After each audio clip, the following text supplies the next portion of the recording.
Hello. Oh, okay. Okay, I'm here. Hello. It's me, Reka Fjord. Let's see. Let me get the game. Oh, hello, Taki Protocol. Let me get the game out. Okay. So today we're gonna continue with playing Please Be Happy. Finish this one.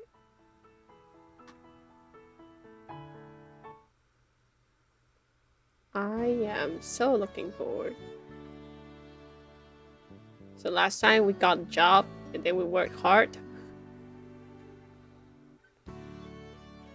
I wonder what we'll have today. Have a nice day. Thanks. You too. The kind old man takes his books under his arms and shuffles out of the library. A whoosh of cool air passes over me as the door opens and shuts. Finally time for a break. Right? Can't believe his job. Like the J word. That's so scary. She's so brave for taking up a job. She'd never worked before for don't know how many 100 years that she lived. So she's super brave. With no one else waiting to be helped, I glance around at the dozen or so people milling about before plopping myself down onto the cushion that Juliet set up for me behind the desk. Who knew that working would be such hard work? Right? These past few weeks since I started helping out at the library have been a bit of a blur. There's always so much to do. Oh, you'll work for weeks now. At least most of it's pretty easy. Like straightening out furniture or putting things away when they get left out. I don't know what the big deal is. I think it looks better when it's a little messy, but it's what Juliet asked me to do, so I do it. Talking to patrons, Aspen taught me that word. It's getting easier as well. The first few times someone came up to me for help, I was so nervous that I could barely speak. There is so much to remember and still so much to learn. I still don't like talking to people in general, but it feels easier now. I get a little anxious when I see someone walking up to the counter, but it's not too bad. Yeah, like a general customer service experience. Of course, everyone who comes up sings it's my first day here, even though I've started to recognize some of the regulars. They never recognize me. Aspen's the only one who comes by every day. What I didn't expect was that the hardest part would be checking out books to people. There's a sheet of paper with a bunch of little boxes in them. And I'm supposed to write the names of each person and the books they are taking. Since I have to copy the letters by hand each time, it takes me a while. If someone has a lot of books, or ones with really long titles, then it takes me even longer. Sometimes people get a little impatient, but I'm going as fast as I can. Oh yeah, she doesn't know how to read or write, so she's copying the letters. Either way, it makes the day go by faster. I wouldn't really call it fun, but I don't hate it either. Having a bit of money that I earned, rather than stole, feels surprisingly good too. At least I don't have to worry about someone trying to take it back. I hear the front door open again and look up to greet the new person, like Juliet taught me. It turns out to be a familiar face, my nerves settling a little as the sight of her. Hey, Miho. Hi, Oh, Aspen. hello. Oops, sometimes I forget I'm not supposed to be loud here. Hi, Aspen. I say it again, but quieter. She comes up to the desk and sets down a couple books that she just checked out a few days ago. Whoa. Done already? One of them I simply couldn't put down because I had to know how the story ends. Wow, she reads fast. I was worried it would have a sad conclusion, but the ghost girl becomes real and gets to stay with her girlfriend, and they all live happily ever after. The other book was unreadable, unfortunately. I won't be trying that author again. Oh, That's too bad. Should I tell Julia we can get rid of this one? Well, it's not that terrible. I'm sure someone out there could enjoy it, just not me. Like, my friend does not enjoy this book. We can toss it away. If you say so. It seems to me like if Aspen doesn't like a book, then that book must be really, really bad. Maybe I'll ask Juliet about it later anyway. For now though, I start copying the titles down onto the returns sheet while Aspen goes off to find new books. She comes back right as I am finishing up, with a small stack in her hands. You find books as fast as you finish them. If only. I knew exactly what I was looking for this time. Ooh. She hands me the pile, and I begin writing the names down. I can feel her watching me as my hand makes each slow line. Say, Miho. I have to finish the letter I'm working on before I can pay attention to Aspen. Yeah? Have you, She wrings her hands, looking like she's not sure how to ask her question. Aspen seems to think a lot before she speaks, so I've learned that sometimes it's easier to just make her spit it out. Just say it. I don't mind. Sure enough, her eyes widen when she stops fidgeting.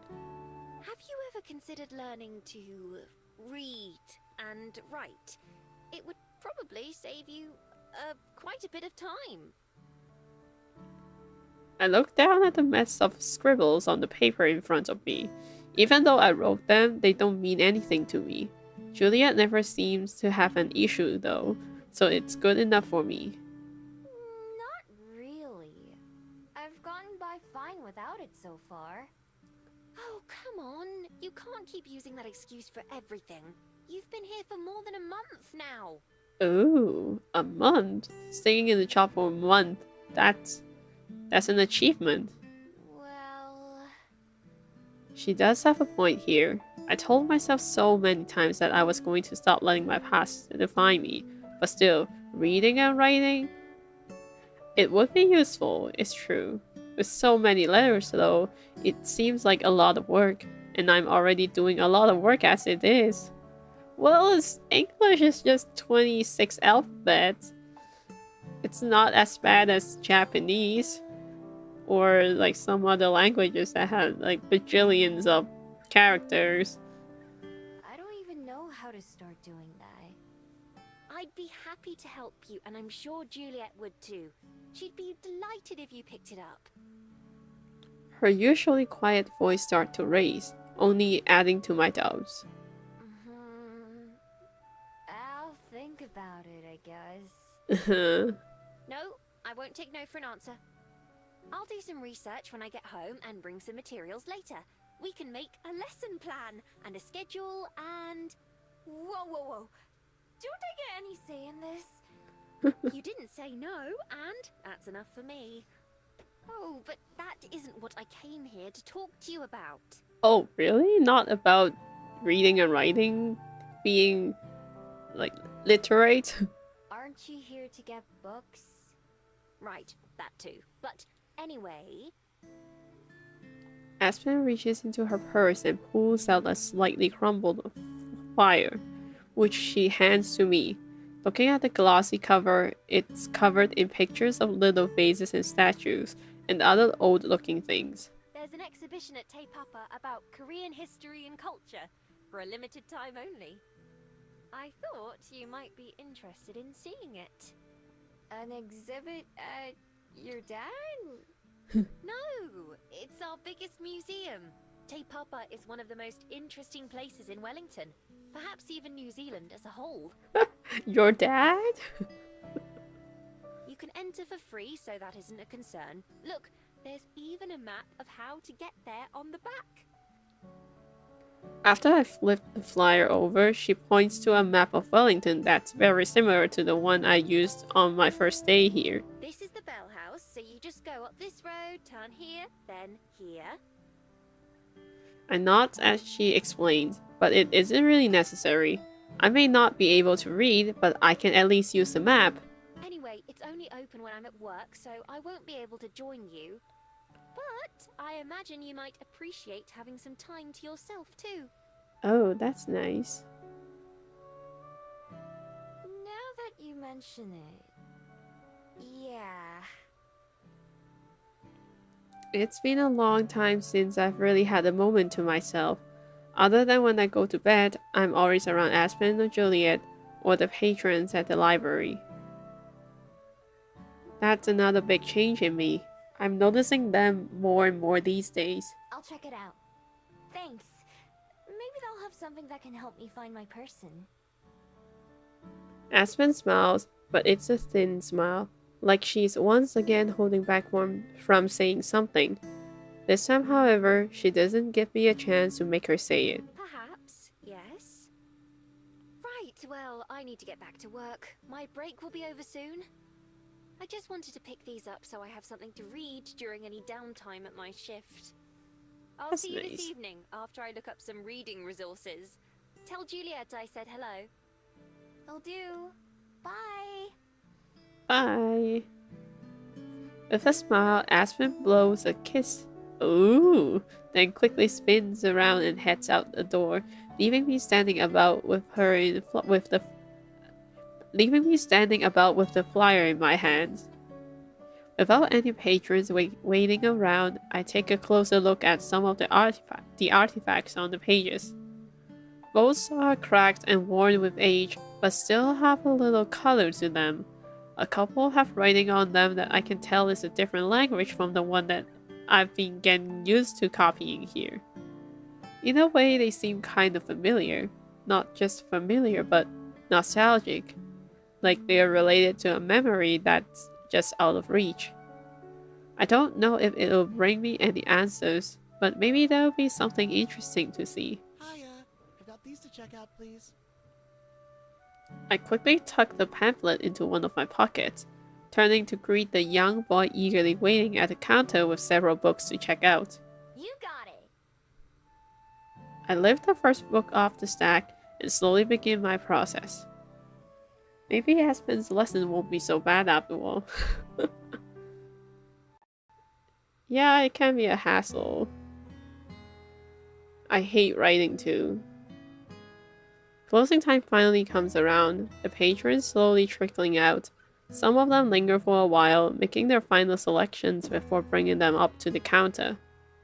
Fortunately, Juliet's here to help me, or it'd take me all night to get through the line of people waiting. Thank you very much, Miss Callahan. We'll see you next time. Oh, Dottie. Glad to see you're still reading Pullman. Only one left to go in the series. Dottie. Bye-bye, Abdul. Bye-bye, Jamar. In the time it takes me to finish writing down one person's checkouts, Juliet can get through 5. She even knows everyone by name, as well as their reading habits. That always impresses me. How does she keep track of them all? We finally managed to get through everyone, a sigh of relief escaping as the last patron heads out. Oh, thank you. My ears prick up at the sound of Aspen's voice as the patron holds the door open for her. Sorry, we're closed. Aspen hesitates for a moment as she walks up to the desk, but then she laughs. You almost had me for a moment. I collapse onto my cushion while Julia puts everything away under the desk. Excellent work today, Miho. You're getting better and better. Am I? It doesn't really feel like it. It can be hard to notice your own progress sometimes, but I promise it's there. And it's only going to get better. Look what I brought. She raps her knuckle against the pile of thin books she brought with her. There is also a small bag that rattles when she moves it. Are those? Yes, they're the phonic books I said I'd bring by. Ooh. Phonics? Why, Miho? Have you decided to learn to read? Well, Aspen decided for me, but I guess so. Well, yeah. I pick up one of the books from Aspen's pile. The words on it are big and written in a very simple style, and so are the pictures that go along with it. I've spent enough time in the library now to recognize that these kinds of books are meant for little kids. But I guess that's what I need, isn't it? It's embarrassing, but maybe I can just use that as motivation to learn faster. And if I end up hating it, I can just quit. You know what? Reading children's book is actually a really good way to learn a language because it's easier and you already know the context. So you can just focus on learning the words and like always, I have the option of running away from something I don't like. Still holding the book, I look up to see Juliet and Aspen both watching me, waiting to see what I'll say. I take a deep breath and then smile. So, how do I start? Both of them break into a grin as well. I have just the thing. Come with me. Aspen's so eager that she waits for Juliet and I to step up from the counter before leading us to the table beside the aisle of books. Guessing that I'll be here for a while, I pull up a seat while a curious Juliet hovers over my shoulder. She sits down and begins unpacking the bag she brought onto the table, turning out to be a bunch of pens and pencils. She hands me one before placing a small workbook in front of me. Workbooks? Oh no.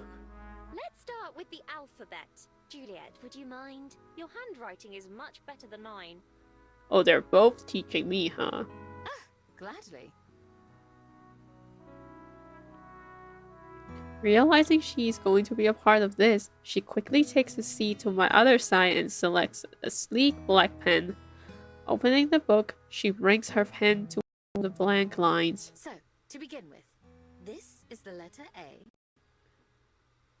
Uh-huh. The two of them take turns going through the different letters of the alphabet and showing me how to write them.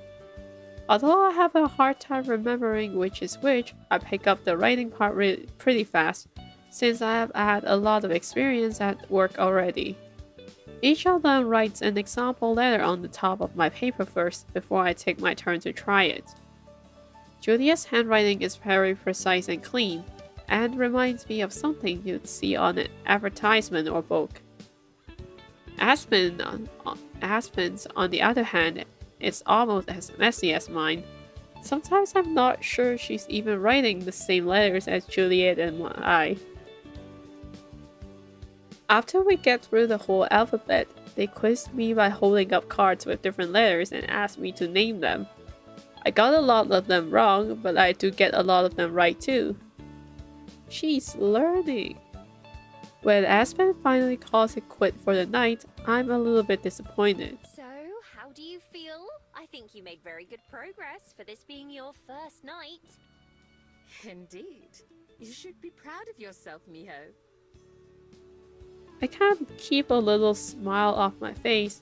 Maybe I am a little proud. It was more fun than I thought it'd be. It was tough at first, but I think I'm getting the hang of it.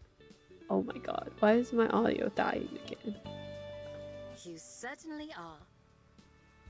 Yes, if you work on it a little bit each night, I'm sure you'll make great progress. The workbook that Aspen gave me has a few pages complete because of how fast we're going. Do you think I could learn to read by the end of this week? The look that the two of them exchange tells me my answer. Well... 1 week. English is hard. Because knowing the alphabet doesn't mean you know how to read them. They all sound different. Not that quickly, I'm afraid. Even for the fastest learners, it still takes a few months to make much progress in reading.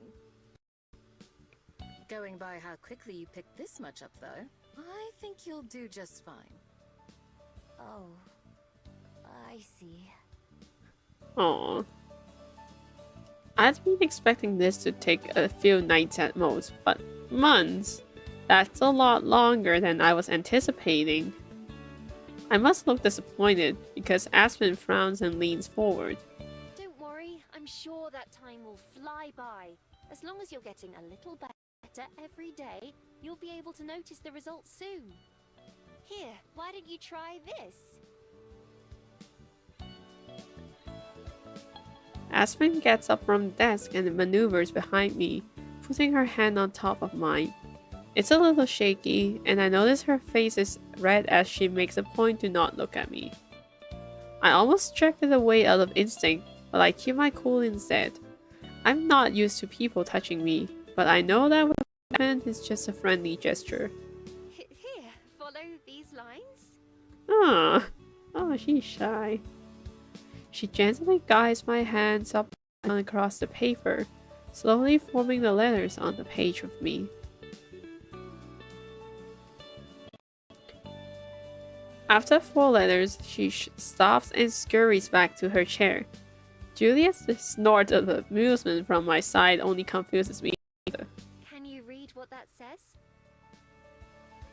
I look down. The word on the page looks familiar. I squeeze my eyes shut, picturing the cards that they were holding up and what each letter sounded like. Me. Miho. With a jolt, I realize it's my own name. Juliet and Aspen both clap excitedly, blush forming on my cheeks. Yes! Oh. You did it! I still can't shake the feeling that it's kind of embarrassing to have them cheer me on for something so simple. Looking down at the paper with my name on it though, I have to smile a little too. This is the first time I've written my own name, even if I did have Aspen's help. It's the first time I've read it myself too. I stare at it intently, committing the shapes of those letters and the motion to make them into my memory. I've used so many names in my life, but for some reason, this one feels a bit special. Just for good measure, I write it down a few more times to practice. Each time it gets a little bit less shaky and more legible. Learning a language! Let's go! Thank you. Seriously. Even if this wasn't my idea to start with, it feels like a new milestone in my life already. The start of something else that's new. I can add that to the list. It's our pleasure. Right. Especially since, I did kind of force you into it. That's true. It's okay. Turns out I need people to make me do stuff sometimes. She's so brave for trying out so many things. I'm certainly good at that. You'll have to wait until tomorrow for more, though. I've already stayed a bit too late as it is. Oh, Oh my, I hadn't even noticed the time. It sure did fly by, didn't it? as she gets up to leave, Juliet and I take to our feet as well. Before realizing it, I let out a yawn. I'll leave all this stuff with you, Miho, so you can study at your own pace. I'll try to come by at nights as well to help you practice. That's nice. And you're always welcome to ask me for advice too. Thanks. I'm gonna practice during work too, when I don't have anything else to do. Yeah, that's good. You need a lot of practice. Or just like immersing yourself in it to learn the language. Wonderful. Good night, you two. Thanks for having me over. Bye, Aspen. Bye! Good night, Aspen. We'll see you soon. With her trademark smile and wave, Aspen leaves the library. The two of us watch her go as she heads out into the night darkness outside. I imagine you must be tired too, right? Yes, I am. Yeah. Now that you mention it, I really am. Oh, yeah, learning language is hard. You get sleepy so quickly. My hands are sore from all the writing, and my palm is colored gray with smeared pencil lead and ink. Can't believe that wore me out. You had a full day of work too. You should get some rest. I'll finish cleaning up and preparing for tomorrow. Are you sure? I didn't really do many of my chores today. But you know, working and studying at the same time is really, really hard. You're doing a good job, Miho. I'm certain. Go on, go to bed. Secretly glad to be heading to bed rather than doing more work, I started to head out. As I look back, Juliet playfully wakes me out of the Good room. night. And thanks again. Yeah. You're always welcome, Miho. Have a good night. With a pause for another yawn, I stretch and head up the stairs. I'm going to sleep well tonight. As I lie in my bed and wait for sleep to take me, I reflect on my day like always. Today was a good day. I accomplished a lot, and I feel proud of myself. I can tell that Juliet and Aspen are proud of me too. That's taken some getting used to. It still weirds me out to think that people care about me, that they think of me even when I'm not around them. They are excited for me about things that don't affect them.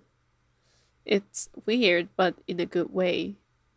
Now that I think about it, it's been a while since I had a bad day.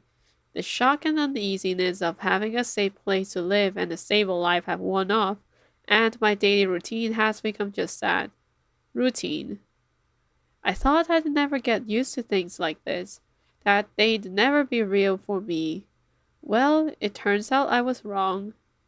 Rather than constantly overthink everything, I've gotten better at just going with the flow. I think that's something to be proud of too. Rolling onto my side, I look around my room.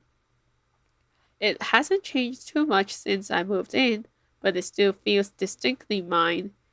This isn't just a place that I happen to be in. Smiling, I close my eyes and roll onto my other side. Just when did I become so sentimental? It's hard to say, but maybe that's okay too. I don't mind who I am right now, and my friends don't either. That's enough for me. Oh, friends. Her friends. She recognized them as her friends. That's really nice. With peaceful thoughts like that drifting through my mind, I also drift off to sleep.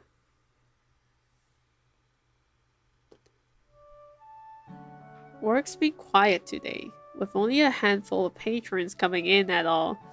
The few still here keep to themselves, quietly reading and browsing the aisles. I'd normally be bored on a day like this. It's a good thing that I have something new to keep me occupied during my downtime then.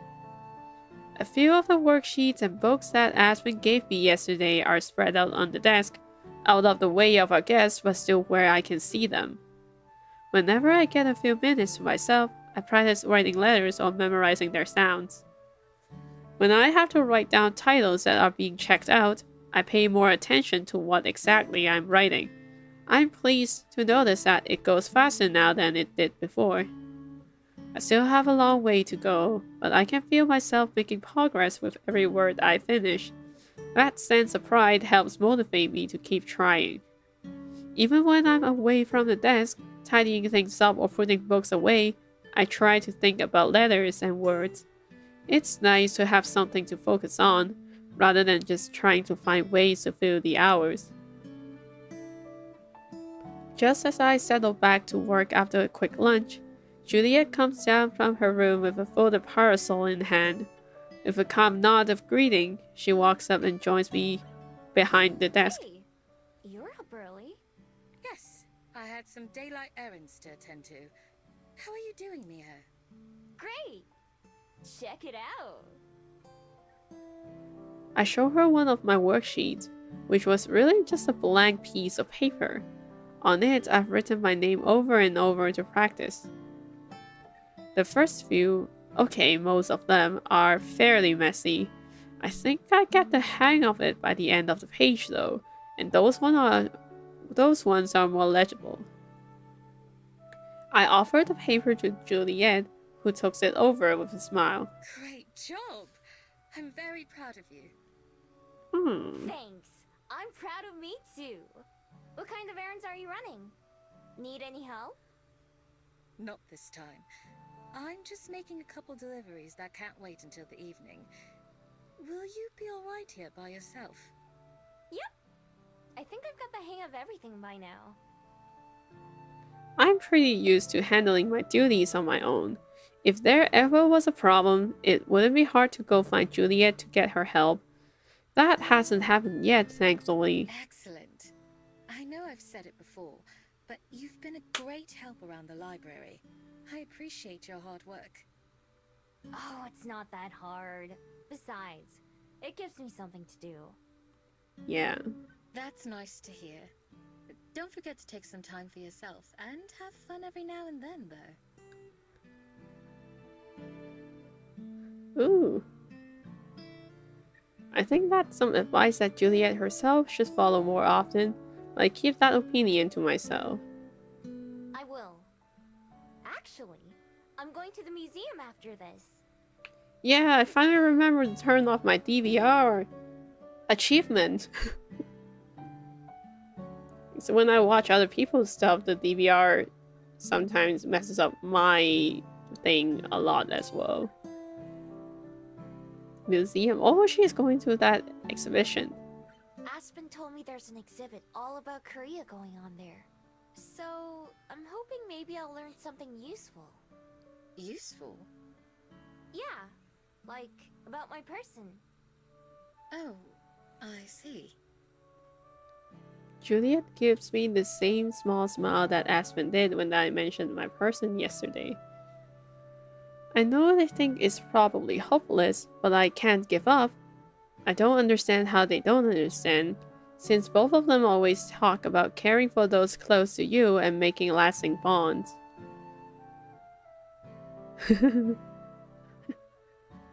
Right? It's good. It's good that we're on the same page now. Still, Aspen and Juliet have both done too much for me to hold that against them. Well, I wish you the very best of luck.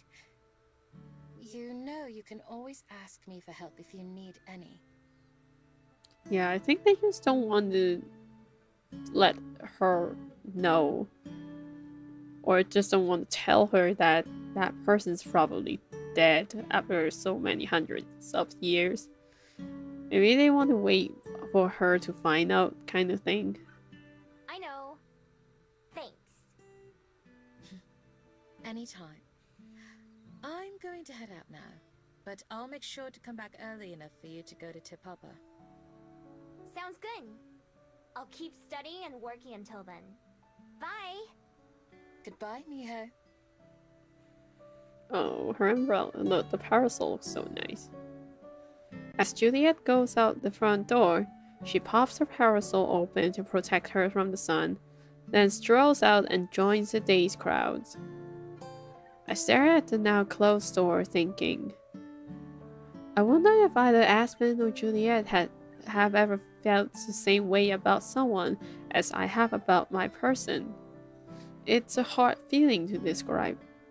It's something warm. I may have forgotten a lot over the years, but I've never forgotten their face or voice or the way they smiled.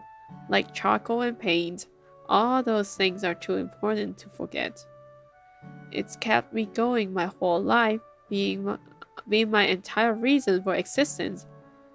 At least until arriving in Wellington anyway. Even with my new life here, I can't just abandon my old one. Not entirely. Maybe they just don't know how much it means to me. I couldn't blame them, since I've told them all about how little I care about everything else. Maybe they think it's like a hobby, something to pursue when I have nothing else to do. But even here in the library, surrounded by friends and busying myself with my job, not a day goes by where I don't think of that forest back in Korea and my person. It's okay if Aspen and Juliet don't understand. They don't need to. It's important to me, and that's all that matters. So far, they've supported me in whatever I do. In fact, when I think about those two, I feel a similar way as when I think about my person. That warm, safe feeling. It's not exactly the same, but it's close. I don't think that's a coincidence. There have been lots of new feelings that I don't quite have words for. Like so many other parts of myself, I'm still figuring them out. That may take time, but I have plenty of it. Realizing that I've zoned out, I pull myself away from my thoughts and get back to focusing on work and studying. I may have lots of time, but I need to make sure I use it well. Only an hour or two later, I look up from my work to see Juliet returning from her errands. Folding up her parasol, she soon joins me at the front desk again.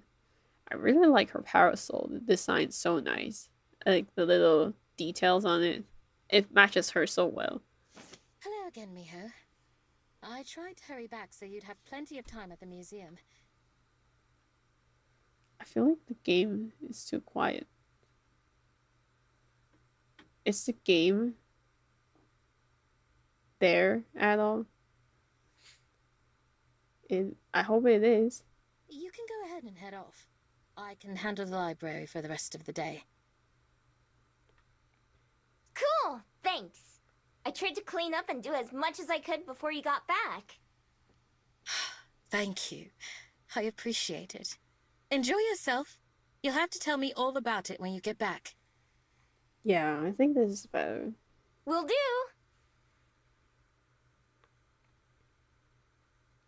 I put away my study materials in my room and then, with a big thumbs up to Juliet, leave the library. Fresh air again.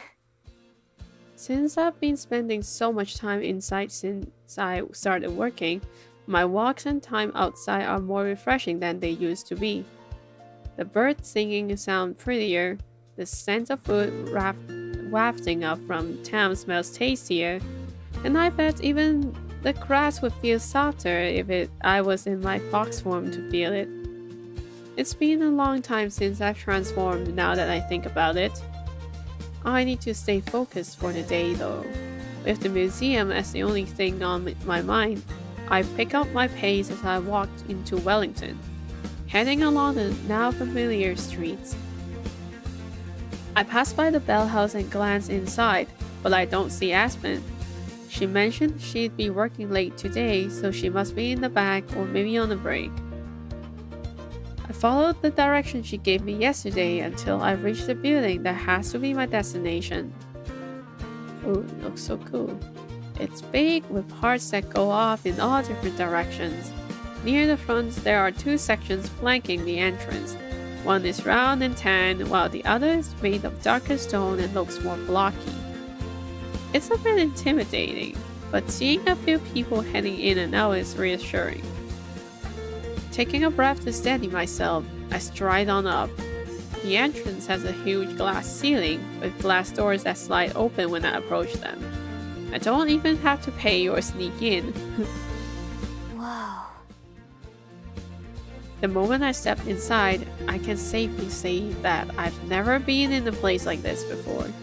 It looked big from the outside, but from the inside it's huge. How am I gonna find the crane exhibit? I don't even know where to look first.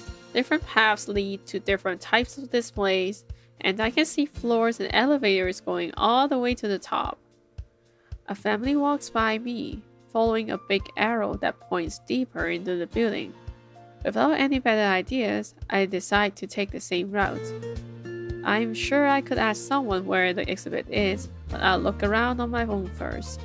If I can't find it for a while, then I will ask for help. I started to wander about once inside, looking for anything that I might recognize from Korea. To my surprise, there's plenty of other exhibits that also ends up catching my eye. In one section, a variety of sea lives, fish, turtles, and others, hang from wires about everything else. They look so lifelike that I think they're real animals at first. But after staring closely, I can see that they're just models. Another part of the museum is filled with skeletons of what look like giant monsters. I can't even imagine what kind of creatures they once were. Maybe dragons? Dinosaurs? Spotting a panel with some illustrations, I skipped over for a quick look. They aren't dragons, but they look awfully close. I've only seen a dragon once or twice in my life, but I've never seen one of these. What? You've seen dragons? Other sections are dedicated to human and fabled civilizations. There are recreations of old human houses, as well as diagrams showing fairy homes and werewolf dens, plus plenty of others. A tour guide talks to a small group as I walk around, explaining this and that. I go slower through this part, feeling a little nostalgic. I even recognize some of the human technology and knickknacks from long ago.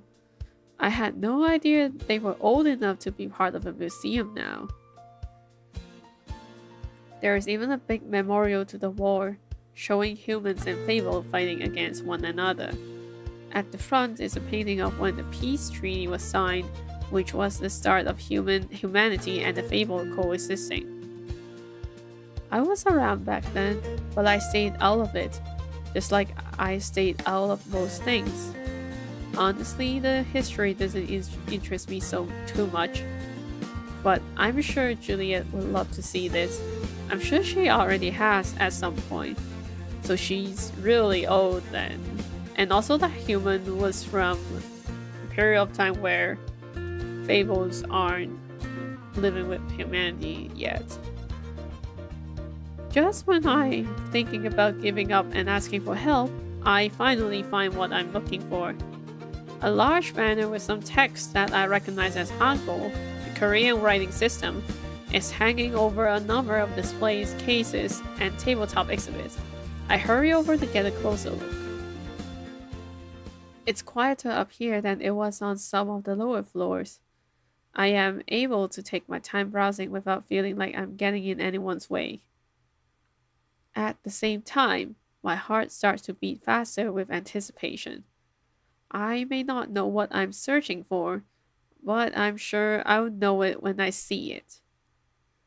I start at the entrance and slowly make my way through. The first section is full of pottery and carvings, like from the brochure Aspen gave me. There are little animals and people carved out of stone, and even a few made of metal. A number of clay pots and vases sit on pedestals next to them. Most are cracked or damaged, but some look as good as new. Moving on to the next part, there are a few intricate looking outfits adorning mannequins. Some are just pants and a jacket, but most are vividly colored dresses that hang to the floor. I can almost feel the delicate silk in my hands. If I was still a thief, I bet these would sell for a lot. But you would get caught like so bad if you steal exhibits from a museum. After the clothes are paintings. Tiger and birds are common subjects, but so are people and cities too. Other features gorgeous landscape and flowers. I've never been a big fan of art, but somehow these are different. Looking at them doesn't make me feel sad, but it does make me feel something. Like I'm wanting something I can't have. Suddenly, it comes to me, a feeling I have heard about, but that I don't think I've experienced before. Homesickness. Aww. A painting of a green forest could be the one where I was born. I passed through towns that looked like those in the paintings, and hid from humans who looked like the ones shown inside them. Not all the memories are good ones, but they are mine. There's not much that I can relate to nowadays in terms of people or places. I have friends now, sure, but I don't have much in common with them. That's never mattered before. But now, I wish I could reach out and touch the paintings before me, just to feel something from the same era as me. Of course, they are behind ropes which keep me well back. I reluctantly start to move on again. Just as I do, a certain painting catches my eye. It's small and displayed out of the way in the corner, as if nobody thought it was that important. The edge is jagged and torn, but the crucial part is still there. Oh, on one side, there is a fox surrounded by trees and leaves. Its fur is a different color than mine, but it's still clearly a fox. Just across from it is a human-like figure. She's dressed in an outfit similar to the ones I was just admiring, but that's not what stands out the most to me. On her head are two pointy ears, and several long, bushy tails peek out from the bottom of her dress. When I look at the fox again, I notice that it also has more than one tail. I breathe in deeply, as if I could inhale the scent of the forest just from this artwork. Another Gumihole? I take in all the details I can. She's smiling, but a sharp fang makes her smile look sinister. The hand at her side has long claws instead of regular fingernails, claws that are clearly meant for ripping. Whatever she's looking and smiling at is missing, being part of the torn section. There is just a small part that remains. A pair of boots on the ground, surrounded by the edge of what must be a pool of blood. Only then do I notice the blood around her lips on the ground beneath her claws. And then, the unmistakable bone-white bead hanging from a string around her neck. It's glowing like the moon. I instinctively raise a hand to my neck, feeling my own bead. It's reassuringly warm to the touch.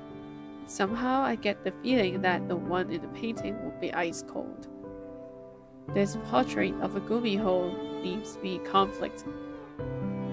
There is the same longing I felt looking at the painting of the forest, but those claws and the blood, those feel foreign and detached. Is this how most people view Gumihole? It would explain the fear and terror that seemed to follow me whenever I went when I was younger. The curses and threats from farmers and townsfolk whenever they saw me.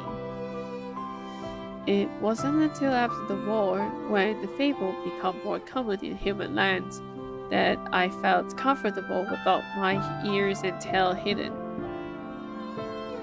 Even then, I'd sometimes get dirty looks just for existing. The threats were usually reserved for when I got caught stealing. Still, I've never been like the Gumihole in the painting. Stealing is one thing, but hurting someone? That just isn't me. I wish I'd been able to explain that to them. I wonder how different my life would be. I tear my eyes away from the painting, but I know I'll be thinking about it for a long time to come. There is no point dwelling on what could have been. I pass through the rest of the Korean exhibit quickly, barely glancing at the artifacts that I haven't seen yet. It isn't until I've nearly left the gallery that I see something that makes me pause again. Oh, this must be important. They have this little picture for it. In a small and unremarkable display case among many others, there are a number of delicate scrolls. On each one, a few old-style Korean characters are written. I don't think they are Hangul, but I don't know what they are called. They do look familiar, though. I left my own scroll back at home for safekeeping, but I don't need it with me to compare. The sweep of the brush strokes, the shape of the characters, the shade of the ink. Closing my eyes and breathing in deeply, I swear I can smell them. my person. I press my hand against the glass. This is the closest I've been in hundreds of years. After centuries of looking, I finally... Hey, no touching! I leap backwards as someone shouts. I look around and see a woman wearing a badge and museum t-shirt starting towards me angrily. The instinct I thought I'd be buried kicked in. It's time to run. Backing up, I look around for a getaway route, but there isn't one.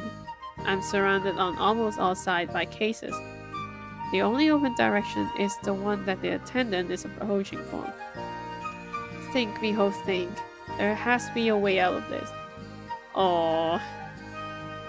Could I jump over the displays? No, they're way too tall. Maybe if I transform, I could get past the attendant. I have no idea how to navigate this building though, and being a fox would attract way too much attention in a place like this. If I wait for them to get close, then I could probably run right past them like the security guard when I first arrived in Wellington. Heart racing, my panic must show on my face because they stopped a couple meters away from me, frowning. Hey, it's not that big a deal. Just please keep your hands off in the future. With a shrug, they turn around, leaving me alone. That's it?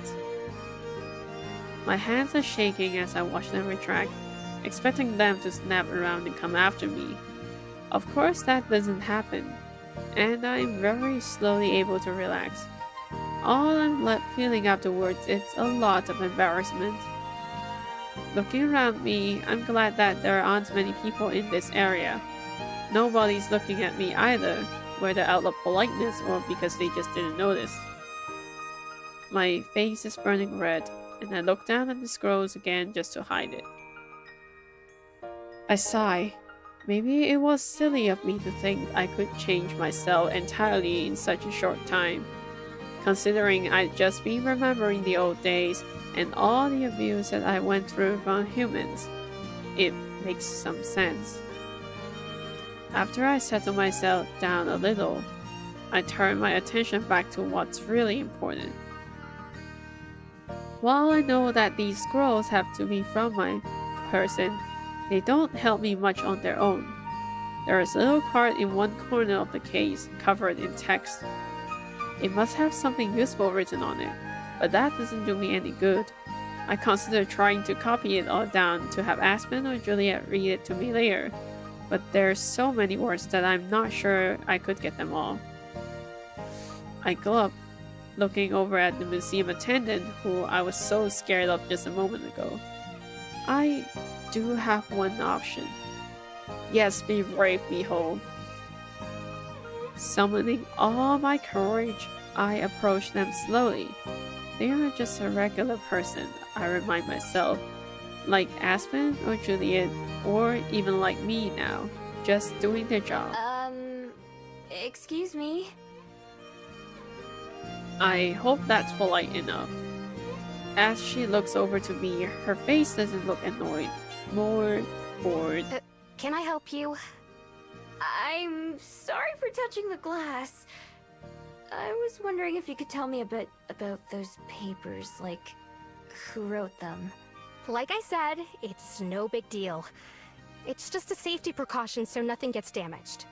Anyway, there's an informational plaque in the corner. It should have all those details.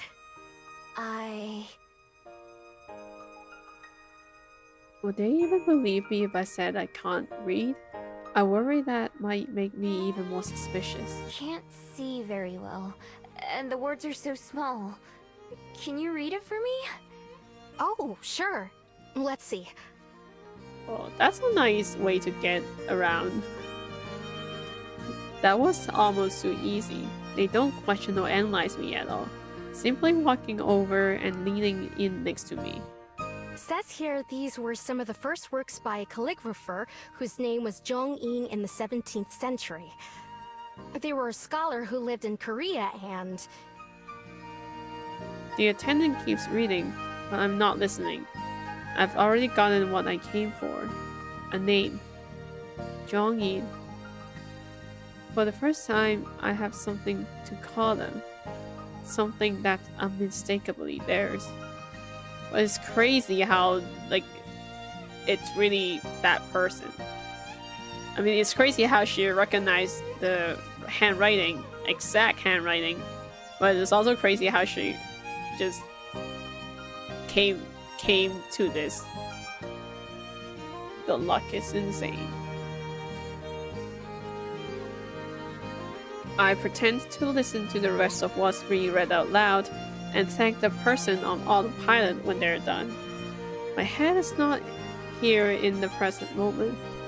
It's back in the forest where I was born. 정인. Once they've walked away, I said it out loud, trying out how it sounds. I think it fits them. 정인. 정인. Chong. I said it over and over again, making sure I'll never forget.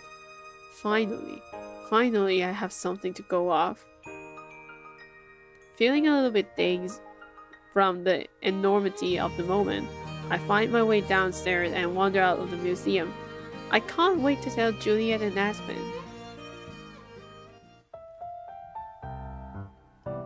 I'm so excited that I end up missing my turn to take me back to the library, lost in my thoughts about what will happen when I get there instead. I don't even realize that I'm zoned out until I reach the edge of Mount Victoria, right where the city streets turn into parkland. Later it was found the museum never couldn't read either. Whoops. Yeah, she just made it up. Oops.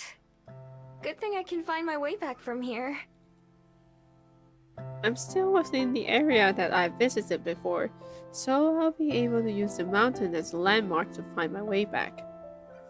I hum to myself as I turn back, head abuzz with the pleasant thoughts.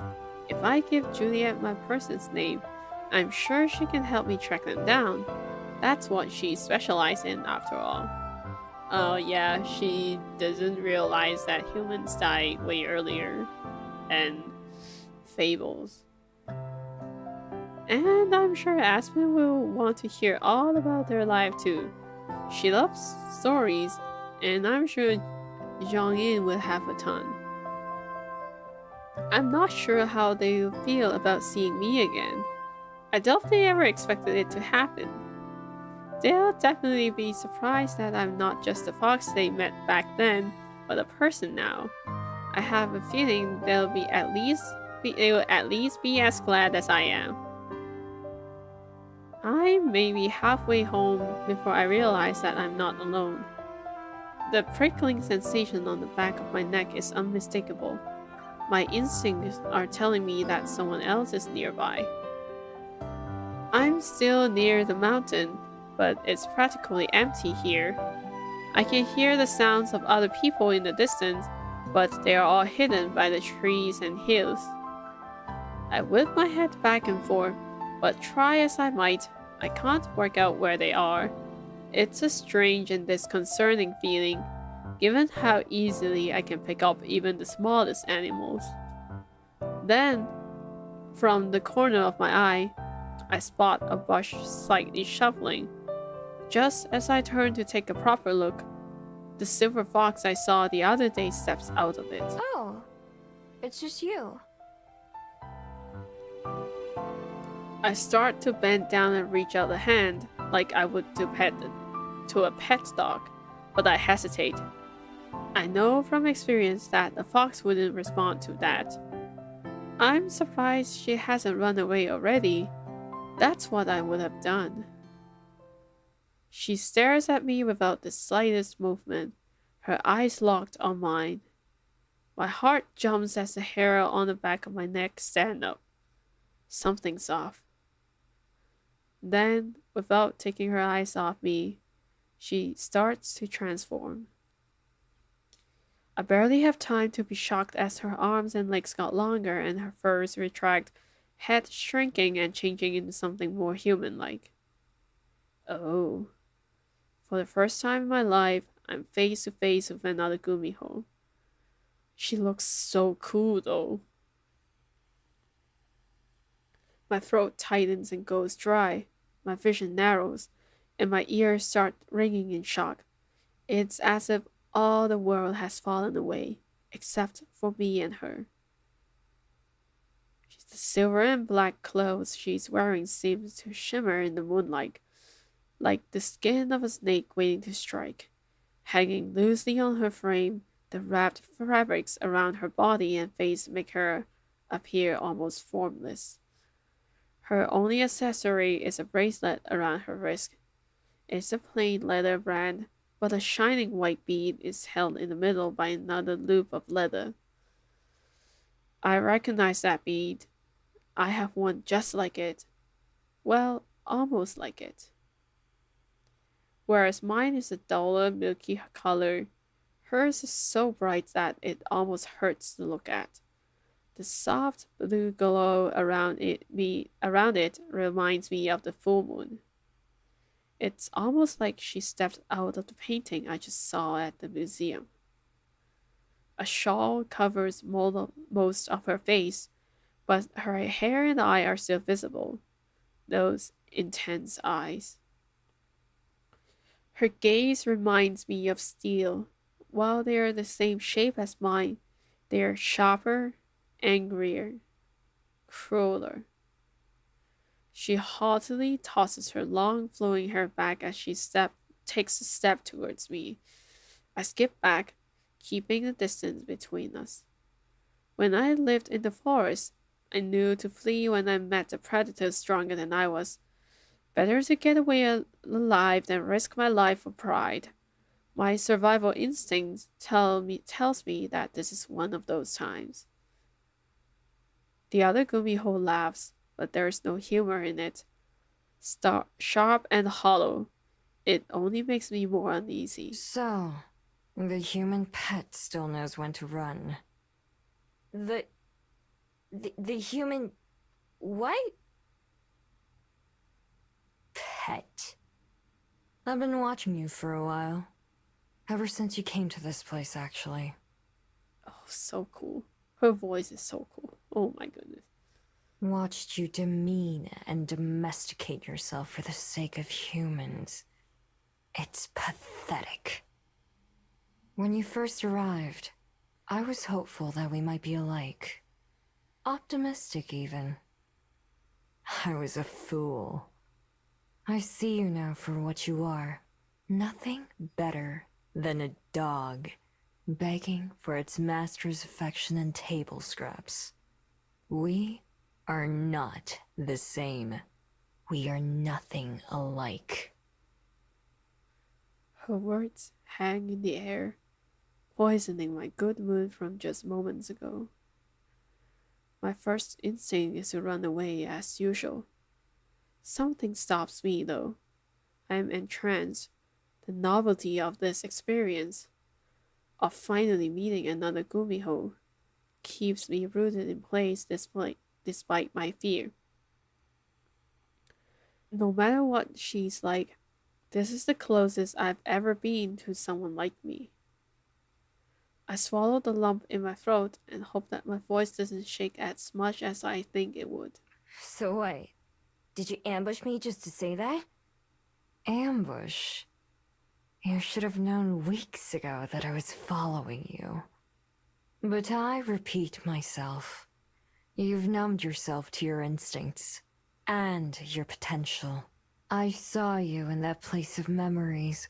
Saw you gaze upon the portrait of one of our sisters. I hoped that you would open your eyes, as you haven't before. It pains me to see your existence do disservice to our very kind.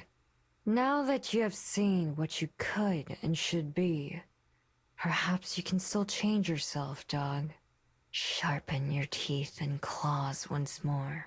These creatures that you bind yourself to, those human and those not, they are but shackles, slowly squeezing away that which is wild and free in you.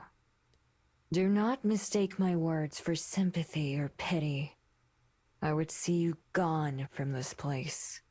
But so long as you remain, your presence is an eyesore. It pains me to witness. Scary, cool woman. Thus, I will do what I must to cure it, as unpleasant a task as it may be. You will never be one of them, no matter how much you might crave it. Better to embrace what you are and can be. Anything else is a waste of your abilities. Oh. She studies me for a moment longer, and then turns away. I feel like I should say something, but I can't find the words, whether from shock or fear. I am too dazed to so much as stammer out the denial. Her clothes melt away into silver fur as she transforms back into a fox. I reach out to stop her, but she flits off and disappears into the darkness without a moment's hesitation. The world around me rushes back in, my skin suddenly feeling cold in the night air. The rush of emotions going through my head evaporates, and the adrenaline that was running through me ebbs away. I'm left just standing here, alone. Closing my eyes, I muster the strength that I haven't tapped into in weeks. My being warms itself as I transform, my body following the same motions as the other Gumihos. I try to start chasing her, but my first steps on four legs are shaky.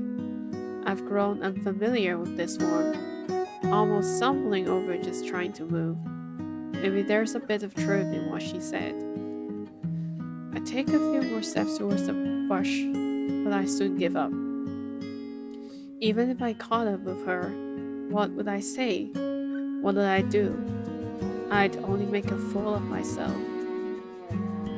There is a scent on the wind that I couldn't notice as a human, but is unmissable as a fox.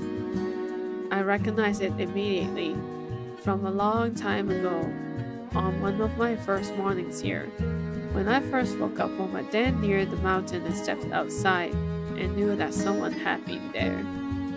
It was her. She really was following me from the beginning. For a long moment, I watched the place where she disappeared.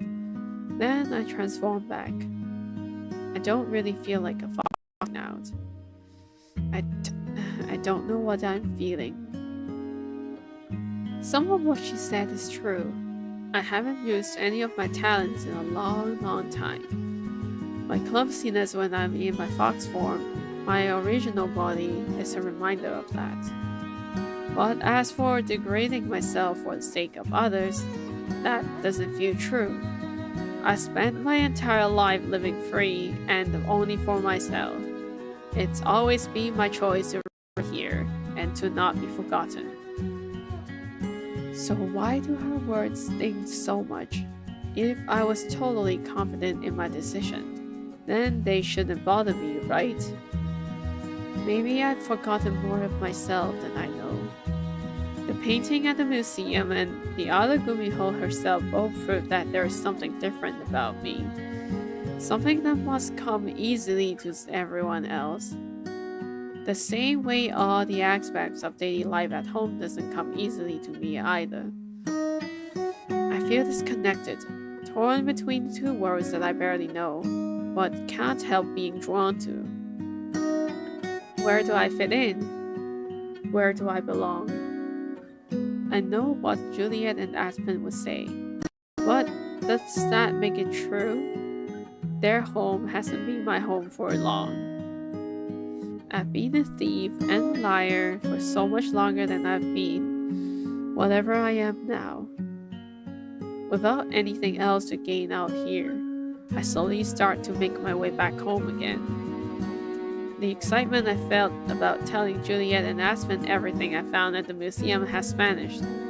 It'll have to wait for another time. After a quiet walk through the empty streets to the library, I quietly slink inside, trying to keep Juliet from noticing. I just just don't feel like talking right now. It seems to work. I can hear her bustling around somewhere, but she doesn't call out to me when I come in. Without a word, I ascend the stairs to my room as quickly and as quietly as I can and climb under the covers. It's far too early to go to bed, but I don't know what else to do. If I'm awake, my thoughts would only be a bother. Better to sleep it off and hope that I feel better in the morning.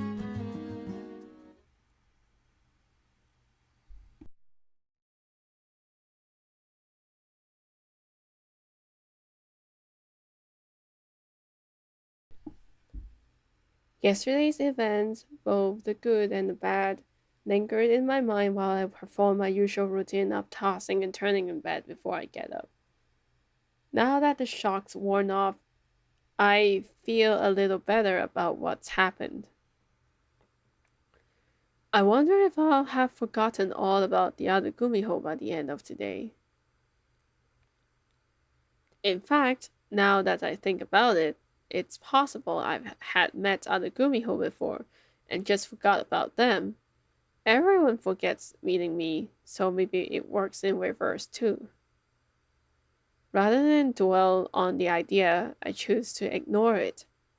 There is no way to know. I'd just drive myself crazy wondering. I like her outfit without the jacket too. Instead, I keep myself busy by making myself more presentable for work. Heading into the bathroom, I clean myself up using the soaps and shampoos given to me by Juliet. She's helped me so much ever since I started working here. Looking into the mirror for one final check before I head downstairs for breakfast, I can't help but think of what the other Gumiho said. How I've domesticated myself. My spotless face looks back at me, framed by fluffy and pampered hair. I can't deny that I've let myself be spoiled by others, content to just go along for the ride. Snap out of it, Miho. I lightly pat my face, like I've seen Aspen do sometimes when she's getting ready to start her own job. I'm not sure what it's supposed to accomplish, but it makes me feel a bit more confident. Heading downstairs, I'm treated to the familiar scent of fresh cut fruits and frying eggs, as the pleasant sound of Aspen and Juliet chatting about books. When I enter the kitchen, I'm greeted with two smiles. Morning, Miho. Good morning. Good morning. Breakfast will be ready soon. Cool. I slide into my usual spot at the table and grab some apple slices, munching on those while waiting for the other two to go back to their conversation. Instead, both of them look at me expectantly. So, how'd it go? The museum? Of course. What else? Was everything all right? When I didn't hear from you last night, I was fearing the worst.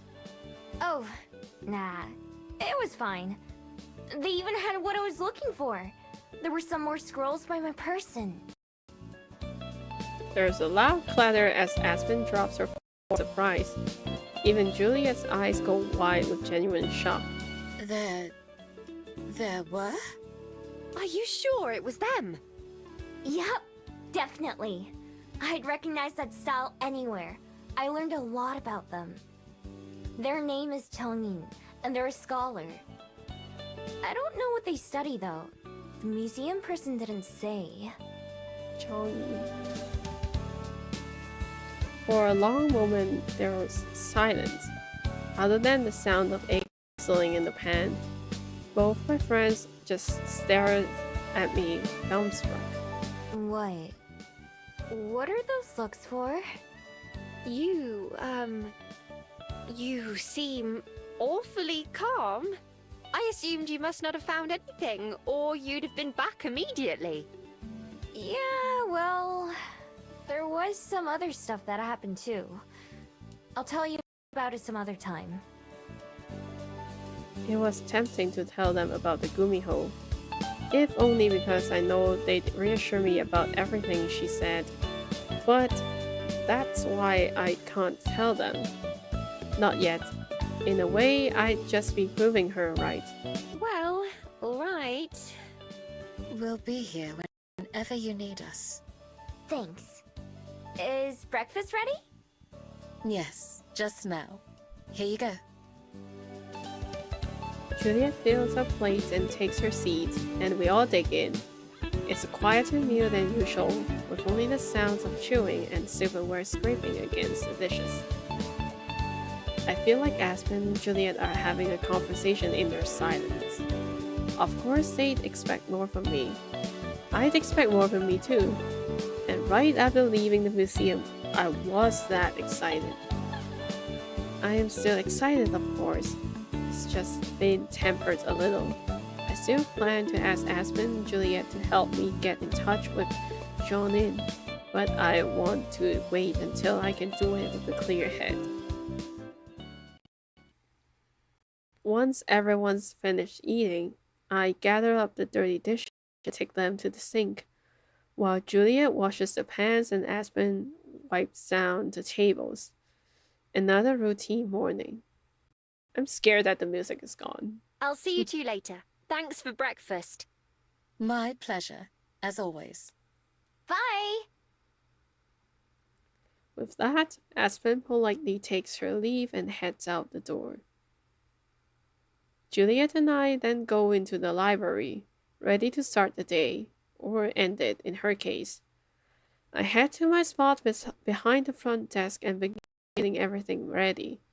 The checkout sheets, my pens and pencils, my study materials, and so on. Are you all set, Miho? Yep, I've got everything I need. Wonderful. Well, I'll leave you to it then. Have a good day. You too. Sleep well. From the way Juliet lingers halfway between me and the stairs, I can tell she wants to say or ask something else. She thinks better of it, simply giving me a smile before heading up to her room. I whistle while I throw open the curtains and unlock the door. By the time I've returned to the counter, ready for the first patrons to arrive, I even manage a light melody. I've been practicing my whistling a lot lately, as a way to spend time while alone. Aspen tries to show me how, but she's not very good at it either. I'm pretty sure I'm already better than she is. The sound of it reminds me of the birds back in my home forest. Before long, patrons start to arrive, and I soon have a list of things to do. Books to check in and out, books to return, books to search for. It keeps me good and busy. The hours pass by in a blissful normalness, and I don't have a single thing to complain about. Oh. Decision. Oh, I need to save. I should, save properly. Save. Where do I go? Where should I go?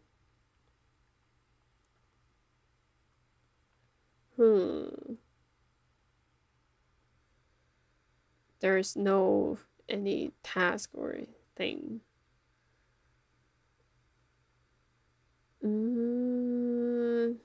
No side quest, so I can technically just go anywhere. Waterfront, maybe? The marketplace is a buffet of interesting smells. The stink of raw fish mixing with street foods in a way that might repel a weaker person. But not me. I'm on the hunt for something yummy and cheap when a woman waves me over to her table. Free samples of our Korean corn dogs. Korean corn dogs? I never saw such a thing when I lived in Korea. And beyond that, I've never seen a corn dog that looks like this. Mind you, the corn dog is sliced into smaller pieces for sampling, but it appears to be covered in cubes and some kind of powder. They are delicious. The potato bits are mixed into the batter like French fries, and it's topped with a little bit of sugar. The savory and sweet mix is really addictive. Oh, that makes me hungry. That sounds so nice. Huh. Far be it for me to turn my nose up at potatoes or sugar. I take one of the sample pieces and nibble at it, slow and careful at first as I process the unconventional ingredients. Once I've had the chance to ponder it and realize it's good, I plop the entire thing in my mouth and chew with gusto. Good, right? Just for you, you can have one more sample piece. I know how hard it is to just take one bite. You always want more. I can't afford a full corn dog, so I accept the extra sample cheerfully and goes along on my way. Korean corn dogs. I'll have to remember them for the future. Wow, you worked there for a week and you cannot afford a full corn dog? How much did they pay you, huh? You are poor, or maybe they are like you were working there in exchange for the food and accommodations, I guess. Then yeah, probably you're poor.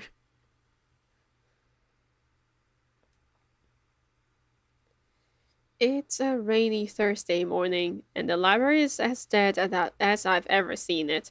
Even Aspen didn't come by this morning, simply because she didn't want to get soaked.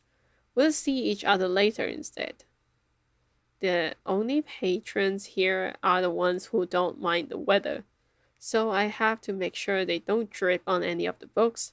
Before she went to bed for the day, Juliet left a bundle of towels near the door for anyone who needs one. At least it makes my work easier, and the slow day means I have extra time to study. I'm able to remember most of the letters now, and even read a few words. I haven't told Juliet or Aspen about my progress, because I want to surprise them with it later. After an hour or so, I set aside my pencil and gaze out the window with my chin resting on my palm. Huh. It stopped. It's still cloudy outside, but the worst of the rain seems to be over. I get up and walk to the window, looking around at the soggy view. I leap backward in surprise as something suddenly splat against the glass in front of me. That sounds like a tomato. Whoa! Oh, it's not. At first, it looks like a puddle of water that's stuck to the window, but then it starts to wiggle. I stare in confusion as a pitiful-looking face forms in the middle and frowns at me. Suddenly, it hits me what I'm looking at. This must be a water elemental. I've never seen one for myself before now. Oh, yeah, thanks for swinging by. I hope you have a good rest of your day too. I'm just gonna say this water elemental looks so much like a face mask, those Korean fancy face masks. I mean, it's a sad one, but I was thinking, oh, the window needs a mask or something.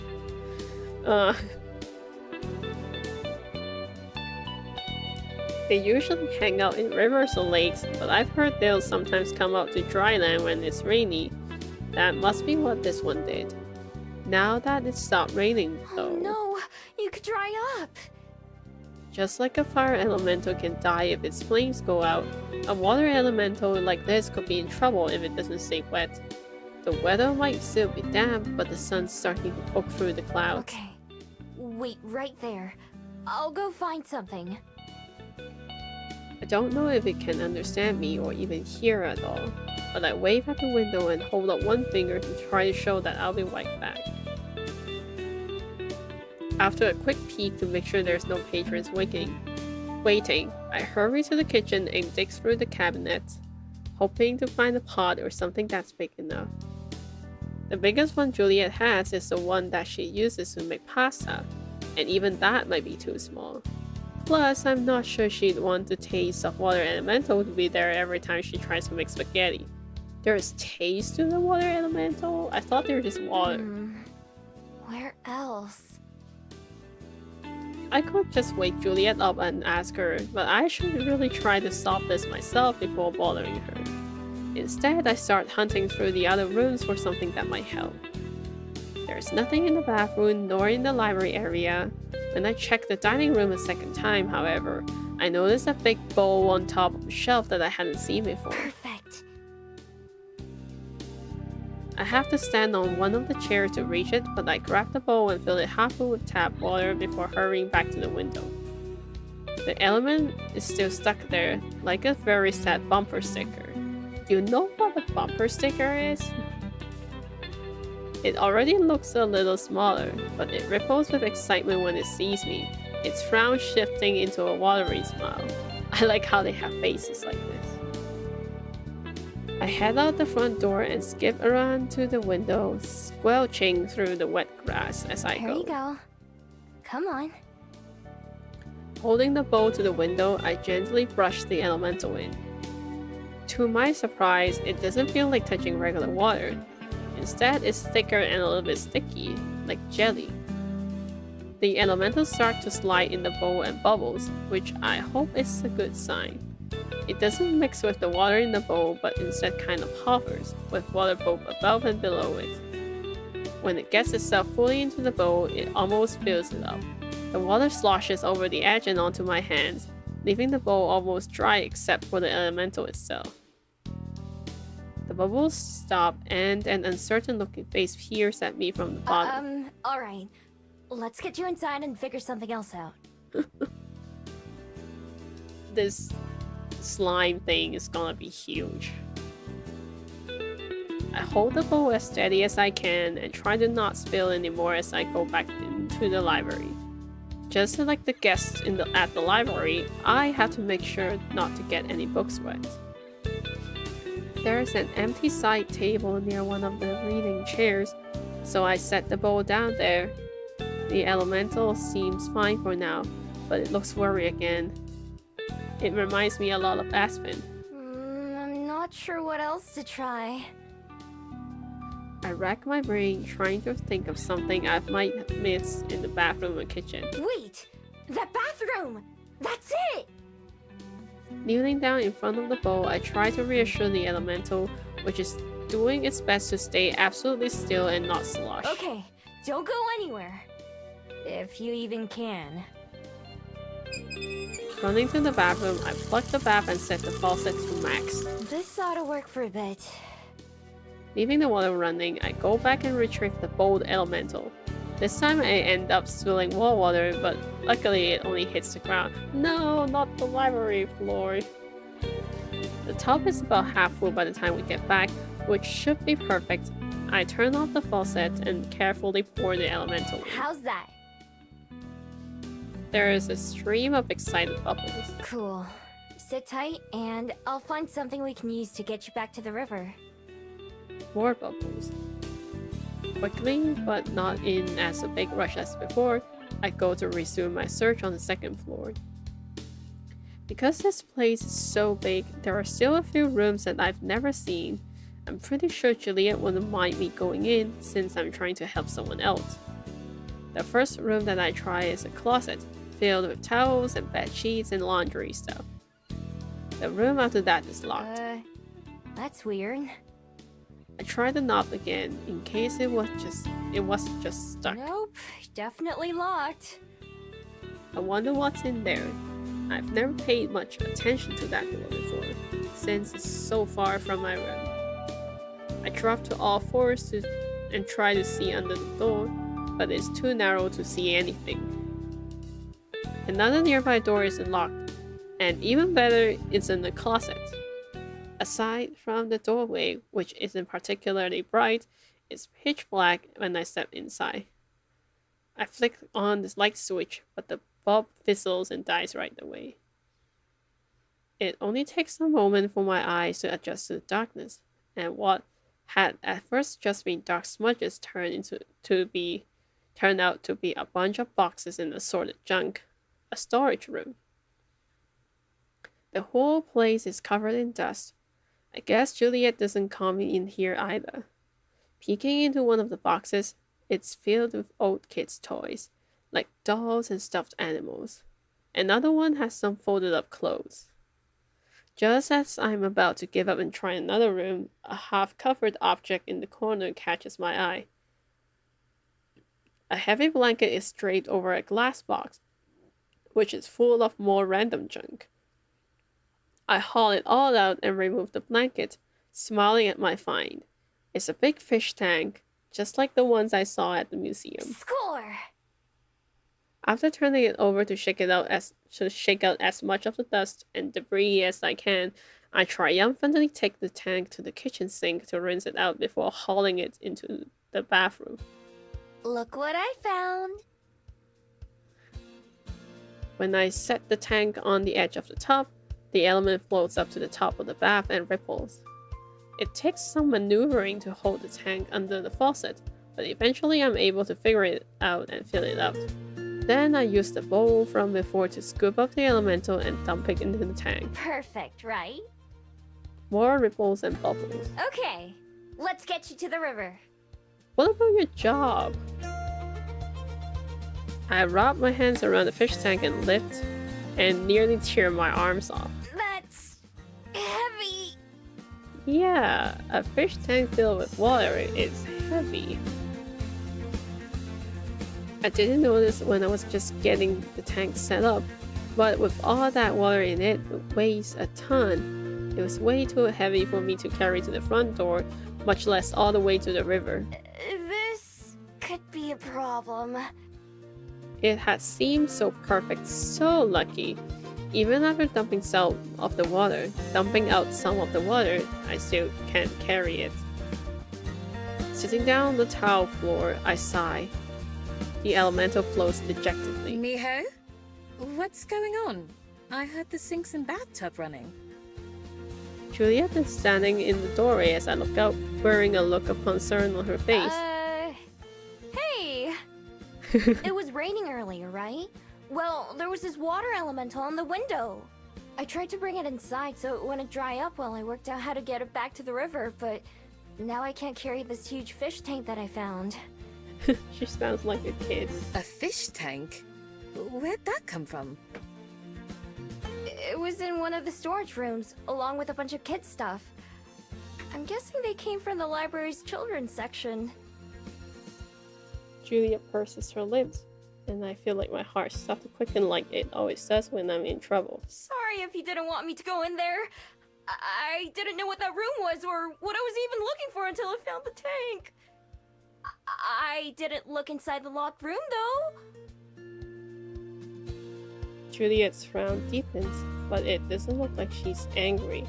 More like she's sad. No need to apologize. You've done nothing wrong. Although...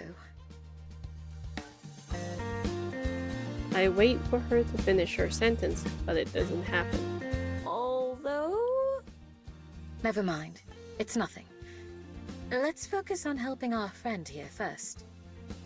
She reaches into the tank and scoops a handful of water before tripping it back onto the floating elemental. The creature seems to enjoy it, as far as I can tell. Any ideas? An idea comes to mind after you mentioned that storage room. I'll be right back. Okay.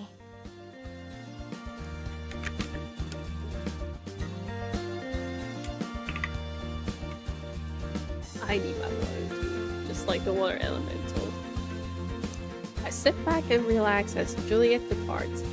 I'm glad she doesn't get upset after all, but something is definitely bugging her. I wonder what it was. After a couple minutes, I pick up the sound of something rolling down the stairs. I stand up and poke my head out of the door and spot Juliet pulling a red wagon behind her. It has a rope handle and isn't very large, but should have more than enough space for the tank. Whoa, you're a genius! With a smile, Juliet parks the wagon next to the bathtub. As I said, you were the one who gave me the idea. Would you mind helping me lift it onto the wagon? Sure. We each take one end and carefully move the tank. Juliet also brought a number of tight straps to help keep it in place. Once it's all set up, the elemental is safe and secure. Does it have a lid though? I kneel down to get my face level with the glass. How do you like that? This time, the elemental shifts into the biggest brain I've seen. Looks like we've got a winner. Wonderful. If I watch the library, would you mind taking it back home? You're welcome to borrow an umbrella. No problem. Be back soon. Taking a towel and umbrella for myself from the front door, I lead the elemental outside and onto the path. It's cloudy out and more gray than blue, but at least it's not raining right now. Still, I don't want to waste any time. Is anywhere in the river okay? The elemental bobs up and I down. know just the place then. The muddy path slows down the wagon a bit, but it isn't too bad. When we go downhill, I have to be careful not to let it get out of control, but other than that, it's pretty easy. From the bottom of the hill, it's not too far to the spot I had in mind. I noticed a small abandoned ramp into the river way back when I was still living in the woods, but it wasn't useful to me then. Don't know why anyone built this place, but it sure worked out for me. Kneeling near the bottom of the ramp, I wrapped the wagon's rope around my wrist to keep it from rolling away, then undo the straps on the tank. With both hands, I gently tilt the tank onto its side. The water and the elementals spill out, floating down the dirty concrete and into the river. The water begins to churn immediately, bubbling as if something huge is coming to the surface. Ooh. A rushing sound echoes about the empty area before a torrent of water suddenly shoots upwards like a fountain, arcing clear over me. Oh, rainbow. As I look up, I see the elemental shimmering within the water, catching the light from the sun. For one brief moment, the most beautiful vivid rainbow I've ever seen hovers before me, so close that I could touch it. Then the water and the elemental crash back into the river and everything goes still. I smile, certain that I understand. You're welcome. Yay! Oh, still no side story, huh?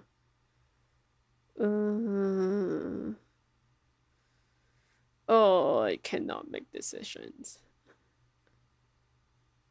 I'm gonna save.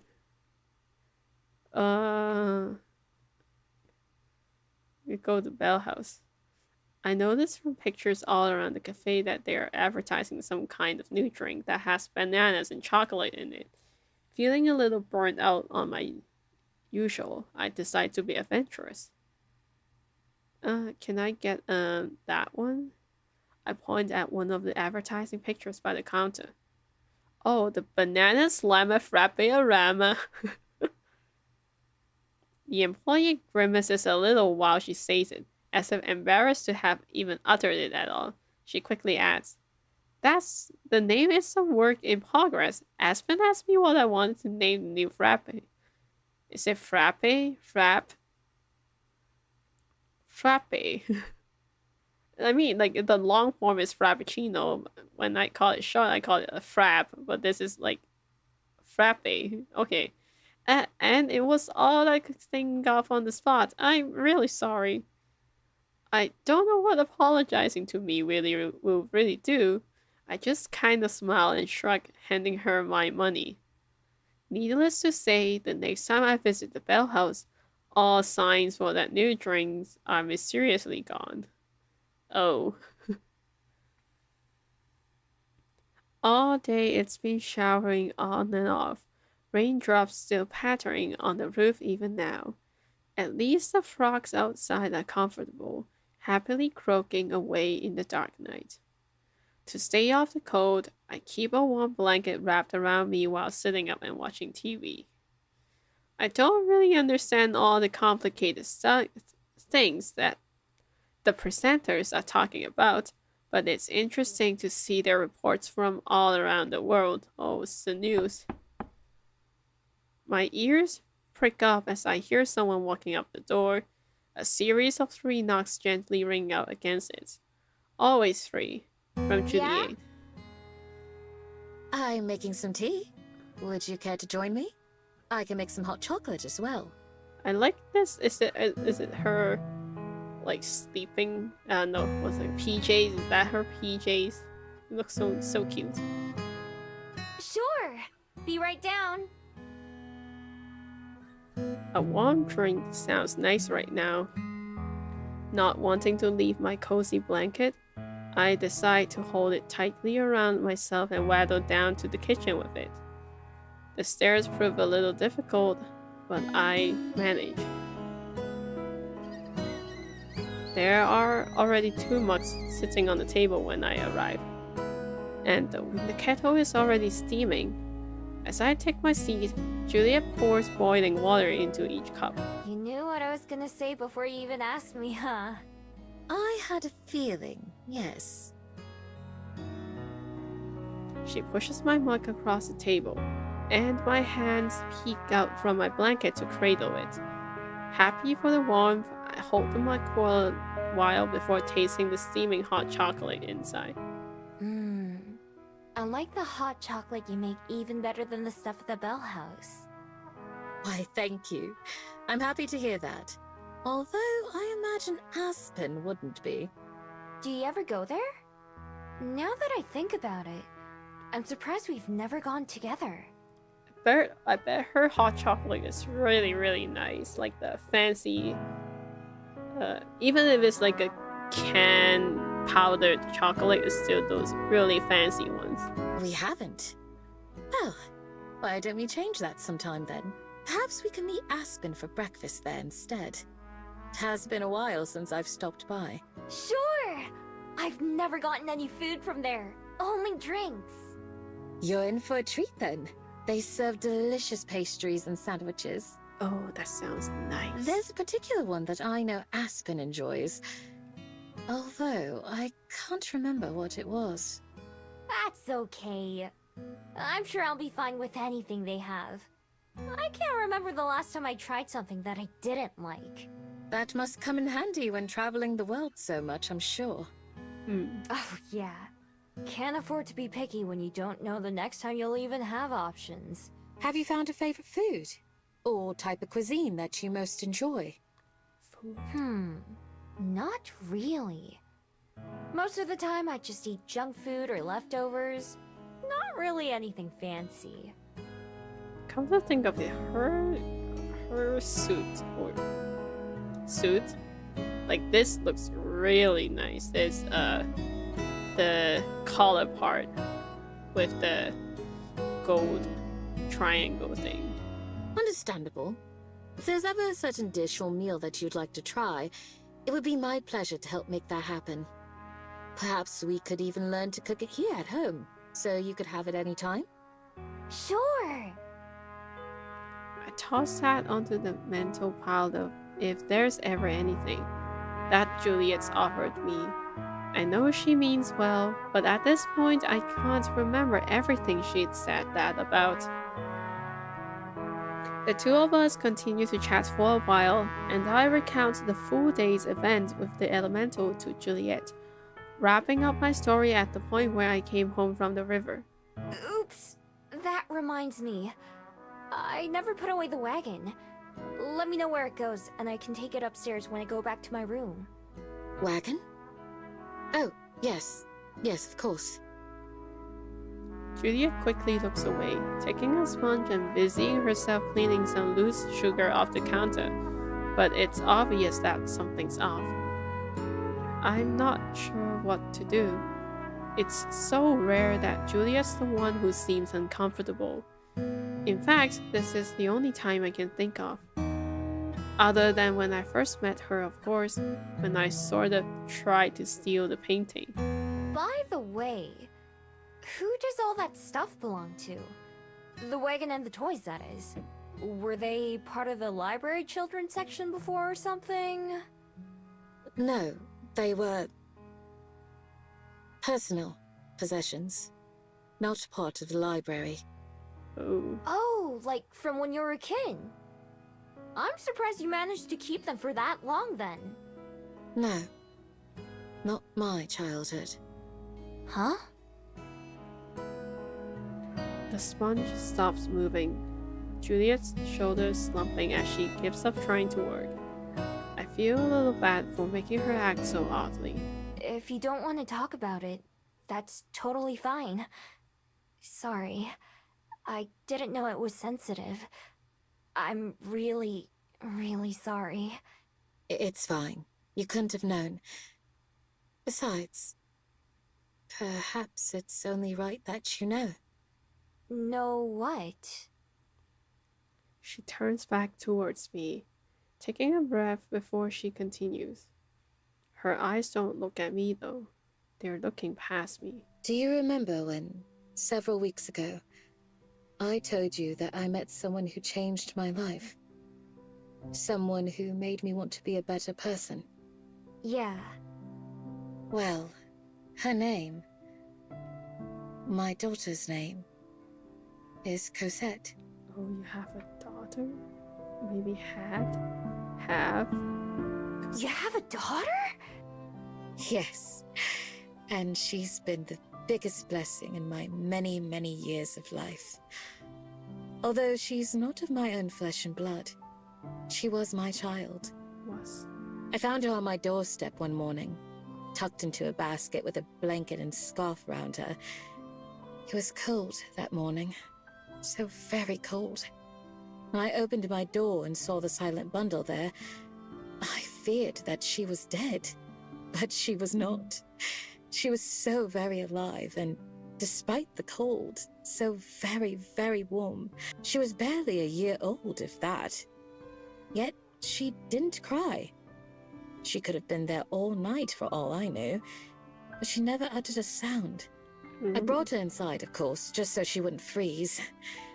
Beyond that, I was panicked and confused. I'd never wanted a human child. I didn't even know how to raise one. To this day, I don't know why whoever abandoned her chose my doorstep to leave her on.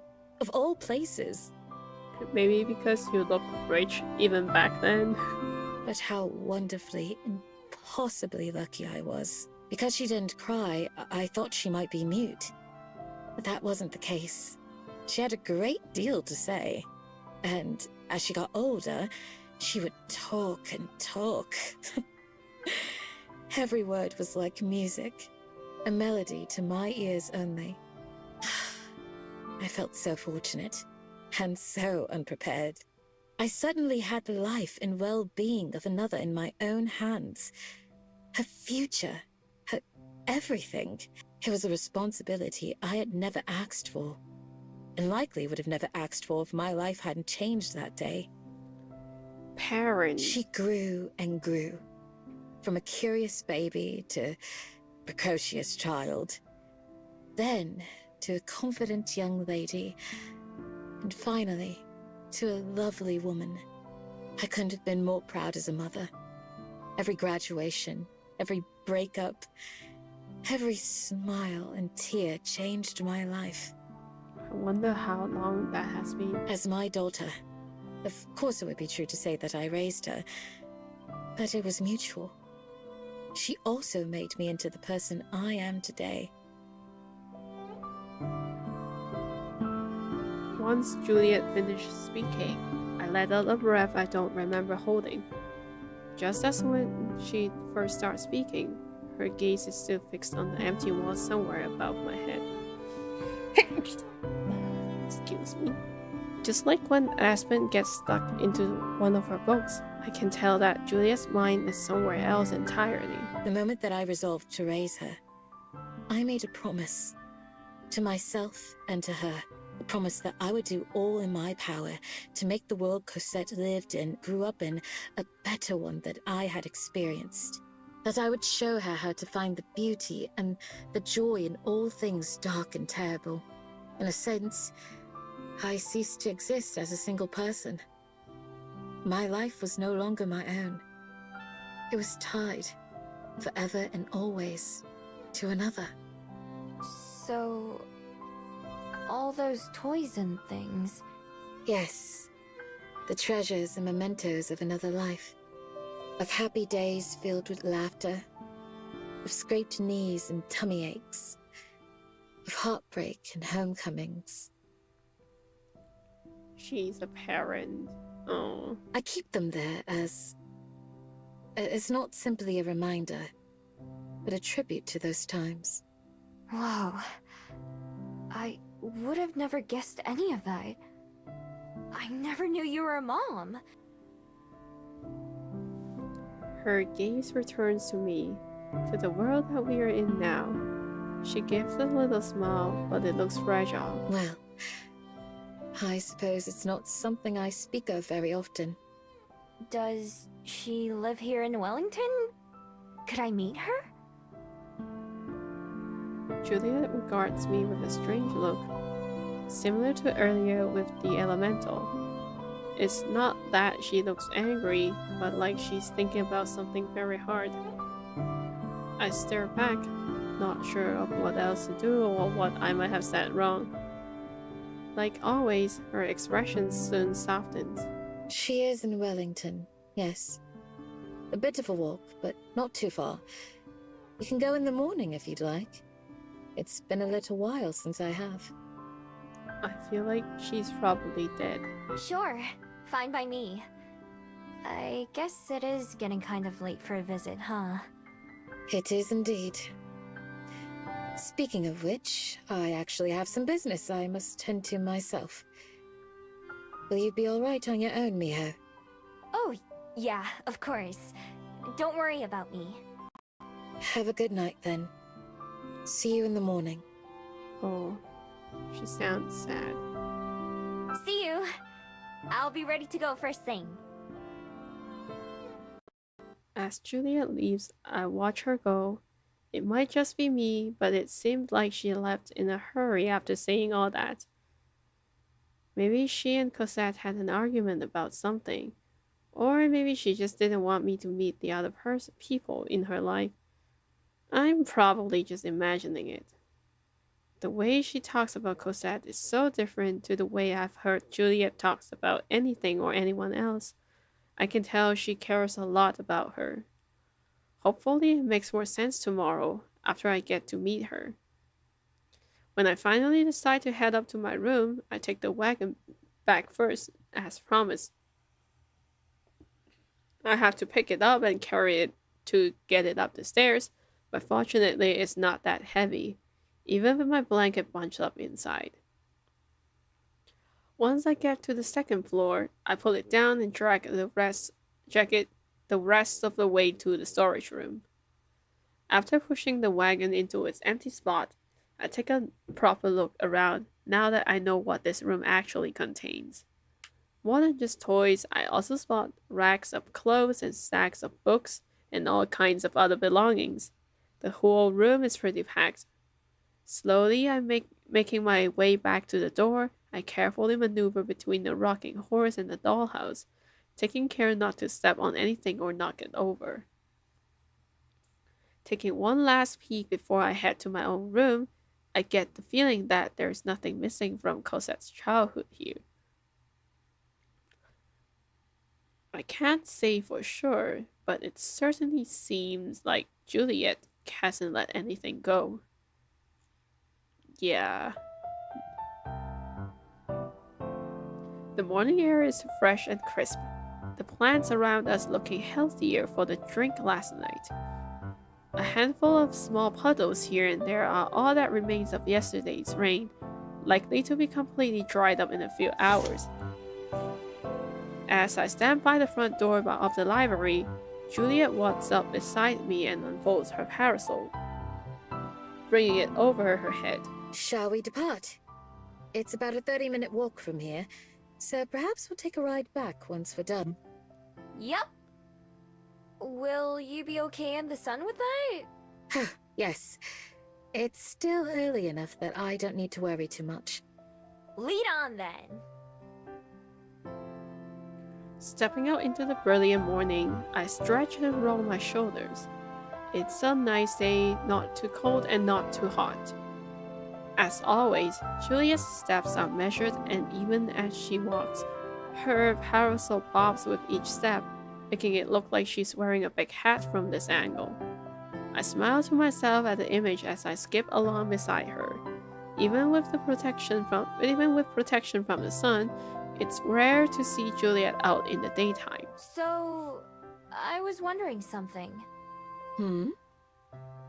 If your daughter lives so close, then why doesn't she come to visit more often? I've been here for a couple months now. Oh, a couple months. Hmm. Although she clearly heard me, Juliet doesn't answer. Maybe it's too personal a question, because things are tense between them. I've never seen Juliet not answer one of my questions before, so I don't push it. Juliet remains quiet as we keep walking. This isn't unusual for her, but I still feel a little awkward. Sorry if I shouldn't have asked that. No, it's all right. You'll see when we get there, though. Okay. We head in a direction that I haven't explored before. We are in the same area as the gardens, but not quite the same spot. A massive green hill watches over us from one side, while trees blanket the other. After crossing a small bridge that runs over the highway, we reach another beautiful area. The concrete path we walk along is lined with bushes and flowers, and the occasional decorative lamps. There are a few houses peeking through the trees which ring the area, but most of the field is still covered in nature. Whoa. Are we getting close? Yes, we're very nearly there. This is Bolton Street Park. She's pretty lucky to live in a place like this, huh? Even as a child, Cosette had an affinity for the woods and trees. I get that. I'll bet she would love to be able to turn into a badder fox. I'm taken off guard by Juliet letting out a great laugh. I don't think I've ever seen her like this. A little giggle or, rarely, a chuckle from time to time, sure, but never anything so relaxed and sincere. A grin spreads on my face just from watching her.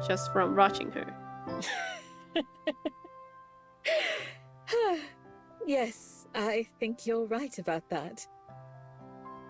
There are only a handful of houses around the park, so I wonder which one is Cosette's. Time and time again, we walk on past the turns which lead to any of them. Just as I start to wonder where it is we're going, Juliet slowly comes to a stop. The main path forks into two here. The one to our left a well-trodden dirt path.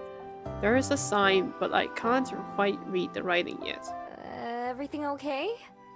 We're not lost, are we? Heavens, no.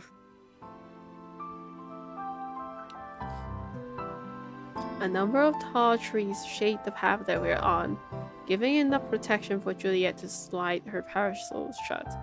She takes a deep, silent breath, and smiles and gestures down the offshoots before us.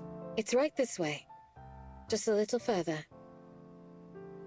Nodding, I follow again as she leads onwards. Right away, I notice that something's a little bit off. Juliet's steps are slower and a bit more uneven, like she doesn't want to get to wherever we're going. After a few minutes of walking in silence, she takes one last turn off from the path we're on, leading me up a small hill dotted with trees. Once we've reached the crest, Juliet comes to a stop. Still confused, I step up beside her. Here we are. Huh? I don't see... Oh. In the shade of one of the trees is a gray stone monument. Its edges are rough and worn from time, but it's spotlessly clean. There are others like it nearby, practically identical. Words are carved into the stone, too small for me to read easily. I've never visited before, but I realize what this place is. I silently mouth the letters off the word at the top, even though I'm pretty sure I know what it's going to say. There's C then an O, and then an S. Cosette's grave is preserved perfectly. I'm sure Juliet wouldn't stand for anything else. I'm sorry. I didn't. It's okay, Miha. I'm aware you didn't know, but I wanted you to. She turns back to the grave, gently running a hand over the curved stone. My beautiful, precious daughter passed away years ago. Almost 2 decades by now.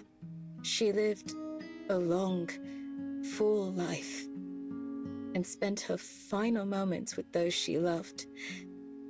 The last words she told me, the last words she ever said to me. Juliet's shoulder shakes without a sound as I stand there, helplessly. She shudders as she takes a deep breath.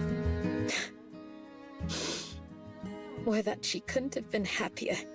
What was she like? She was so many things that it's almost impossible to answer. I think you would have liked her. I'm sure she would have loved you. She was adventurous and free, sometimes stubborn to a fault. Once her heart was set on something, there was no stopping her.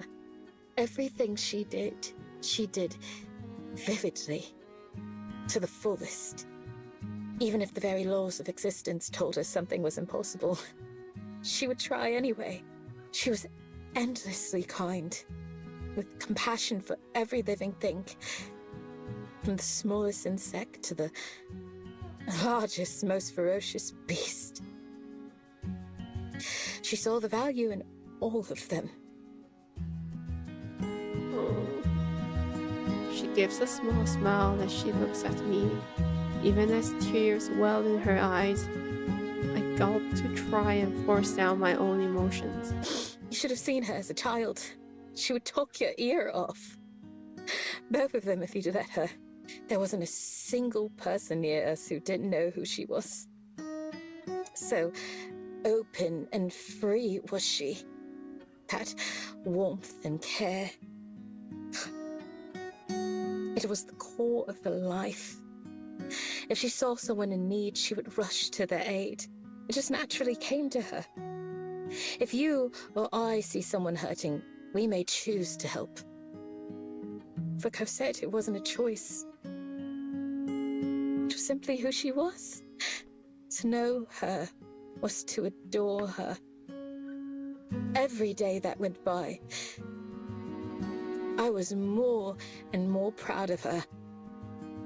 Those virtues never faded a bit. Even on her last day, she was worried for me more than anything.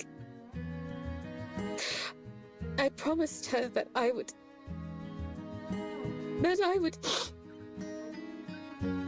Juliet sobs, dragging her hand across her face. All I can do is watch. My own emotions storm that tosses me in all different directions. The pain in Juliet's shaky voice is enough to make my own breath tremble. But beyond that, there's something else. Something eating at me that I don't want to acknowledge.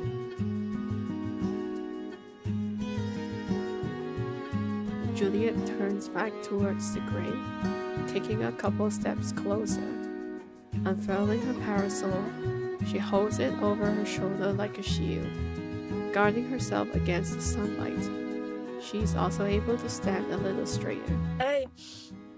I promised her that I would live as she did, to honor her memory with kindness and with virtue and with compassion and patience for all. That I would ensure her legacy lived on in the many lives she had touched. It was only in the days that followed her passing, as I wandered lost and alone, that I truly began to understand how much she had saved my own life. The gift she gave me was something I'd never had before. Purpose. How very silly and irrelevant things such as wealth and prestige began to seem after that. Those were fleeting concepts, born as a misplaced need or desire. There was something that could be much greater. Something well beyond money and power. Love. As a word, it's difficult to understand. To hear the poets speak of it, there's nothing mightier and nothing softer. Love was either everything or it was nothing. It always seemed so trite, so mature. An attempt to create meaning where there is none. And yet, I've found that the poets were right. They were so right. You and I, Miho, to be able to live on, unaffected by time's curse, must surely seem a blessing to some. But that time is meaningless without something to fill it. To those of us who walk alongside Father Time, rather than fleeing him, it's awfully lonely. When I first became a vampire, I told myself that I had no more need for humans, that I was beyond them. Now, I realize I was afraid. There's a simple contentment and joy that can only be found in experience and age, I've learned. Wisdom does not exclude humans, but to look on as once vibrant hair fades to grey, and as once strong hands soften their grips, as once treasured memories become distant, there is pain.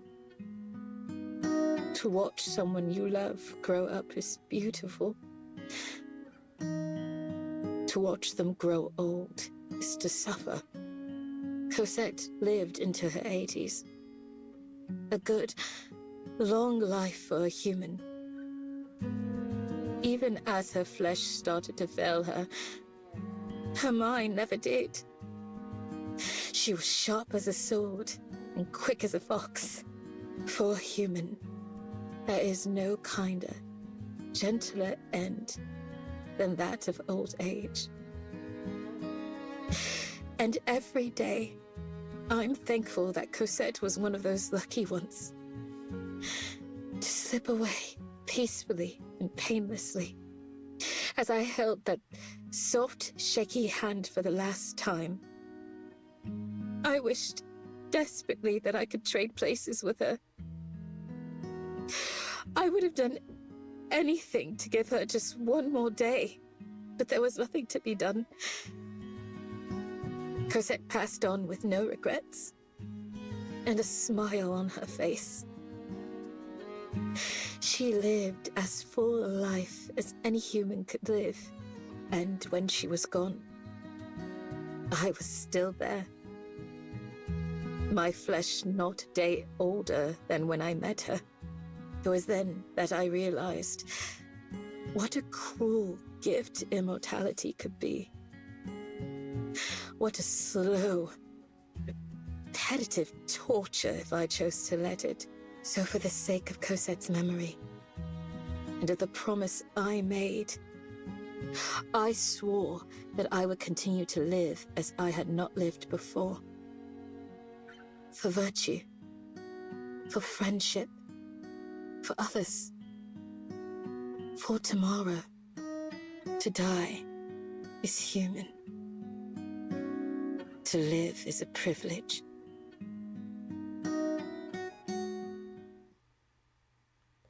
With absolute clarity, the storm inside me calms as I pass through its eye.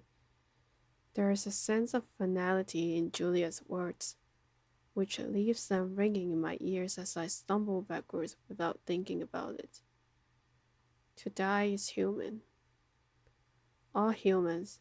Cosette, someday Aspen, but also even mine, my person.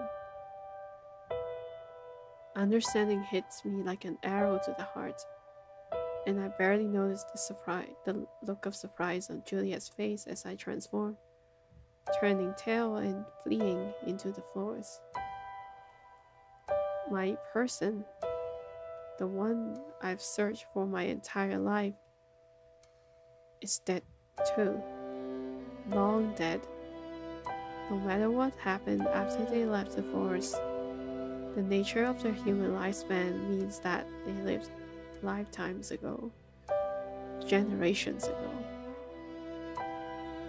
As I run farther and farther away, one thought echoes above the others. All this time, all these years, all these decades, they've been for nothing. I dig my claws into the earth with every step, tearing at the roots and leaves. I do know the name for the feeling pulling and tugging me, the one that had taken over Juliet as we stood there, one I've heard of but never felt until now. Grief. Every lie, every theft, every struggle and hardship, everything for nothing. The word swirls in my head, a dying leaf drifting towards the ground, falling and powerless to stop itself. Finally, I come to a stop, not even knowing where I am or for how long I ran. I just stop when I lose the will to run anymore, transforming onto my knees. Every decision I've ever made, every place I've ever gone, had all been in service of one dream. Over time, I grew to rely on it. I didn't even ever have to think or make a difficult decision for myself. Instead, it was like I had a path to follow, however long. But that path wasn't actually leading anywhere. All it did was take me far away and to leave me on my own. Rising to my feet, I looked around the area. Although the trees and slopes remind me of Mount Victoria, I don't recognize it at all. Juliet's nowhere to be seen. The sparkling sunlight means she couldn't join me here even if she wanted to, even if she found me. I wonder if she's looking. Juliet, who always seemed so calm and put together, behind that mask, she was hiding all these feelings. What else don't I know about her? What else has she been keeping to herself? Is it just more pain? An ice-cold chill runs down my spine, making me shudder as I realize something else. She must have known too, that my person was dead. She must have figured it out right away, yet she never told me. Aspen too. Suddenly, every pain, look, or topic changed. Wherever I brought up Johnny, it makes sense. They both knew, and were hiding it from me all along. This whole time, letting me go on and get my hopes up, without ever stopping me or telling the truth. It was so simple, too, so obvious. If I just thought about it for a bit myself, I'd have realized that humans live and die much faster than my kind do. Sighing, I sit down on the grass, wrapping my arms around my knees.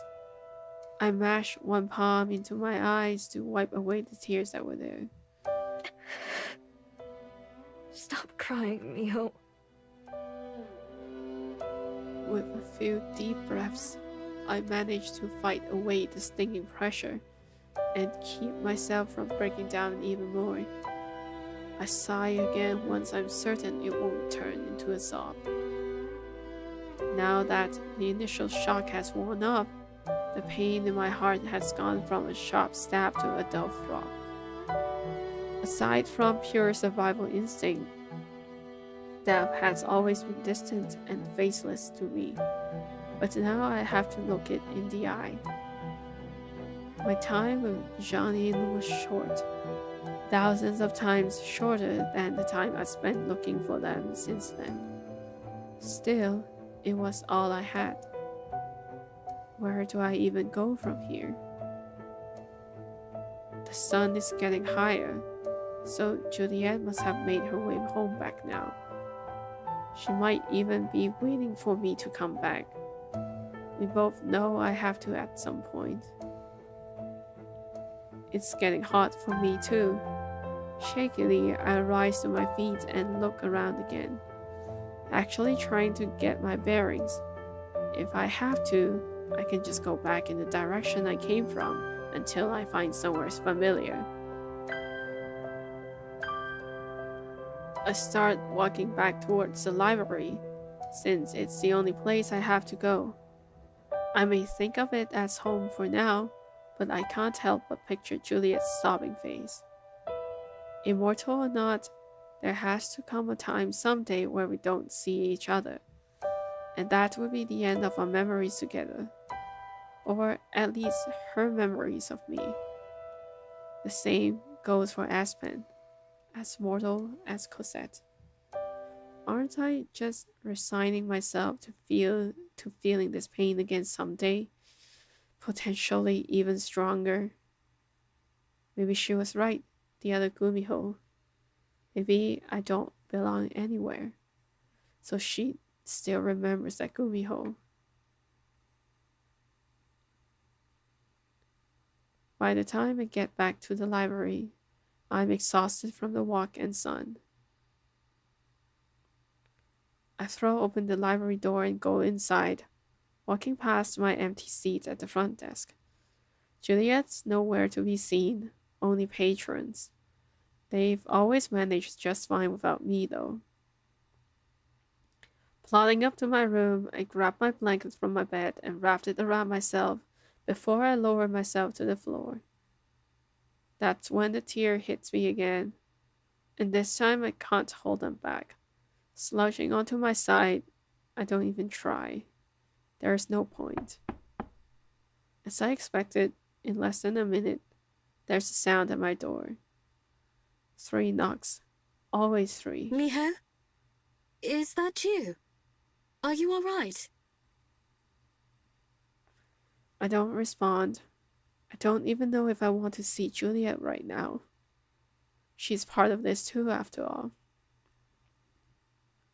She pauses outside for a moment, but a few seconds later, Juliet opens the door anyway. Miho.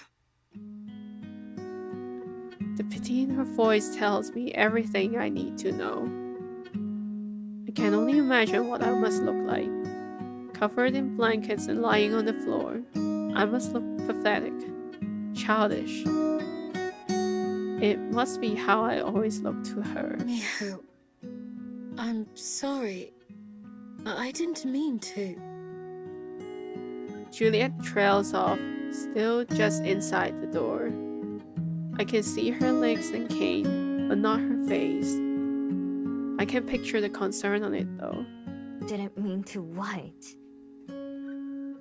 The words come out as a growl, surprising even myself. But I can't pretend. Not now. She let herself in here. She can deal with it. Her cane sways from side to side as she wrings her hand, almost knocking into the wall more than once. For you to put things together this way, such a painful way, I wanted to... So you did know. I cut her off without thinking, as she confirms my suspicion. With one arm, I pushed myself up, letting the blanket fall away from my face as I glared daggers at Juliet. Pardon? You knew. Slowly, I rise to my feet. My head is pounding, and I can hear my blood pumping as anger rises through me, bubbling out like liquid magma. All this time they've been dead, and you knew, didn't you? You probably knew from the first time I told you about them, right? She stiffens, and then Juliet sighs deeply. It's all anyone ever seems to do around here. I did. Yes. Why? Why didn't you tell me? Although tears are beginning to choke my voice again, I manage to shout out my question, my accusation. I've been looking like such an idiot. I'm already an idiot compared to you and to Aspen. Every day I'm reminded of that. But this really takes the cake, doesn't it? I've been wasting my whole entire life over something everyone else can figure out right away. Miho, it isn't like that. Then why? Tell me why you didn't tell me sooner. Or Aspen. She knows too, right? Juliet nods meekly. My eyes burn and my nose is running. My face hurts in every way possible.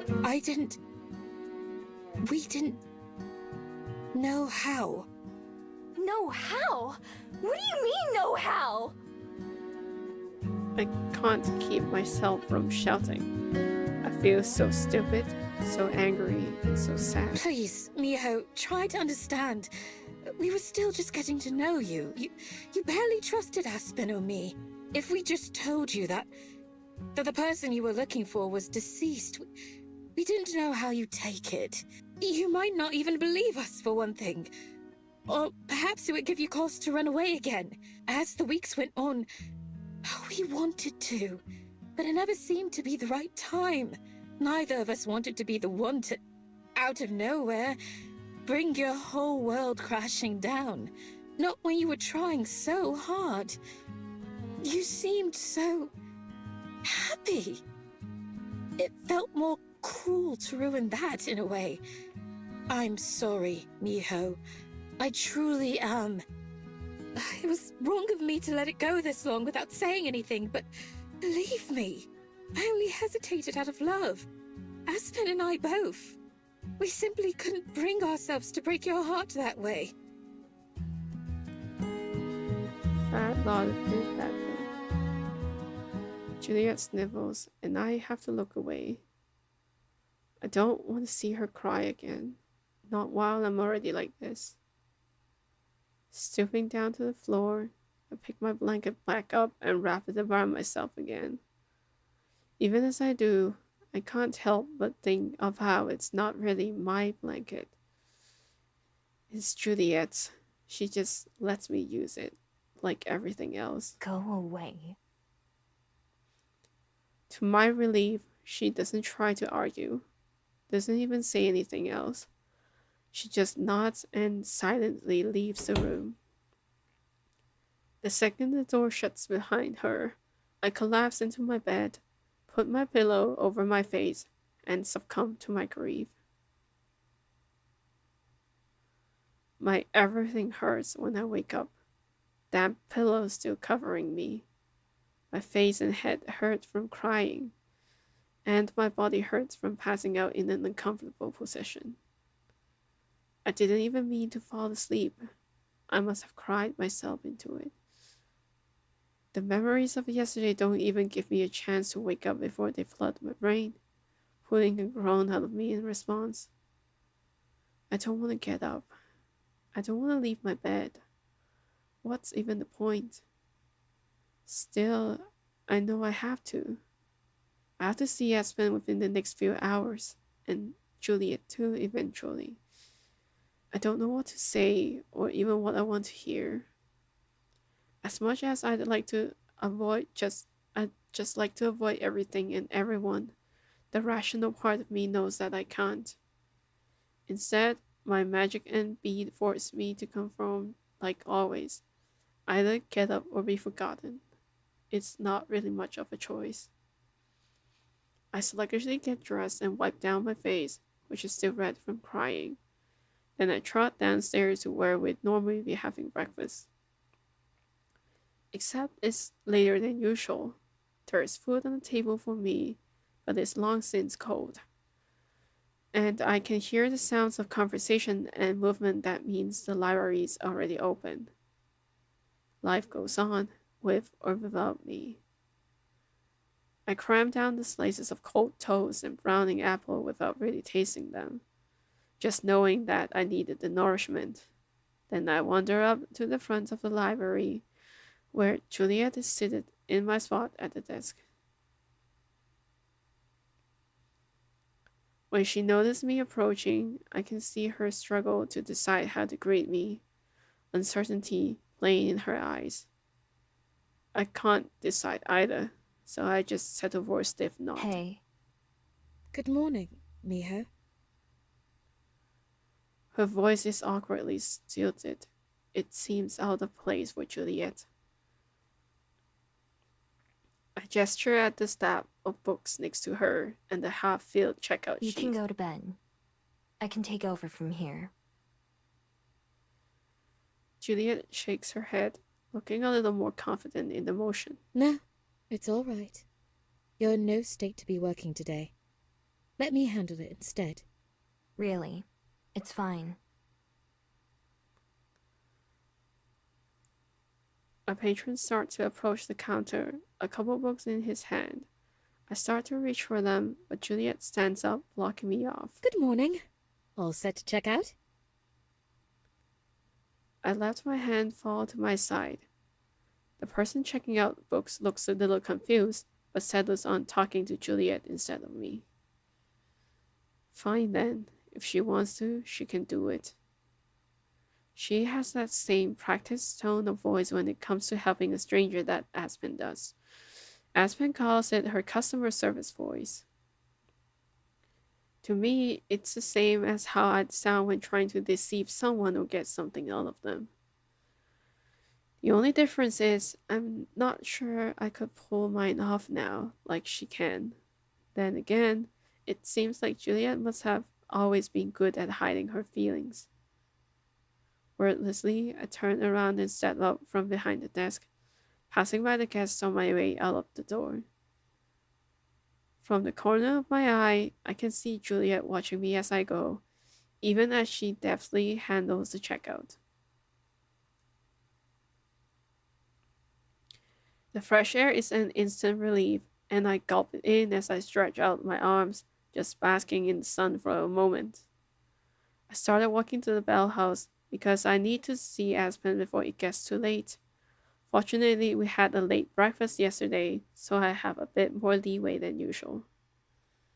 I do my best to keep my head empty on the way there, because if I let myself think, it would turn bad. So instead, I just focus on putting one foot in front of the other, and one paying the minimum amount of attention to my surroundings, just enough to get me there.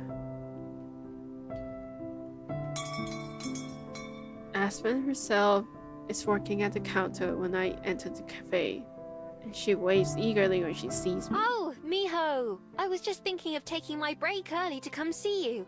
Juliet said you were feeling a little under the weather this morning. Oh, she doesn't know yet.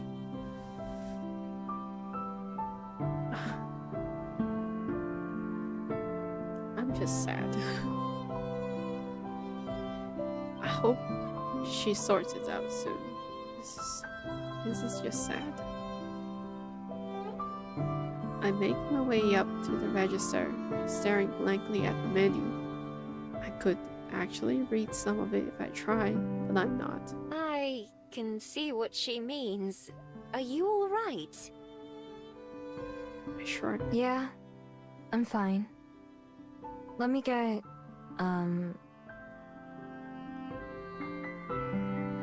The name of the different drinks that I like all swirl around in my head, but somehow picking one feels like an impossible challenge. I wasn't actually planning to stay or get something to drink. I just started ordering out of habit. Whatever you recommend. Frowning, Aspen taps something into the machine.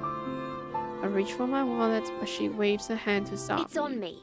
Go sit down and I'll bring you something soon. Thanks. Leaving her to that, I trudge to a booth and sit down, resting my head on my arms and closing my eyes. Yeah, it just hurts. My heart hurts. I could have just come inside and left again as soon as Aspen saw me. But I know that I wouldn't feel any better anywhere else I could choose to go. At least this way I get a free drink out of it. I don't open my eyes again until I hear the sound of Aspen setting a cup down in front of me before taking a seat herself. Thanks. Again. Sitting up, I have a taste of whatever it is Aspen brought me. It is scalding hot and bitter. What's in this? Coffee! What else? Espresso? You look like you need it. Gingerly, I take another sip, bracing myself against the heat this time. One of your recipes?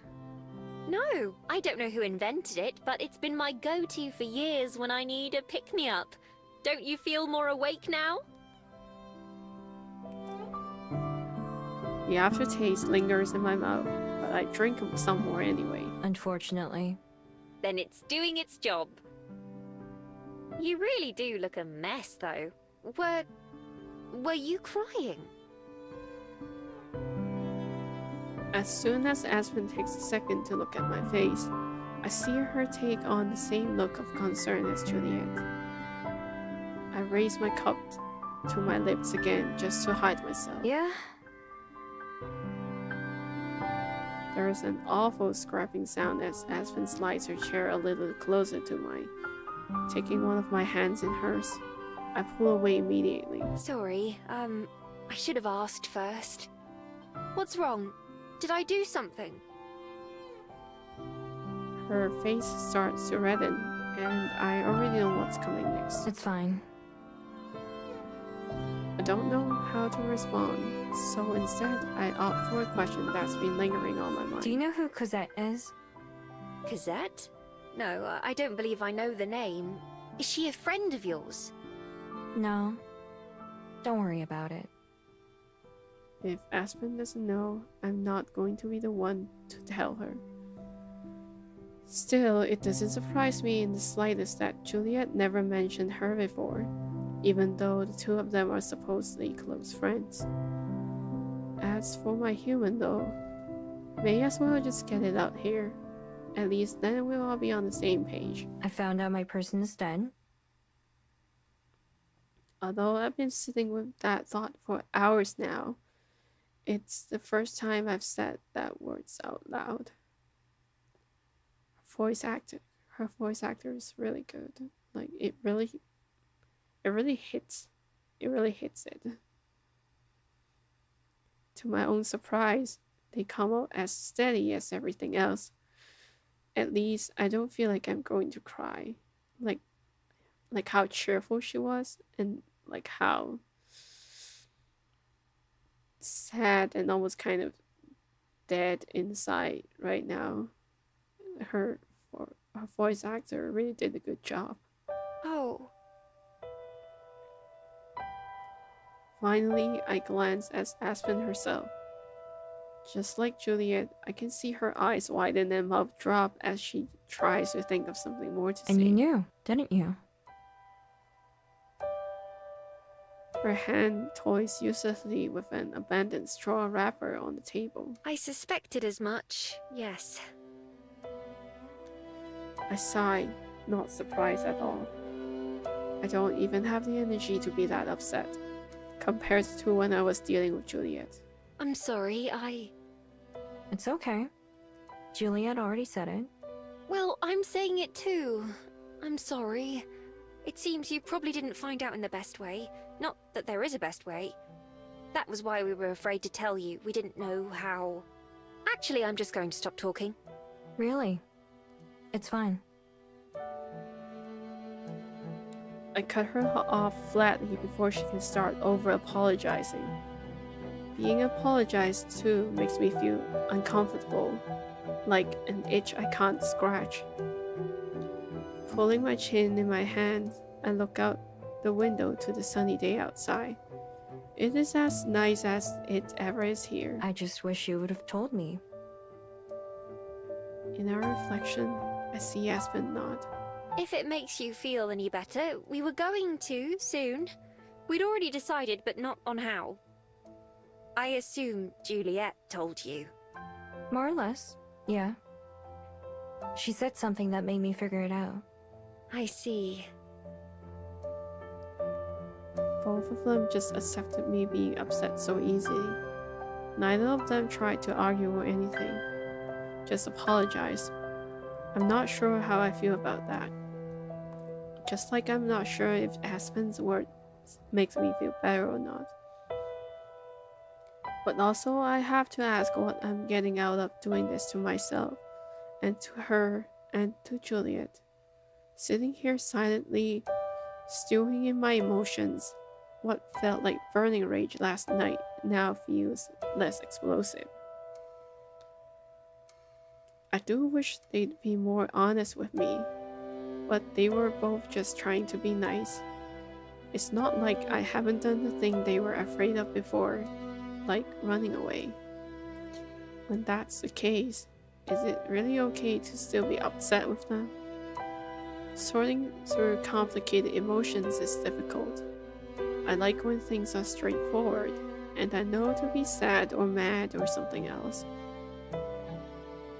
Right now, seeing how sad it is, it's also made Juliet and now Aspen. Doesn't make me feel better either.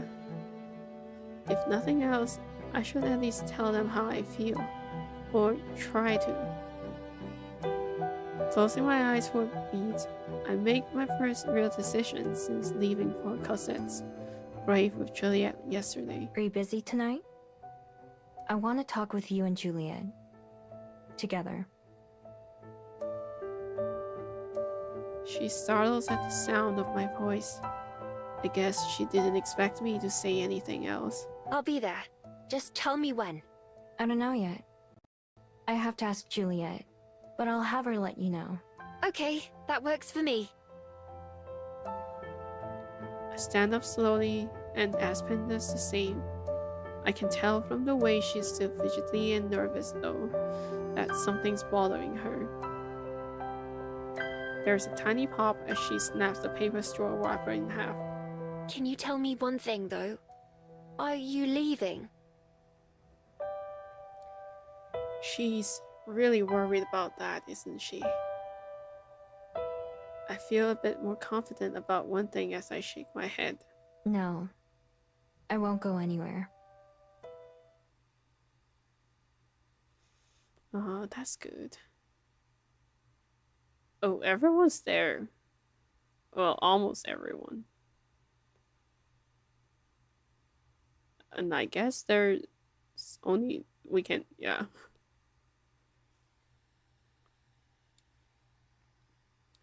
After getting back to the library, I make the same request to Juliet about being able to talk together. Not only did she agree, she suggested that we go somewhere else, just for a change of pace. We shared a quiet taxi ride up to the Botanic Garden, not far from Cosette's grave. Neither of us tried to talk, which suited me fine. I spent the whole ride trying to think about what I want to say. I imagine Juliet did the same thing. The taxi driver drops us off as close to the entrance as possible, tipping his hat in thanks as Juliet pays him before driving away, leaving the two of us mostly alone. There are a few people around, but more of them are leaving than entering at this time of the evening. One of those people, a figure sitting on a bench reading, stands up and approaches us. When they step into the light, it turns out to be Aspen. It's certainly a new feeling to be the one waiting, instead of waited for. Hi, Aspen. Good evening, Aspen. I hope we didn't keep you waiting for long. No, No, not at all. Besides, I can hardly complain when it gives me an opportunity to catch up on some reading. I thought about exploring the gardens a little, but I wasn't sure I'd be able to find my way back out. There are worse places to be lost, at least. Thank you for indulging my request to come here in the first place. It was a good idea. Not to say the library's gotten boring, but... We never really go anywhere else? I feel better now than I did this morning, at least enough to make a couple jokes. A lot of things still weigh heavily on my mind, but I'm determined to not just be an emotionless rock that wouldn't help anyone. Precisely! I've never been here before either, so I'm eager to see the gardens. Oh, but you've been here for a while now, and you haven't been here. Like, you've been in the town for a while. It's been a while since I've been here myself, but I believe I remember a nice spot I used to visit with. Instead of finishing her sentence, Julia simply begins walking. Her cane makes a steady click-click sound as it taps against the stone path. Aspen points off some of the signs that we pass by, signs which I, of course, have never given a second glance at. Stonebridge Gully. That sounds rather poetic. Perhaps I'll use it in a story sometime. Ah, Pine Hill Path too. Whoever named these gardens was having fun, weren't they? Juliet still seems preoccupied, not ignoring us, but not seeming to pay much attention either. She does wait while Aspen pauses to read one of the big signs that talks about the gardens. She writes a little bit in her notebook, then scurries back to us. Sorry. One of the photos there caught my eye and I wanted to take some notes for further research. I hadn't realized there was more to this park than just this one garden. Really? Like what? There's an old estate for one thing. Also another garden just for native plants. Ooh. There's even a cemetery not far away that's apparently part of it. The steady rhythm of Julia's cane misses a beat, but she keeps walking. After a short uphill stroll, we reach our destination. A small brick path just off the main road, into an overlook covered by a glass roof. There are a handful of benches around, but all of them are unoccupied. Good spots for chatting. It will feel extra nice if you chat at night at these places when there's no mosquitoes or anything. Would this do? Oh, Juliet, it's breathtaking. I have to agree. Aspen walks to the edge of the overlook, pressing a hand against the glass as she looks out over the view. I stand beside her and do the same. We're higher up than I thought, with a good view of the rest of the botanic garden from here. I even spot the main gate, far across the same rolling green hills that I noticed a couple of days ago tower over us.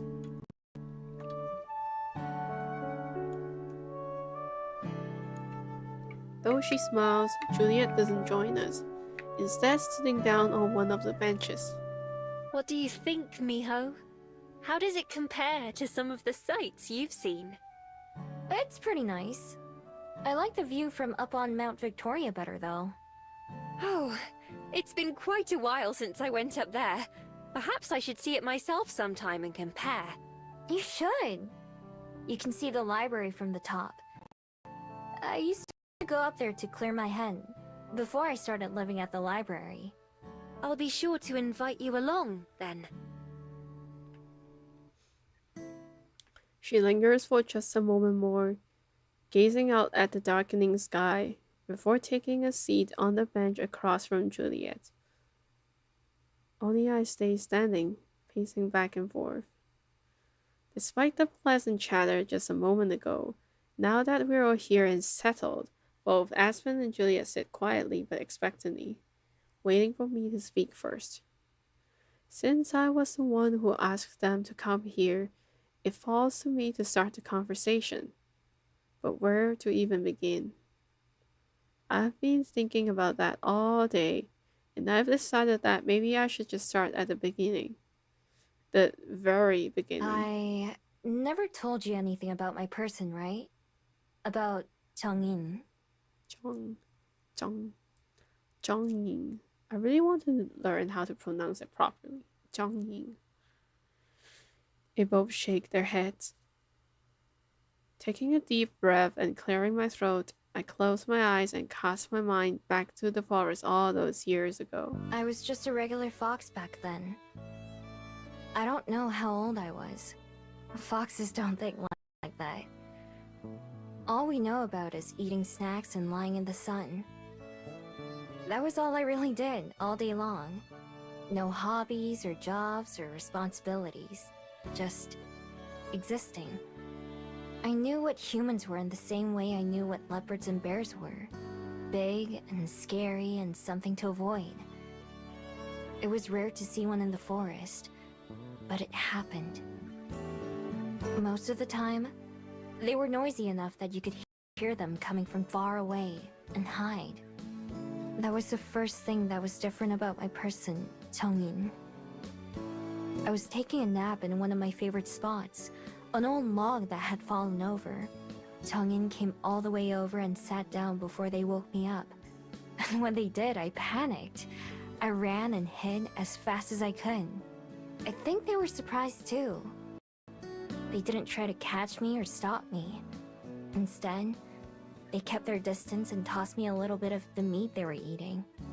I didn't trust them and didn't know why they were sharing, but it smelled pretty good. So I grabbed the food and ran away, and eventually they left.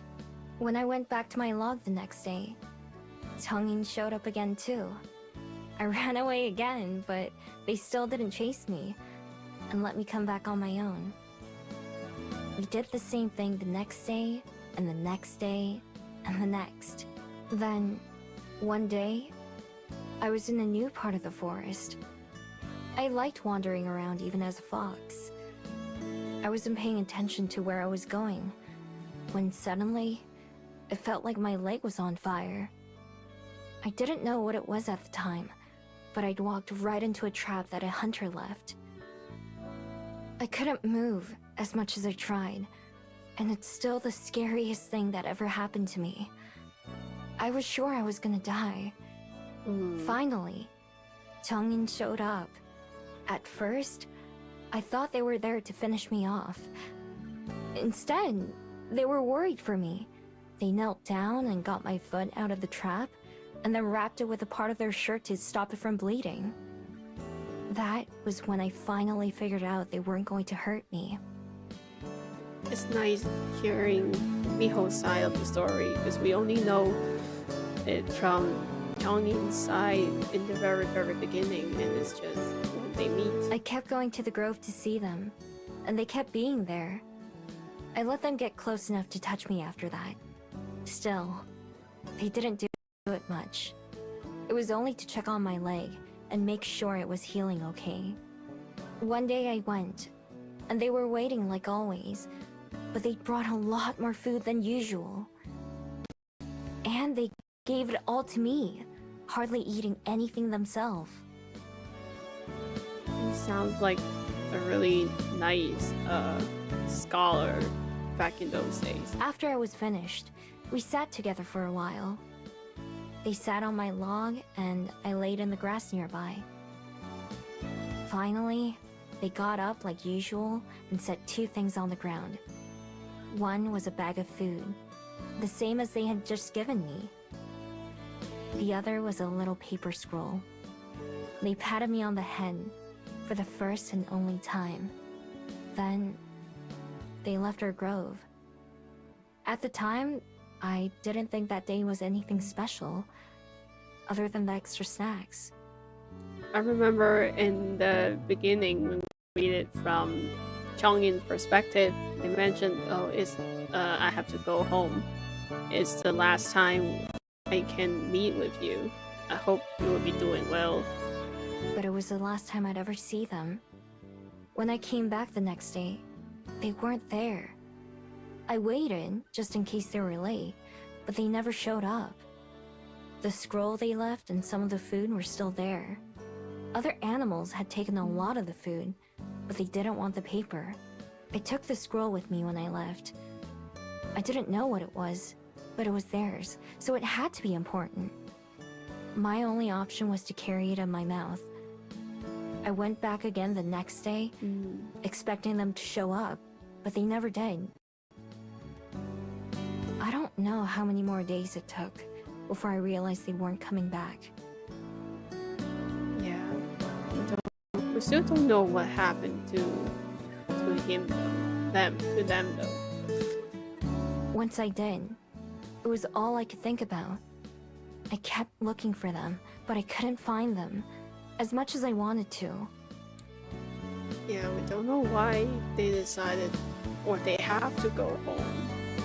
And we also don't know what the scroll is. I didn't even know why I wanted to see them so badly. Just that I did. While I was thinking about that, I started to choke. Something came out of nowhere and was stuck in my throat. Finally, I coughed it up. A bead.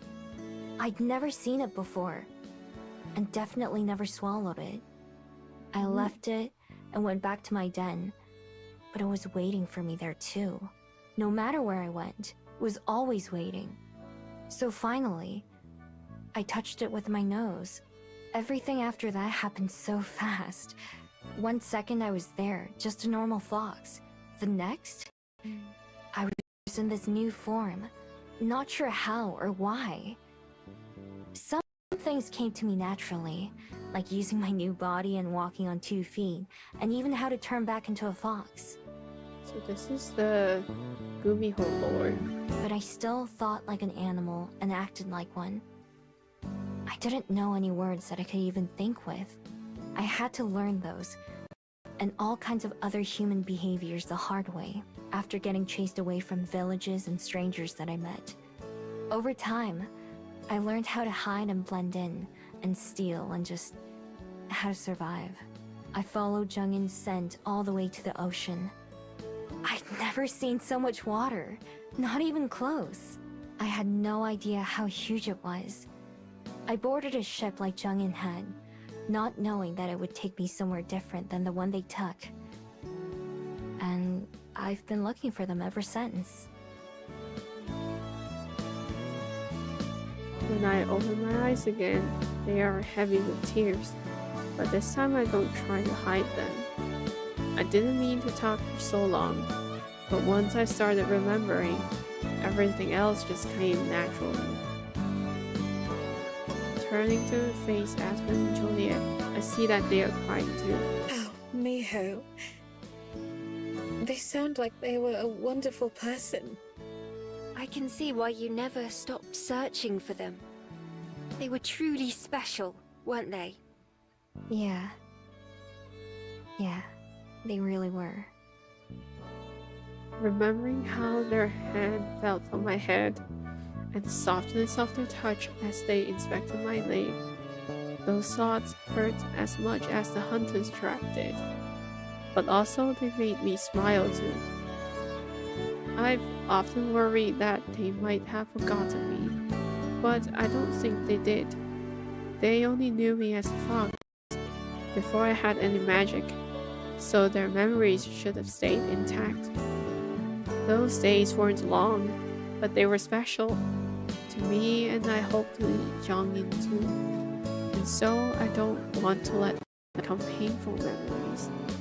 I want to smile when I think about them. I'm trying so hard not to cry. Anyway, I'm sorry for getting so mad at you yesterday, Juliet. And for how I acted this morning with you, Aspen. I know that you both just wanted to keep me from getting hurt. But that's another thing, too. It feels like you're always looking after me, or taking care of me. Right. No, I'm not crying. You're crying. There are lots of things I'm still learning, but I'm not weak. I've taken care of myself for a long time, you know. So, I don't want it to be like that anymore. I want you to be honest with me from now on. Both of you. Even if it's something that would make me sad or angry. Yeah, these talks are. I promise that I won't run away without saying anything. I won't just disappear no matter what happens. These talks are so important for a relationship to stay. Because if we're really friends, then we should trust each other, right? That's one of the things I've learned. Having said everything I have to, I finally sit down, taking a spot between the two of them, just like at breakfast every morning.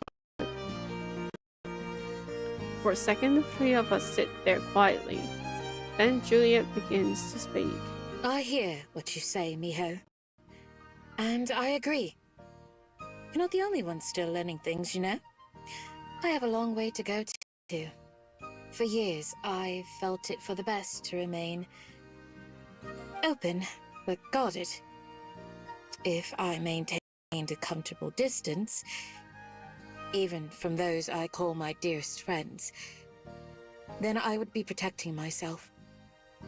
That's fair, actually. By never getting to know anyone too well, by withholding any meaningful details of my life, I thought to avoid the pain of loss again.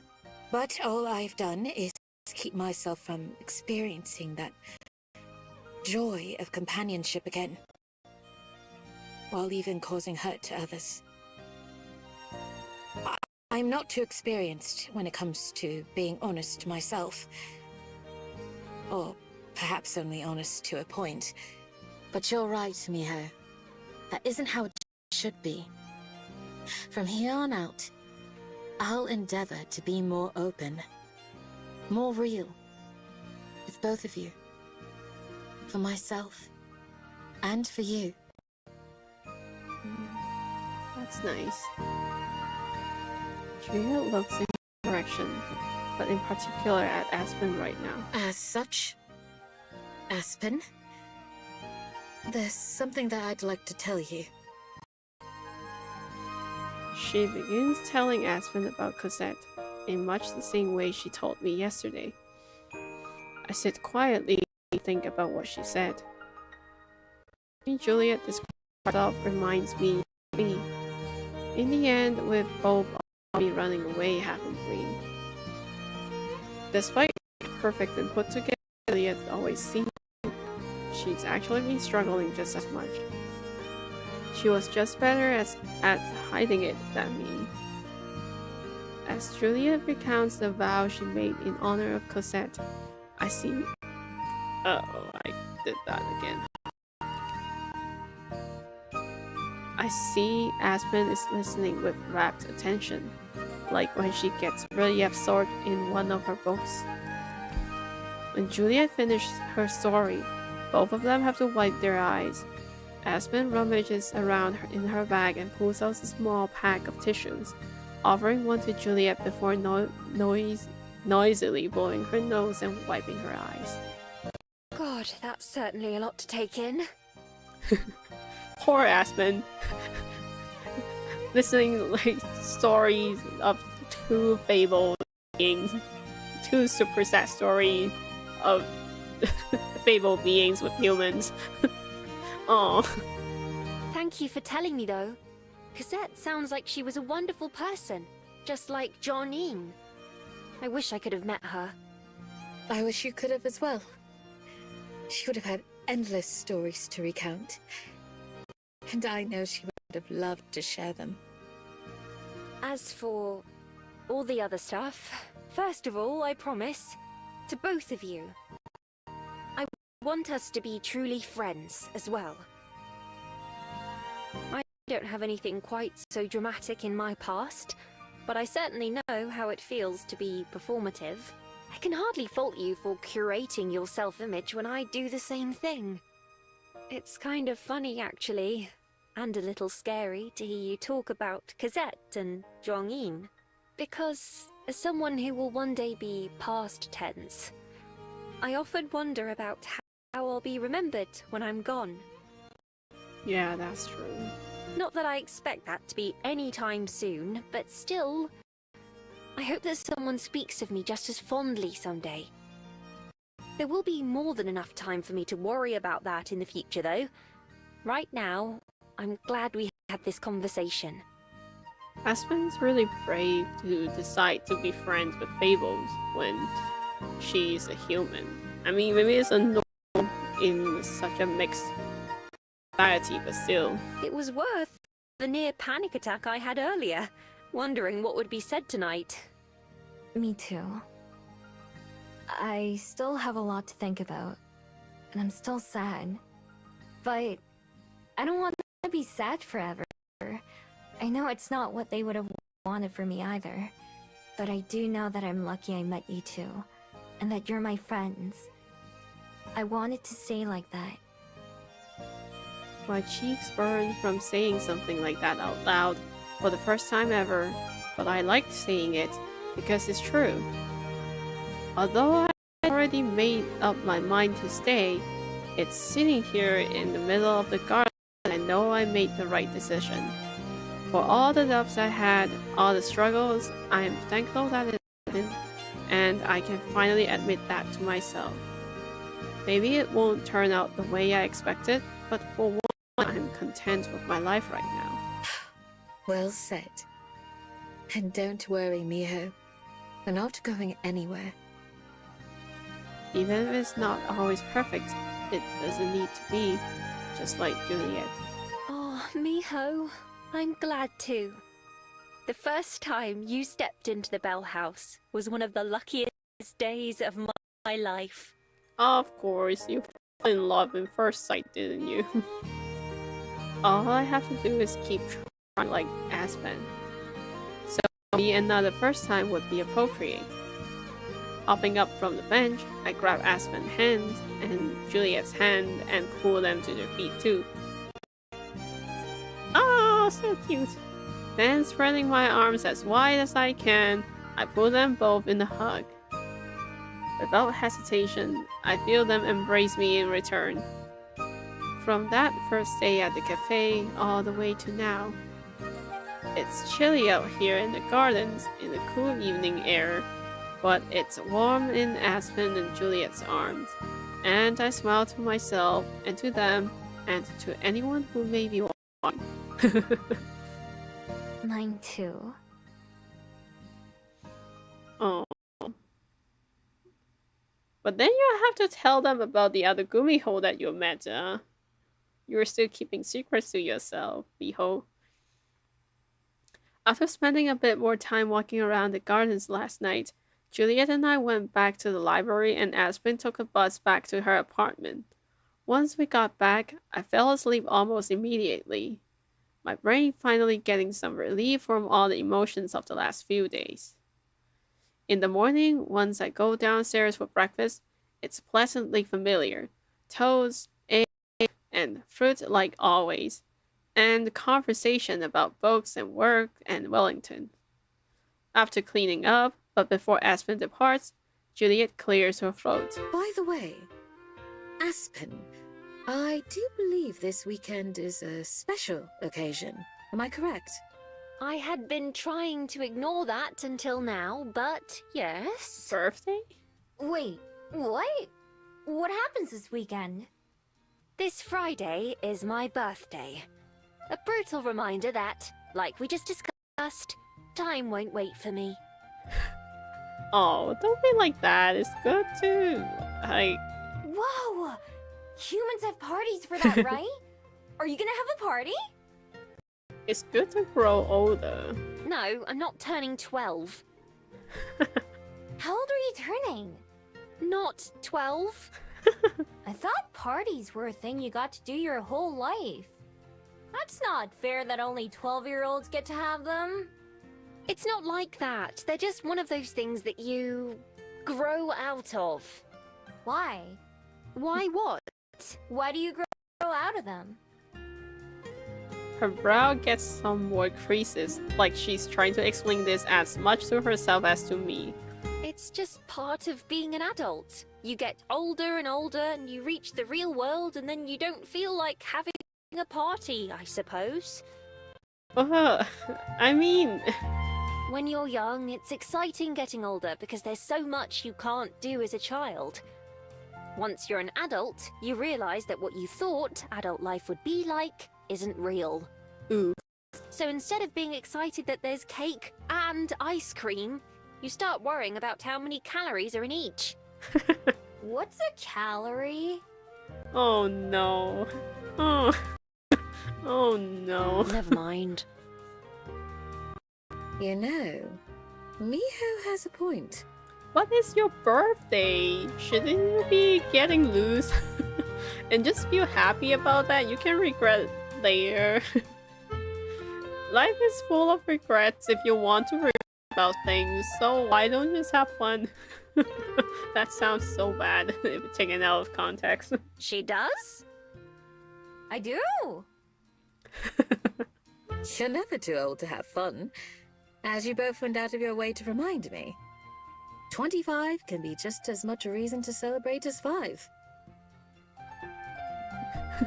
I suppose you're right. For the record, I'm only turning 24. Thank you very much. Oh my goodness, you're only 24 and you say you're old. How dare you say that in front of, say that in front of everyone else who's like, oh my goodness.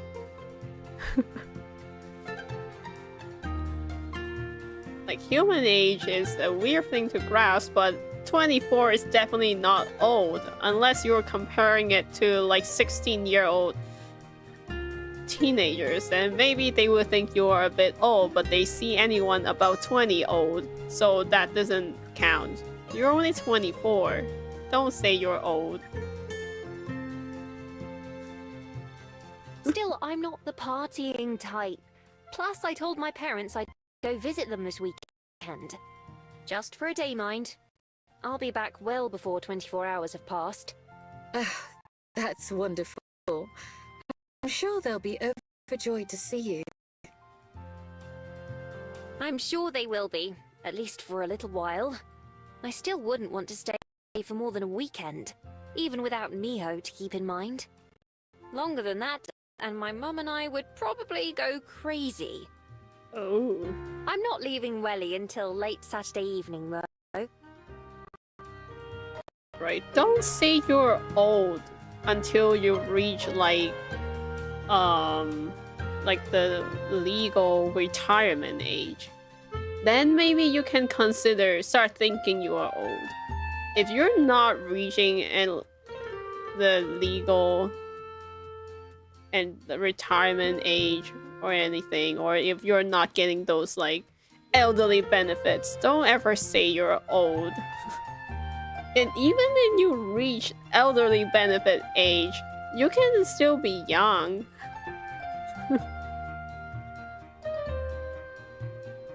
Would you mind going with me to the bus stop on that day, Miho? Just to be extra safe. Legal retirement age. I'm sure retirement will be a thing anymore by the time I reach that age. Then we'll be forever young. Can just work and do things and young and reckless. Yeah, of course. What else? Well, it takes the same amount of effort to spend the time in misery and to spend the time trying to be positive. So at least try. It might work out, but it might be better than not trying. Even without a party, would you let us treat you to dinner on Friday evening? We can go wherever you like. Ooh, dinner. Dinner's good. Dinner sounds like an adult birthday celebration thing. That would be nice, thank you. No gifts though. It won't be a party. Yeah, sure. That's easy, because they wouldn't know what to get you anyway. Where do you want to go? I'm not sure yet, but I'll let you two know. Maybe you can come over over on Friday evening, and we'll go from there. Come over? Where? To my apartment?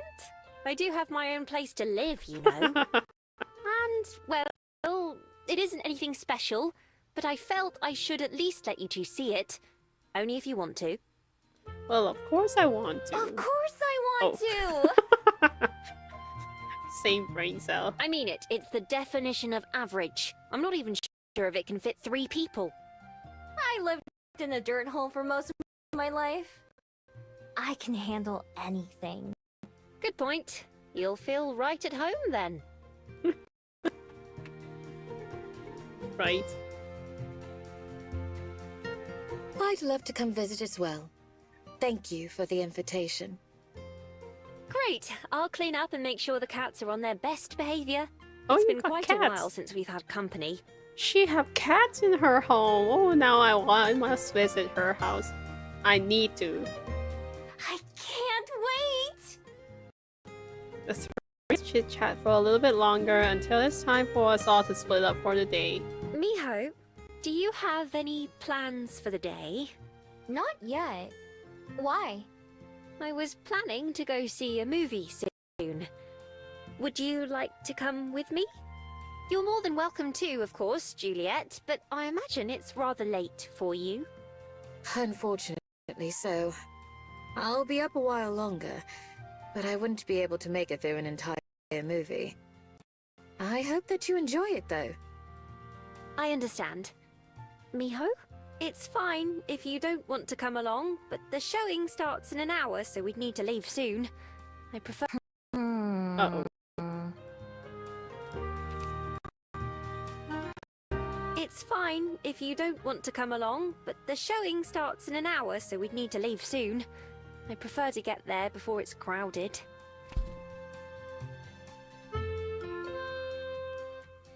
I am going for Aspen's route, so yes. Sure, I'll go. It's like watching a really big TV, right? Precisely. I'm sure you'll have a great time. Have fun, both of you. I'll see you two later. See ya! Good night! With that, Juliet waves goodbye and goes to bed. Are you ready to go? Yep, I am.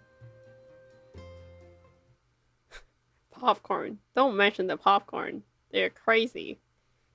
They're crazily expensive. Like, hot dogs are also expensive in cinemas, but at least they can fill you up. The popcorn is just crazy. Aspen leads the way outside and down the road. So what movie are we gonna see? It's based off a book that I read a long time ago. I should have mentioned that it's a horror movie. That won't be a problem for you, right? Oh, I wonder if Miho has any tolerance with horror. Nah, it's fine. What's a horror movie? A scary movie. This one's about a creepy clown that terrorizes a small clown. town. Oh, I like clowns. They Clown? How is that scary? just look scary to me. They like their appearance. I don't like how they look. Even with the normal, not scary clown, I don't like the makeup. It scares me so much. It gives me this sense of unease because I can't tell. Like I can't tell the facial expression or like how they act. It's weird.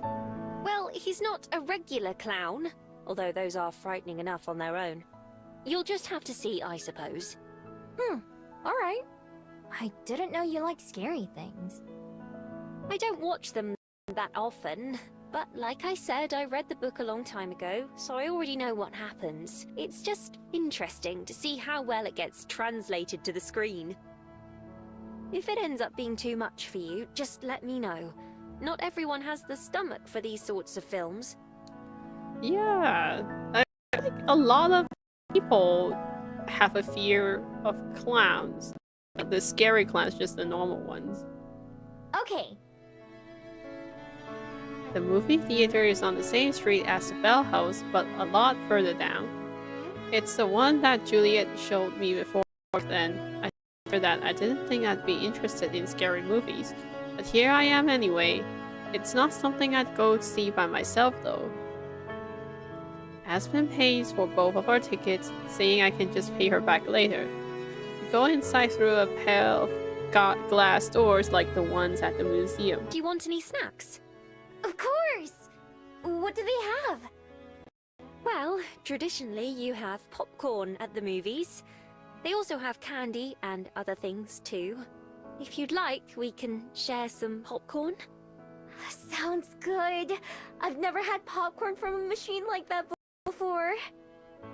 Let's change that then. Aspen goes up to the counter and places our order while I wait nearby. A minute later, she approaches me carrying an enormous tub of popcorn. It is at least as big as my head, ear, and all. Whoa, that's huge! Yeah, that's a big tub of popcorn. Considering how much they charge for it, it's only fair. Come on, let's go sit down. Yeah, just that's how our discussion just went. Super expensive popcorn. You know they use why cinemas, theaters have popcorn? It's because they in the old time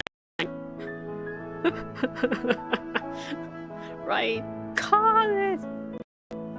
What was I saying? Oh yeah,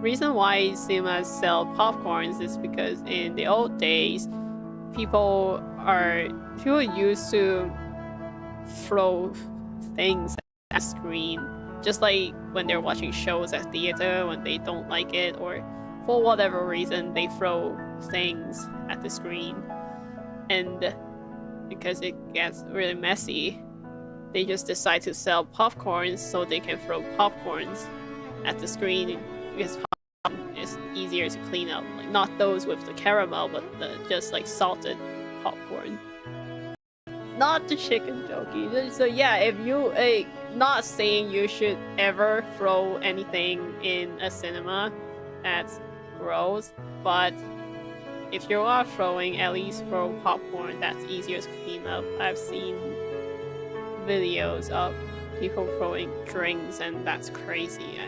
I would not be happy if I got rained with like Fanta when I go watch Minecraft. Whoa, that's huge too! Did I read this? No. I follow her down the hallway and through another door where I finally get my first look at the movie screen. It makes my TV look like a toy in comparison. In fact, it's probably bigger than my entire room. We go up some stairs and then sit down in one of the back rows near the middle. Aspen holds a bucket of popcorn in her lap and grabs a handful right as something to play on the screen. Right, yeah, I'm also too scared to go watch the Minecraft movie because of that. I saw videos going around and I'm like, nope, nope. Immediately, my ears are assaulted by blaring music and booming speech. With the sound coming from all around, I instinctively cover my ears at first. Is it supposed to be this loud? I have to yell just to make myself heard. Yes, but we're not. It's like the library. These are just previews for other movies that are coming out soon. But once the real thing starts, we're not supposed to talk. Yeah, the 30 Although, minute. It's not like there are many other people around that we'd be disturbing. There's like those 30-minute long ads for other movies. She's right. We're the only people in the theater right now. This must be why she wanted to see this early in the day. Eventually, I get used to the volume level. I grab a handful of popcorn from the bucket to munch on, and I'm surprised by how tasty it is. No one I go to movie theaters or stuff, I have my own pair of earbuds because sometimes it really is too loud. But I still want to enjoy whatever is going on. I have my own pair of concert earbuds that will make sure I won't die, my ears won't die with the loud music or whatever is blasting. Whoa, this slap my other hand over my mouth to shut myself up, which makes Aspen laugh. She leans forward to whisper. It's fine. We won't bother anyone. It's just good to know for the next time you see a movie. Oh. Okay. This is really good. I wonder what flavor popcorn they were having. We sit through a few minutes worth of previews before our movie finally begins. Just a few minutes, not half an hour, 45 minutes. That's good. How am I never fine? Oh, what are you having for dinner? I mean, popcorn's good too. I like the caramel popcorn more, but I also like the salty one, like the salty butter one. Aspen and I, mostly me, if I'm being honest, are almost halfway the popcorn already. Yeah, eating the popcorn even before the movie starts. Classic. The movie gets right into the action. Within the first few couple minutes, the clown Aspen mentioned is already causing chaos. I thought clowns were supposed to be funny, but apparently this one didn't get the memo. I'm not bored, but I'm not exactly scared either. At one point, there's a loud bang as the evil clown jumps out of the darkness. Oh, Aspen, are you scared? Let me try normal salty popcorn from stores. Oh, have you not tried the sweet one? There are some that's coated in caramel and it's crunchy. Like the caramel hardens outside, so it's crunchy and super sweet. I like those. I like my popcorn crunchy. I've actually only had that, like the sweet popcorn, for so many years. Then one day I had salty popcorn and it's not crunchy, and then I finally realized it's the caramel part making it crunchy, and I was so disappointed for a sec. But then I realized the salty ones are also good. And I'm like, it's fine, you know. Beside me, Aspen jumps in her seat, almost spilling the popcorn on the floor. Embarrassed, she wraps her hand tighter around it so it doesn't happen again. The movie lasts a lot longer than I expected. By the time we leave, it's almost lunchtime, although I'm too full of popcorn to be hungry. How big is that popcorn for you to be full of it? Never eat popcorn for it to be full. I'm always hungry after a movie.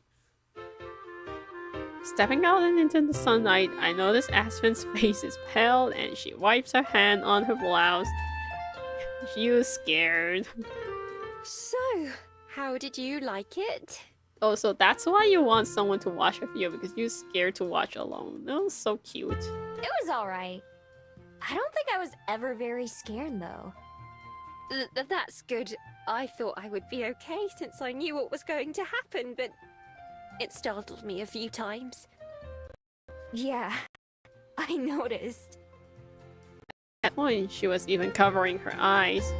Well, there's a reason I don't watch those types of movies very often. I'm glad you had a nice time, though. Yeah, thanks for inviting me.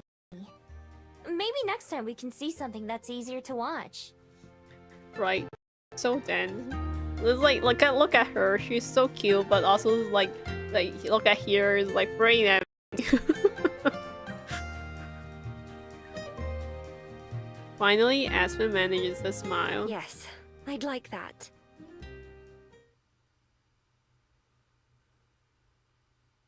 Oh, still no side quest. Though the side storyline.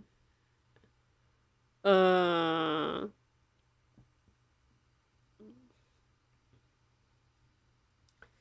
just keep visiting the waterfront.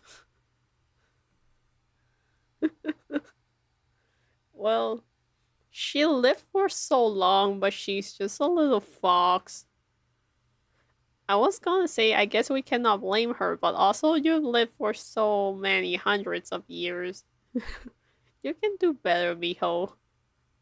The fish market is in full force right now, rows and rows of displays tidily showing off freshly caught fish, with lines of people twisting all around the market, waiting to purchase goods. As I walk through the crowds, the dead eyes of hundreds of fish seems to pierce my soul. Right? I think like she just survived with stealing and with people forgetting her after a day. So yeah, that that's not a very good way of living, but I guess that it worked for her for hundreds of years for some reason. Don't get me wrong, I'm not squeamish about raw fish in the slightest. I mean, I've caught and eaten plenty of fish as a fox before. But isn't there something a little morbid about lining up their little bodies for everyone to own? If it were me, I'd just eat them right after catching them. That's when they're best, and it seems more respectful to the fish. I guess that's why they are the merchants and not me. Fresh fish. Fish has to be fresh. It has to be fresh. You cannot have it any other way. In the mountains, you cannot get fresh fish, and that's very annoying. Just don't eat fish if it's not fresh. Should I go to Bell House? I've been just going to Waterfront and Bell House because these two are the two where I have my main this is where Aspen work, and then this is where Mr. Kim, which is the side quest character that I'm looking for, is going. I think I'll go to Bell House this time. I'm feeling a little lethargic, so maybe I'll have a warm tea and a long, peaceful sit. I can always count on the Bell House for its cozy atmosphere after all. I buy my drink, find my favorite seat, and settle down. And then I watch a kid across the cafe knock his midnight double chocolate swirl drink on the ground and immediately start crying. Oh no! So much for the atmosphere. I think I'll sit outside today. Oh, that's it? That's all? Oh. Later in the evening, Aspen sent a message to Juliet to let her know that she's ready for us to come over. And the two of us walked down to the address she gave us. Juliet leads the way, of course, since I don't know many of the streets by name. We eventually arrive at an unremarkable looking apartment building, just a few stories tall and without many decorations out front. This is the place. I believe she's on the ground floor. Not too far away, one of the doors swings open and Aspen pokes her head out to wave us over. Oh, even the ground floor is an apartment. Interesting. Miho, Juliet, over here. Aspen! Maybe it's those like shorter ones, just like 3 stories high kind of little apartment building. She holds the door open with one hand while pushing something away with her feet. No! Stay back, you two. 2 cats! Ooh. I freeze halfway to where she is. What's wrong? I said, no, not you, Miho. I'm talking to the cats. Aspen gestures for us to come inside while keeping an eye on the floor. Juliet and I hurry in, and Aspen shuts the door behind us. Well, ta-da! Or something. Whoa! Oh, that's cute. The entire place is just one room, except for a small bathroom. Right across from the door is a tiny kitchen area, with a fridge, stove, and microwave.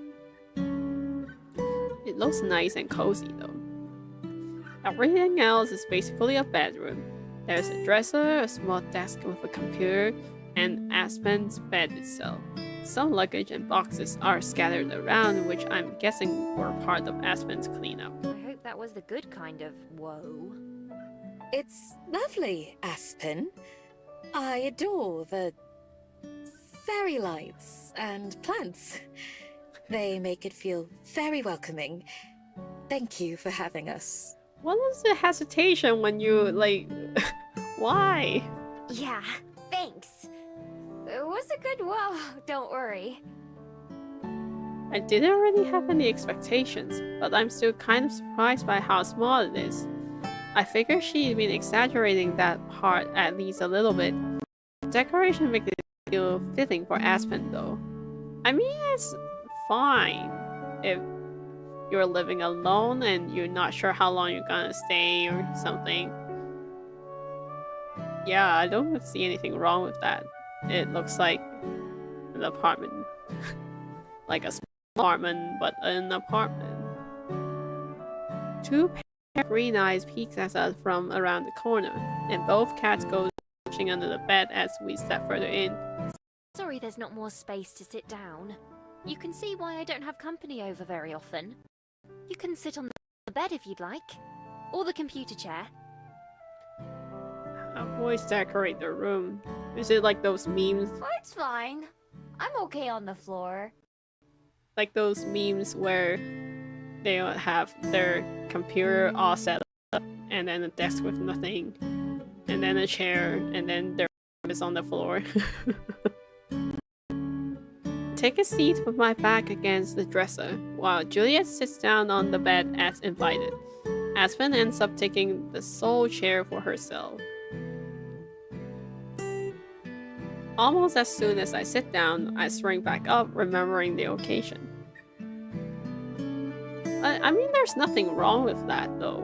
As long as you have everything you need, then it's a room good for you. If you want more, it's fine, but I see no problem with a minimalist room, or like they call it, what they call a boys' room. It's your room. You have all the right to make it any way you like. Oh yeah! Happy birthday! Yes. Happy birthday, Aspen. Here's to another wonderful year. Thank you. This year has been pretty good, I must say. Narrowing my eyes, I see Aspen, who notices and frowns at me. Can I help you? You don't look any older. I'm glad to hear that. It doesn't just happen overnight on your birthday, though. Not that you would be aware of that, I suppose. Anyway, enough about that. Are you too hungry? We've already done everything there is to do here, I believe. Now you understand why I never have people over. It's fine. I don't mind just sitting around.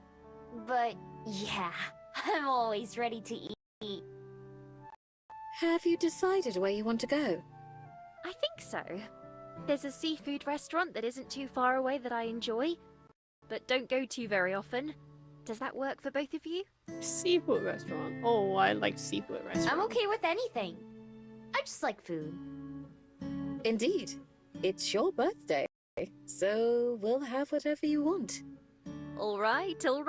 Let's get going then. The restaurant is a bit of a walk from Aspen's apartment, but it's a nice day, so I don't mind. We ended up at a pier not too far from the museum I visited. Oh, it's so cool. It's not a very big place, but it's bigger than the Bell House. Half of it just out over the ocean itself. Seated right away at a long table with metal stools. It sure smells fishy. It's supposed to. That means it's fresh. Our waiter brings 3 menus, setting one in front of each of us, and promised to come take our order soon. Aspen and Julia pick up the menus and start to flip through, so I do the same. Is there pictures on it? Let me know if you need help reading anything, Miho. Thanks. Fortunately, there are plenty of pictures. The Bell House could learn a thing or two from here. I'm even able to read some of the words, like fish and corn, but there are others that I don't recognize at all. What do you usually get here, Aspen? Well, they're most well known for their crab, although it's very messy. And expensive, so I've never had it. Poor Miho. Still needs pictures. Crap.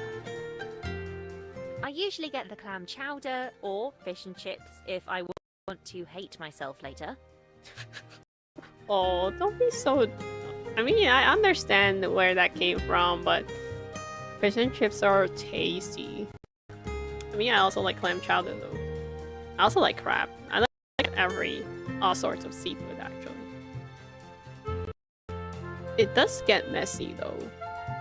Even But if they give you like the proper tools, a shell opener, all things, and with some skills you can eat it pretty clean, but if not, it's gonna get super messy. Oh. What's chowder? It's like a thick soup. Oh. Isn't it hard to eat clams? I've tried before, but I couldn't get past the shells. They do that for you. No shells involved. Whoa! That's nice of them. Miho experiencing civilization. I'm sure they'd be glad to hear that.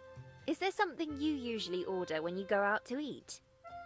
Oh, I've never been to a restaurant before. Unless you count the Bell House. Well, not as a paying customer, at least. But I know how they work because I've seen them on TV. I hope you enjoy your first time then. I will. Both of you, feel free to order whatever you'd like. Don't worry about the price. Oh, the rich character line. Feel free to order anything, don't look at the price. Don't worry, I wasn't. A nearby door swings open, and for a second I can see into the kitchen as another waiter comes carrying a big bucket. A number of spiny claws and legs poke out of it. Wait. Is that... They take the bucket to the table and set it down, along with a big pile of napkins.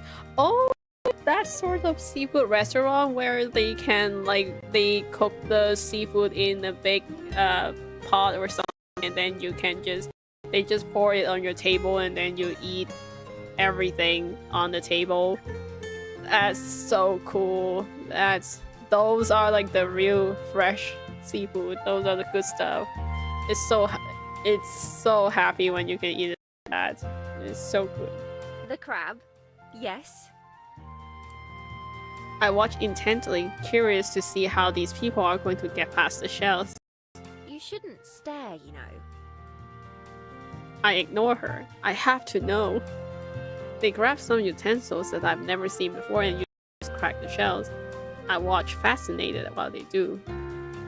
Turning back to Aspen and Juliet, I've made up my mind. Of course you're gonna try the crab. I mean, it's so good though. It's so good to eat crabs that way. I want that! Clams were too hard, but I used to love eating crab. It's been a long time since I've had it though. It would be nice to try at least once. Sounds like it's settled then. Our waiter shows back a few glasses of water in hand, and Juliet orders for all of us. The waiter takes the menus back, saying I'll be out before too long. I sip the water and look around, enjoying the new experience. Have you ever been here before, Juliet? I haven't. As I'm sure you know, I don't go out to eat very often. I've been to similar restaurants before, though.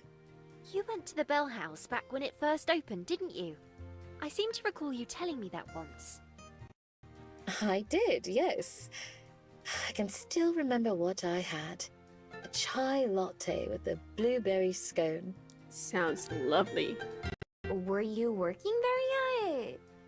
Oh no, it was a few years before I came to Welly. Although, Regina, my boss, wants to expand. There's going to be a second location opening in a couple months. Ooh. She asked me if I would consider being store manager. Oh, congratulations! That's quite the honor. You'd get to run the whole place? I would still be working for her, but otherwise, yes. I haven't decided if I want to do it or not, though.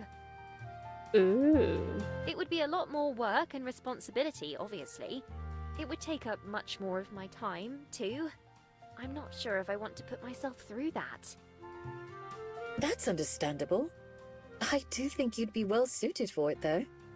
Yeah, you already do a lot at the other Bell House. Thanks. Yes, it is tempting. And also, if you're a store manager, I think you will have more time for your writing. Like, not in actual time kind of sense, but in how you can organize your time. I told her I'll think about it and give her an answer by the end of next month. Or like allocate your time. Like, yeah, there is more work, but you can also spend your time more free. The building it'll be in is already a coffee shop, so it won't take too long to convert. It all depends on some other things, really. Like what? Well, for one, I'd been thinking about keeping this a secret until I hear back, but I finally finished a draft of my manuscript. Oh, you finished your book? I sent it off to a few publishers to see what they think. Oh, congratulations, Aspen. That's a stunning achievement.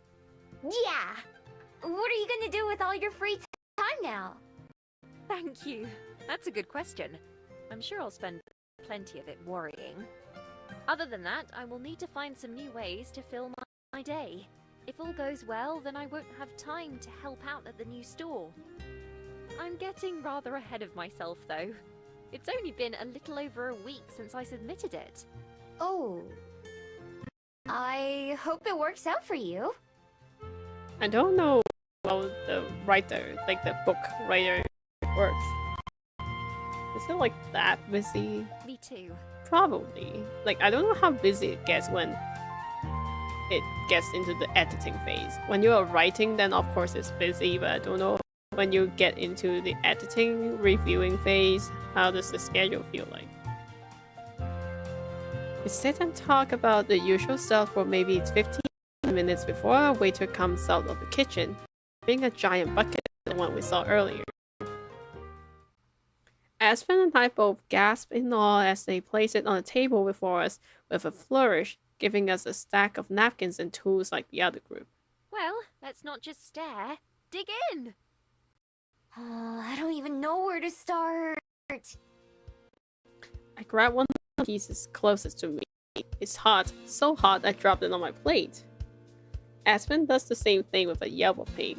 Yeah, it's hot. It's steaming hot. Juliet, on the other hand, seems totally unbothered as she calmly claims a portion for herself. Leaning in close, I blow on my food to try cool it down. While I do, I ask Juliet to observe how she does it. She smiles when she notices me watching. She uses her hand to give me a better view as she uses the tool to crack the shell and get to the meat. Aspen seems to know what she is doing too, once it's cool enough for her to handle. Now I just need to give it a try. I try to mimic what I saw Juliet do, and after a moment of squeezing really hard, it finally works. That was a lot easier than trying to use my own claws. I should hope so. But you know there's a way, if you twist like really skillfully, you can pull the whole crab meat out of the crab leg. If you do it really skillfully, without the use of tools. Sometimes when the crab is in the right condition and you're skillful enough, it's so satisfying. I pile it onto my fork and take a big bite, finally getting to enjoy my fries. I feel my eyes go wide with how good it is. Enjoying it? Yeah. I quickly finish the piece I was eating and then rush to grab another one. It's a lot easier to crack now that I know what I'm doing. For a while, the only sound coming from our table are those of us enjoying our food and the occasional sip of water. When our waiter comes by to give us reviews, they look a little shocked at how much we've already gone through. When the bucket is finally empty and I sadly toss the shell of my last piece into the waste bag, Julia seems to pick up on it. Are you still hungry, Miho? Hungry? No. Do I want to eat more? Yes. That was delicious. Oh, I want to eat crabs too. Juliet glances at Aspen, who shrugs. I could eat more. The next time the waiter passed by, Juliet flags them down with a smile. Could we get a second order of this, please? I feel like the waiter must be scared. It feels like it might as well be my birthday instead of Aspen's. Like, you three ladies eating 2 portions of those buckets of crab. By the time we get through the second bucket, even I can't eat anymore, and we leave the restaurant in a bit of a daze. I don't know if I've ever been this full in my life. Me too. I think I'm set on crab for a long time now. Thanks for dinner though, Juliet. It was wonderful. Of course. It was my pleasure. I hope you've had a nice birthday. I certainly have. Now if I can make it back home, I'll call it a success. I feel like I've put on several kilos just from that meal. It's fine, you'll lose it later. Would you like me to call you a taxi? No, it's fine. Walking some of this off will be good for me. I still have to pack and get ready for tomorrow. I suppose Miho and I will head home as well then. Does that sound okay, Miho? Yeah, let's just walk slow. How fool are you, Miho? You sound like you're super duper fool. Still, I manage a weak way. Bye, Aspen. Happy birthday again. Thank you again. Good night to you both. I'll see you two tomorrow. Aspen trudges off, but Juliet somehow seems unfazed. Shall we be off? Taking a deep breath, I steel myself for the long walk home. Yeah, let's go.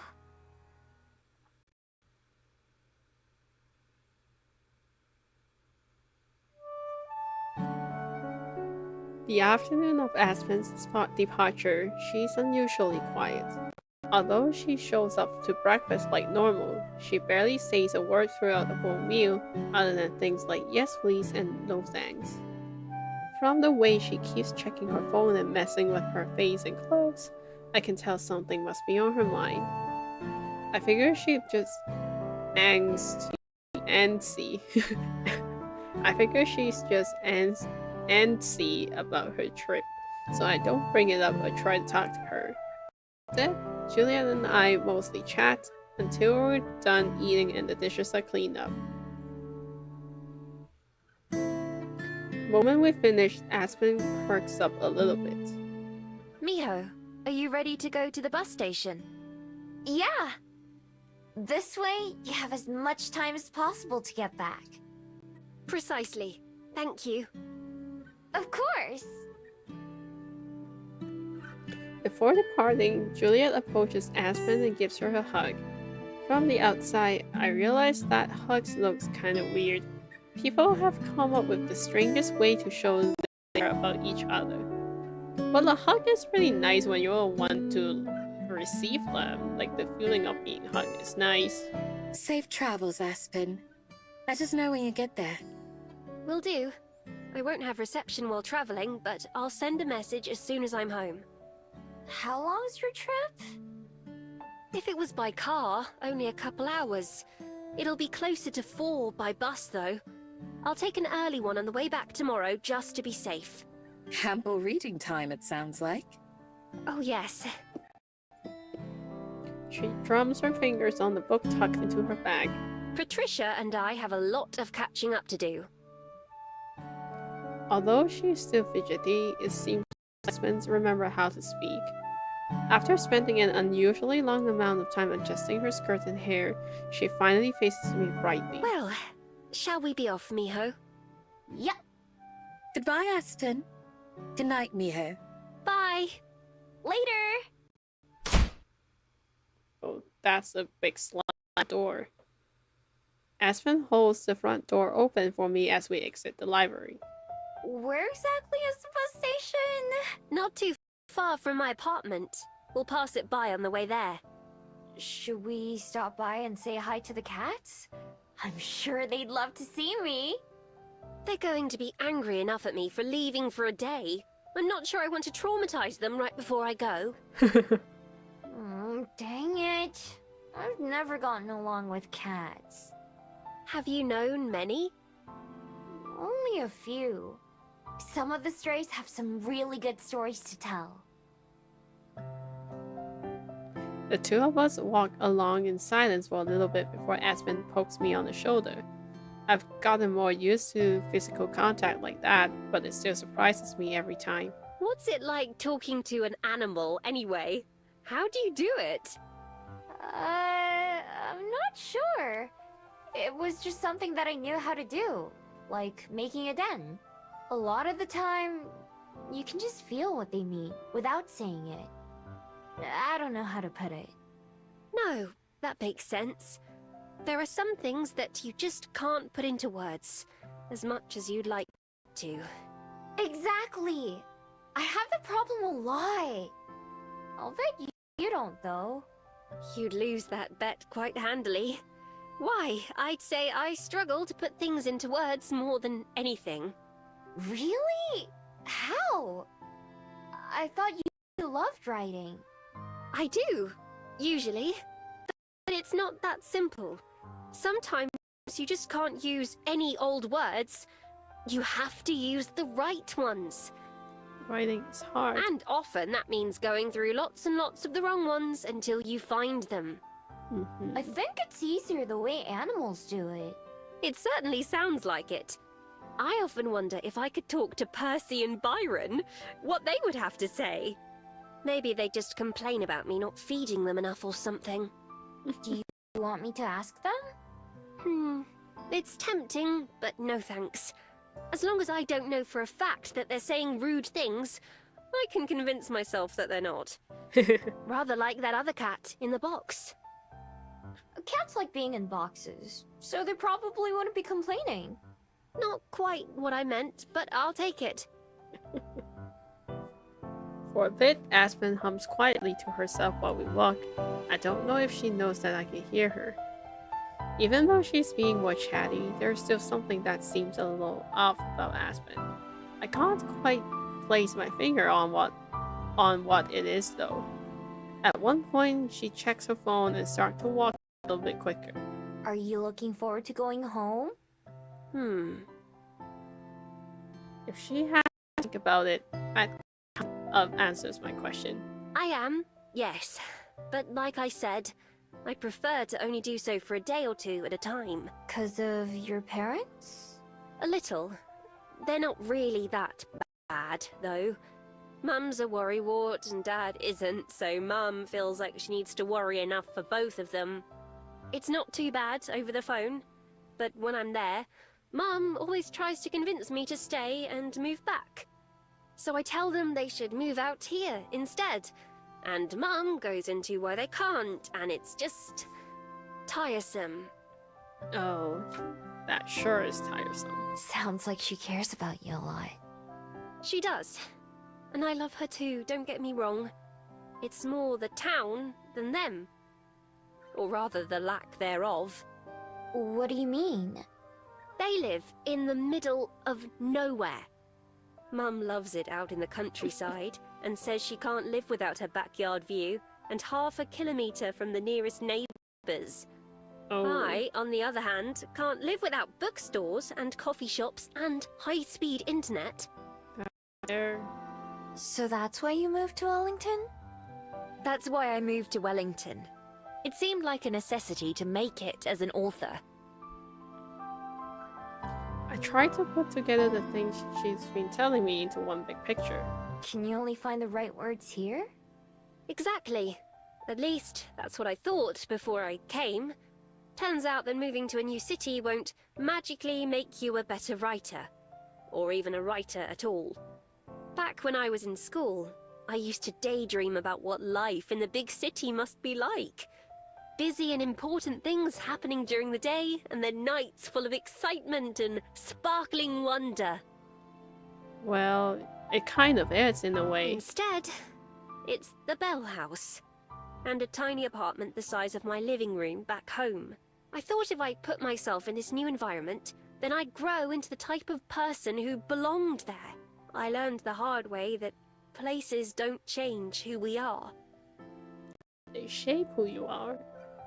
Still, better to be struggling to make it in the city than doing nothing out in the boonies, I tell myself. I think it sounds pretty nice. Peace and quiet, nothing to have to worry about. Ugh, not you too. That's exactly what my mum says. Trust me, it sounds better hearing about it than living it. Just like Wellington. Or any city, I'd imagine. That's true. I'm sure even Wellington must seem like a bore compared to some of the places you've been to, like Shanghai or Seoul. Well, yeah. I still like it though. Those cities are too big for me. They're noisy and loud and smell bad, and anything can be dangerous. You have to be on your guard all the time. It's not like that here.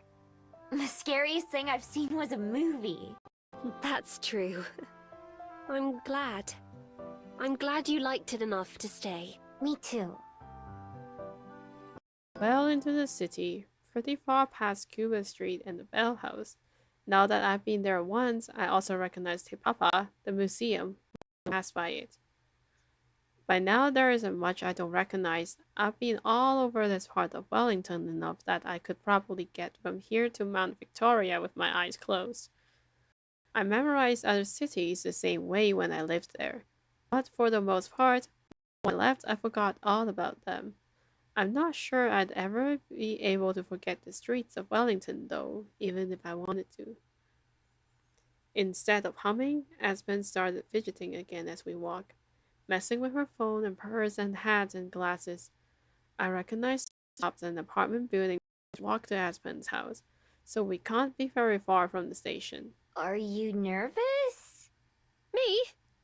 No. No. Why would I be? Do I seem nervous? Yeah. Is it because of the bus? You don't have to worry about that. I've ridden on them lots of times and they only broke down like once. No, it's not that. I mean, no, I'm not nervous. Okay. I've never seen Aspen more nervous, but I still don't push it. I can hear and smell the bus station before I see it, and then it comes into view. There are 2 or 3 buses parked or passing through. I wonder if one of them is Aspen's.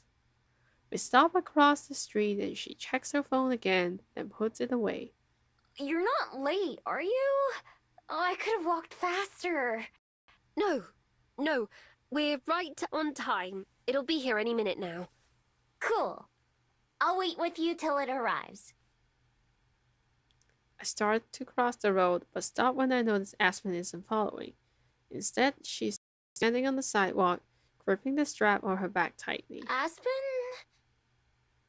I trot back to her, looking around to see if I'm missing something. But there's nothing, other than a couple people waiting far away at the station. Are you alright? Oh. She blinks a couple times, and then takes a deep, deep breath before facing me. Miho, I have to tell you something. The effect of her words is immediate. Like she casts a spell, my heart starts to race. Whatever she's going to say must be why she was acting so weird all afternoon. Is it something bad? Is it something bad? Is she not going to come back after all? Yeah? I barely managed to croak out an answer. I can't handle more heartbreak so soon. It's something that I've been thinking about telling you for a long time. But it was one of those things where I wasn't sure how. Or when. Because I didn't know how you'd take it. Oh, is it? What could it even be? We just saw Juliet, so it can't be anything to do with her. Lena? But then, after we all talked the other night, I realized that I should just say it anyway. I hope this should be something happy. You know when she realized, and Miho realized her human's dead. It's so sad. I'm just so sad for the whole 30 minutes or something. Because no matter what, I know I would regret it more later if I didn't. Who knows how many more chances I might get? So I thought about it. A lot. What the right words were. And I just couldn't figure it out. So I didn't prepare. I'm just saying this, somehow, and hoping. God, I'm actually saying this, aren't I? Her grip on her hat shifts, clutching it so tightly her knuckles are turning white. I feel frozen in place, not sure what to do or say. All I can do is stare, my heart feeling like it's going to explode out of my chest, while she looks down at the ground. Whispering something to herself, she wrings her hat in her hands before finally looking back at me. There's something I want you to know. Miho, I used to think that there was no way someone like you could exist. Someone who looks at the world like you do, and is honest about what you see. The good and the bad. And at the same time, someone who doesn't realize just how much she has to offer. Just how much you make people happy. But here you are. Maybe meeting you used up all my luck for the rest of my life. But here you are. And I love you. And I just couldn't keep not telling you that. In case maybe you love me too. I couldn't keep just hoping and wondering and not knowing. And now that I've said it, it feels so good to have out there. I love you, Miho. I love you. At first, I wasn't sure because everything seemed too perfect and unreal. I thought that I was just letting myself get carried away like I always do. A silly little daydream, but it's true. It makes me feel silly how much already when I think of how utterly stupid it always sounded to me when reading about love at first sight. But how could it be anything else? I don't believe in coincidence, Miho. My life was changed the moment I saw you. I just didn't know it yet. Now I do. Now we both do. I love you, Miho. It's out there, and I can't take it back. Her words drift away into the air as we look at each other in silence. My head is TV static, buzzing with nothing to show. Not because it's empty, but because there's too much for me to process.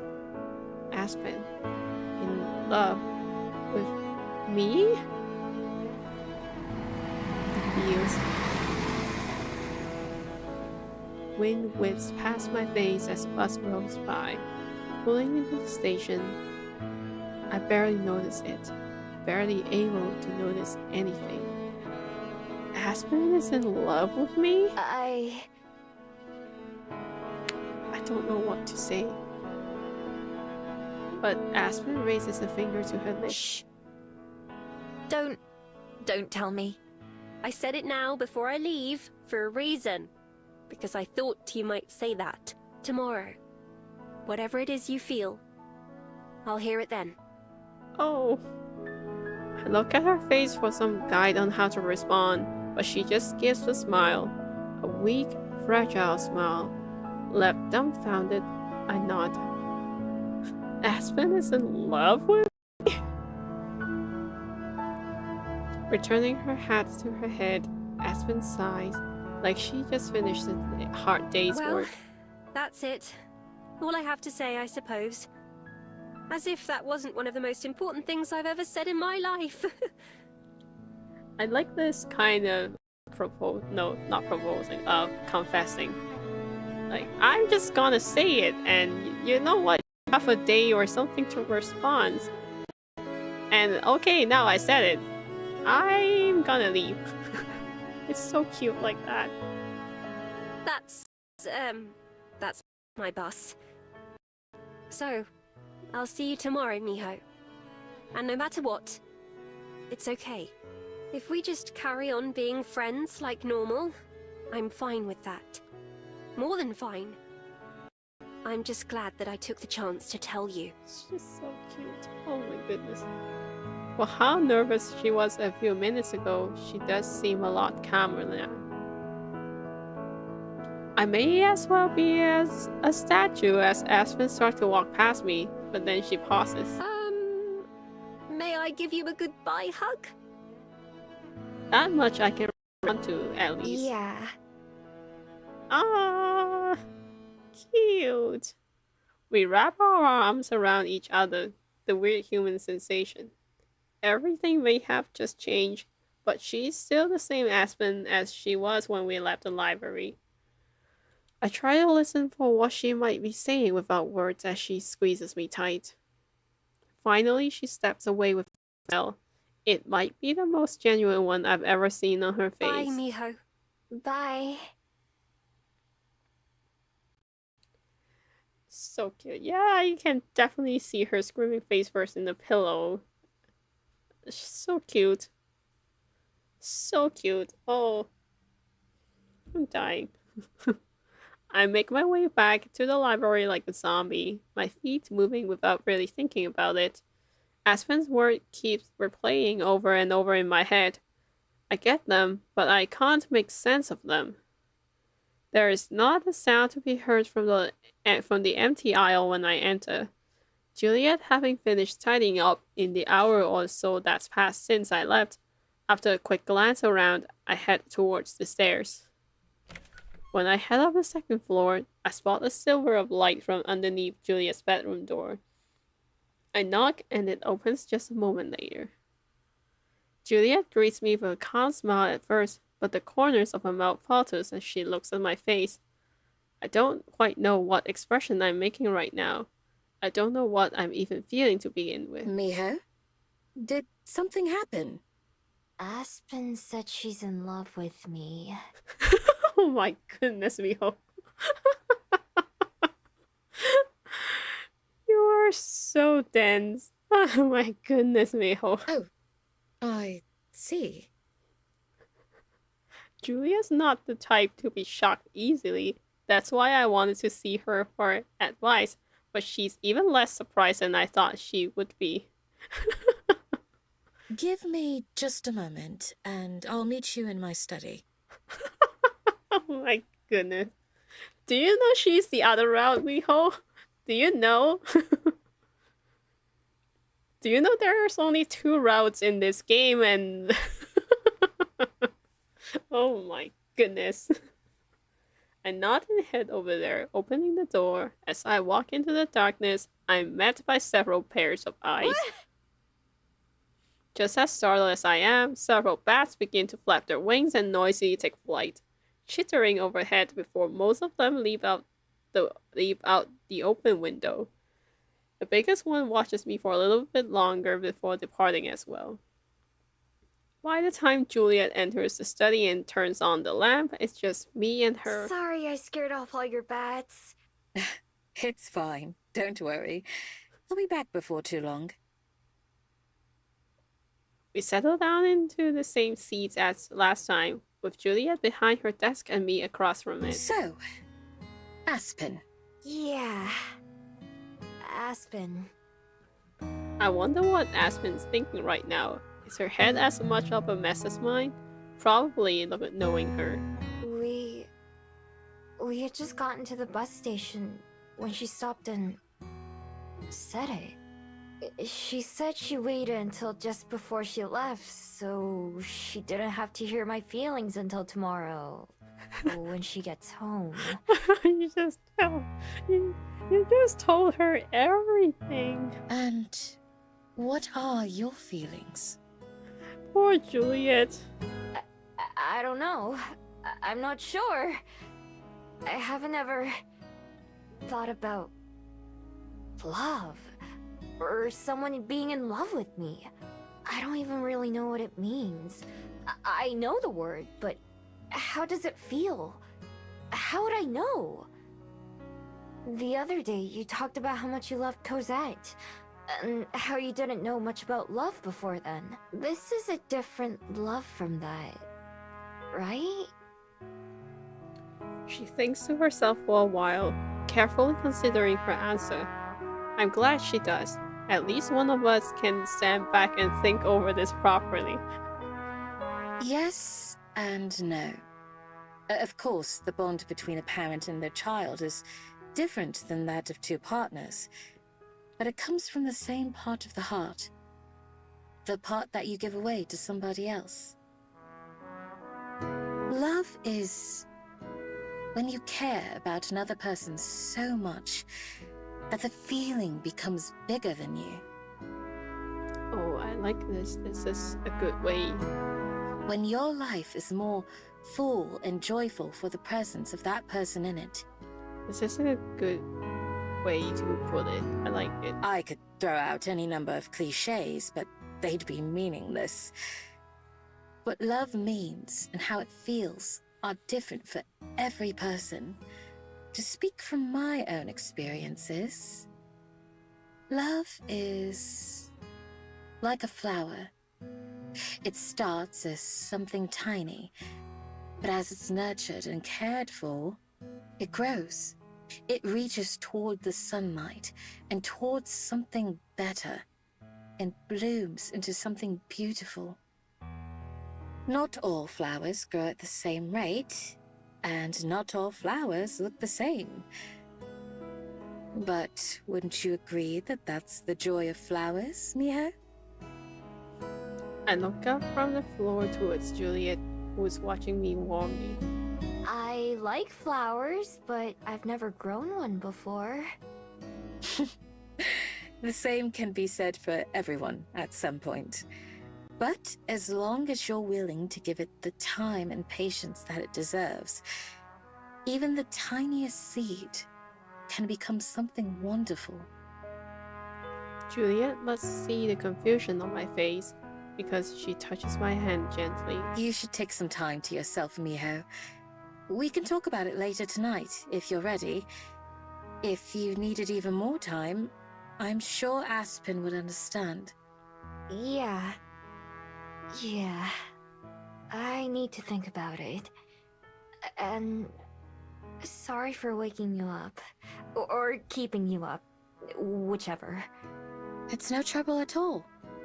I'm glad that you felt comfortable coming to me about this. It was the first thing I did. Thanks, by the way. You helped me out a lot. Of course. It's my pleasure. It's what friends are for. Yeah, imagine like this, and then I really want to know how Miho, if we're going for Juliet route, how Miho came to terms with going for Juliet instead. So now it's Aspen's so cute. But also, I mean, I have decided to go for Aspen route from the beginning, so yeah. Juliet returns to bed, and I go back to my room as well. I sit down on the floor, which is where I've done a lot of my best thinking lately. I lean against my bed and turn on the TV. There sure are a lot of shows and movies about love, aren't there? It's difficult to imagine that concept applying to me. I do know that I care about Aspen a lot. I like being around her. I like talking to her. I look forward to seeing her when she's not there. We're friends, but could we be more than that? I spent a few hours stewing in my thoughts and not coming to any conclusion. Love feels like something that couldn't and shouldn't apply to me. And yet, here I am. Hours pass as I consider the issue from every different angle. I end up with more questions than answers. Is it something I want? Is it something I could even do? What I choose to say to Aspen doesn't just affect me, but it affects her too. No matter what, both of our lives are about to change. And no matter what, I have to make a decision. I'm sure that I'll have some doubts either way, but I can't just ignore or run away from this. So after turning it over and over in my mind, I finally make a choice. Slowly, I stand up and head downstairs. My legs feel like jelly as they carry me towards another huge moment. My hands shake, but I hold on tightly to the banister as I head down to the kitchen, where Juliet's making tea. There is a second mug set on the table, full of steaming hot chocolate.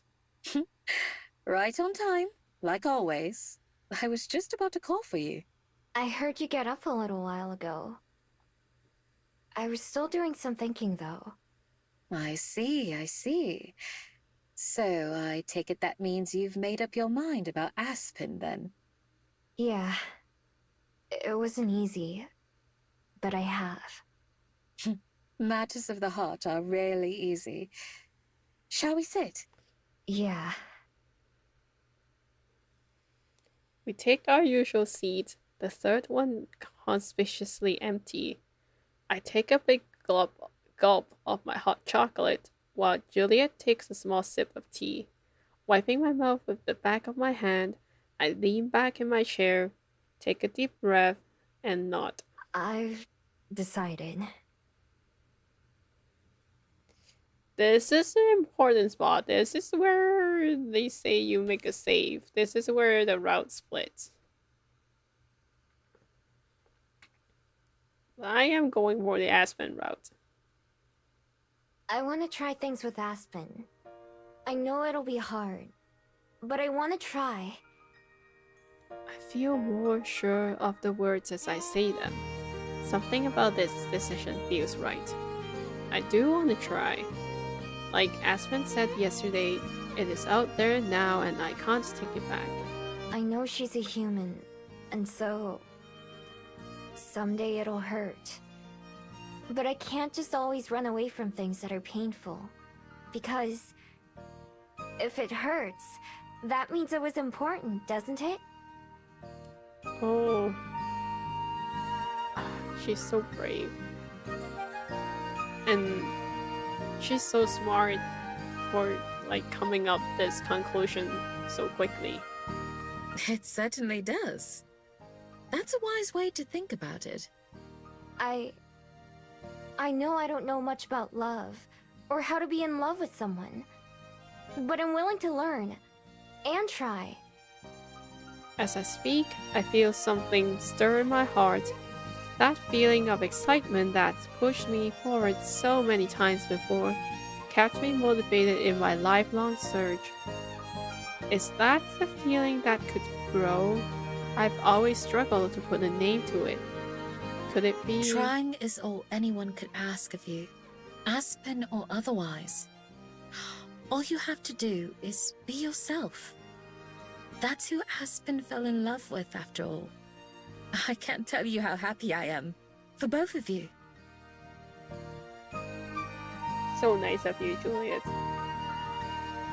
As it begins to sink in, I feel a grin spreading across my face. Aspen is in love with me, and I think that maybe, just maybe, I could be in love with her too. Thanks. I wish she was here, so I could tell her right now. Oh, Tomorrow seems so far away. so cute. She's blushing. I'm certain she's thinking the same thing. Still, it is rather like her to say something so momentous and then disappear. It took quite a while for her to work up the courage to tell you. With a wink, Juliet lifts her teacup. I wouldn't be surprised if she borrowed the idea from some book or another. So that she knows all the way. Yeah. Yeah, you're probably right. And wait, you knew she was gonna tell me? Not exactly. I've known for a long time that she held feelings for you. She never told me outright, but Aspen isn't particularly subtle. That's true. I never noticed. But I guess I don't know what I would have been looking for either.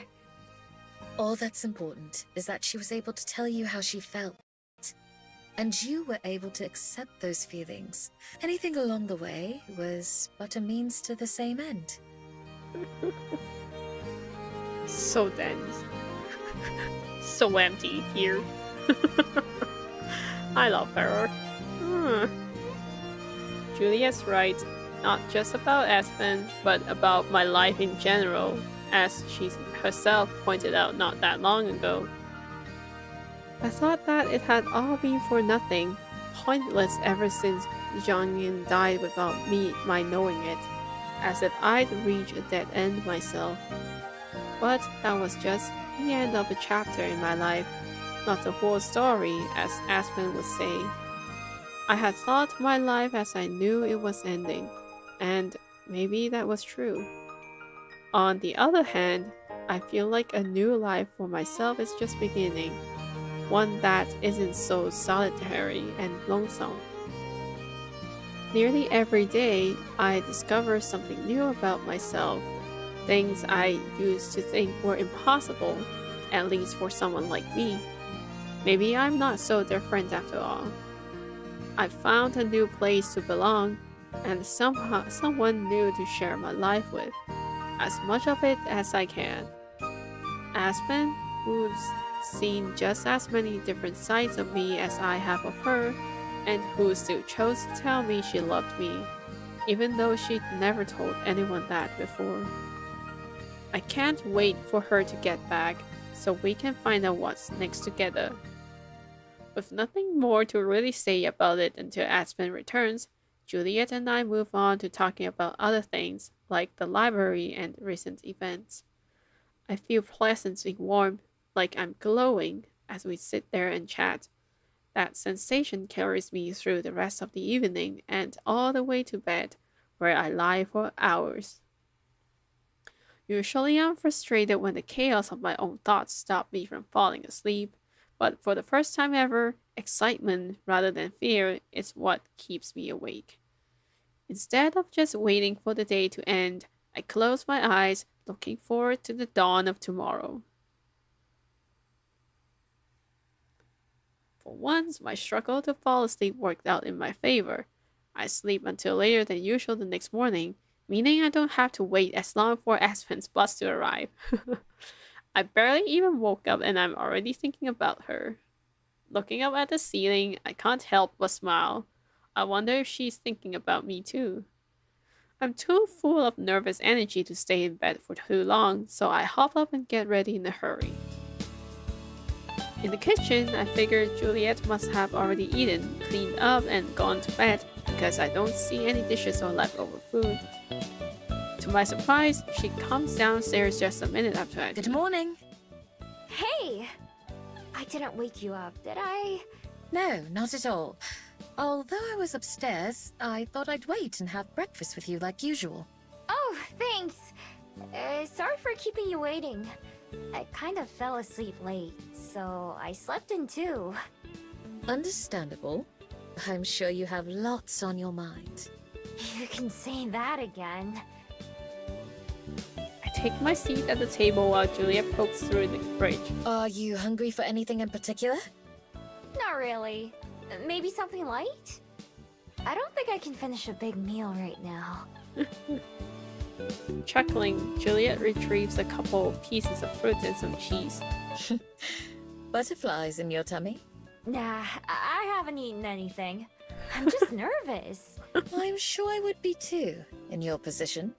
Although, Aspen did the difficult task of taking the first step. You have the luxury of being the one to respond. That's true. Juliet sets a platter with slices of apples and oranges, as well as a few blocks of cheese, on the table between us, and I idly munch on some fruit. Do you want to come wait at the station with me? I'm leaving after we're done eating.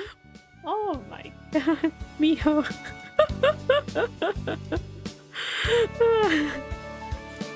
Oh my god, Miho.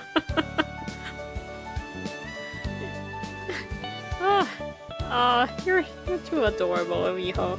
I'll pass, but thank you. The two of you will have plenty to talk about on your own, I'm sure. But I imagine I'll see you both later tonight? You're glad Juliet is the vampire who have seen things. Definitely. The minutes pass by agonizingly slowly, especially after Juliet goes to bed. But eventually, it's late enough for me to leave. Oh my goodness. I burst up out of my seat, forcing myself not to walk too fast. As long as I'm walking, I'm doing something. If I get there too early, I have to wait, and I hate waiting. Coming to myself, I followed the same route Aspen and I took yesterday. If I wanted to, I probably could have found a faster way, or even a longer way to kill more time. It's not worth the risk of getting lost though. The closer I get to the station, the faster my heart races. The growing anticipation, the way I can't think about anything else. It reminds me of something I haven't experienced in ages. It reminds me of the days in the forest, towards the end of my time as a regular fox.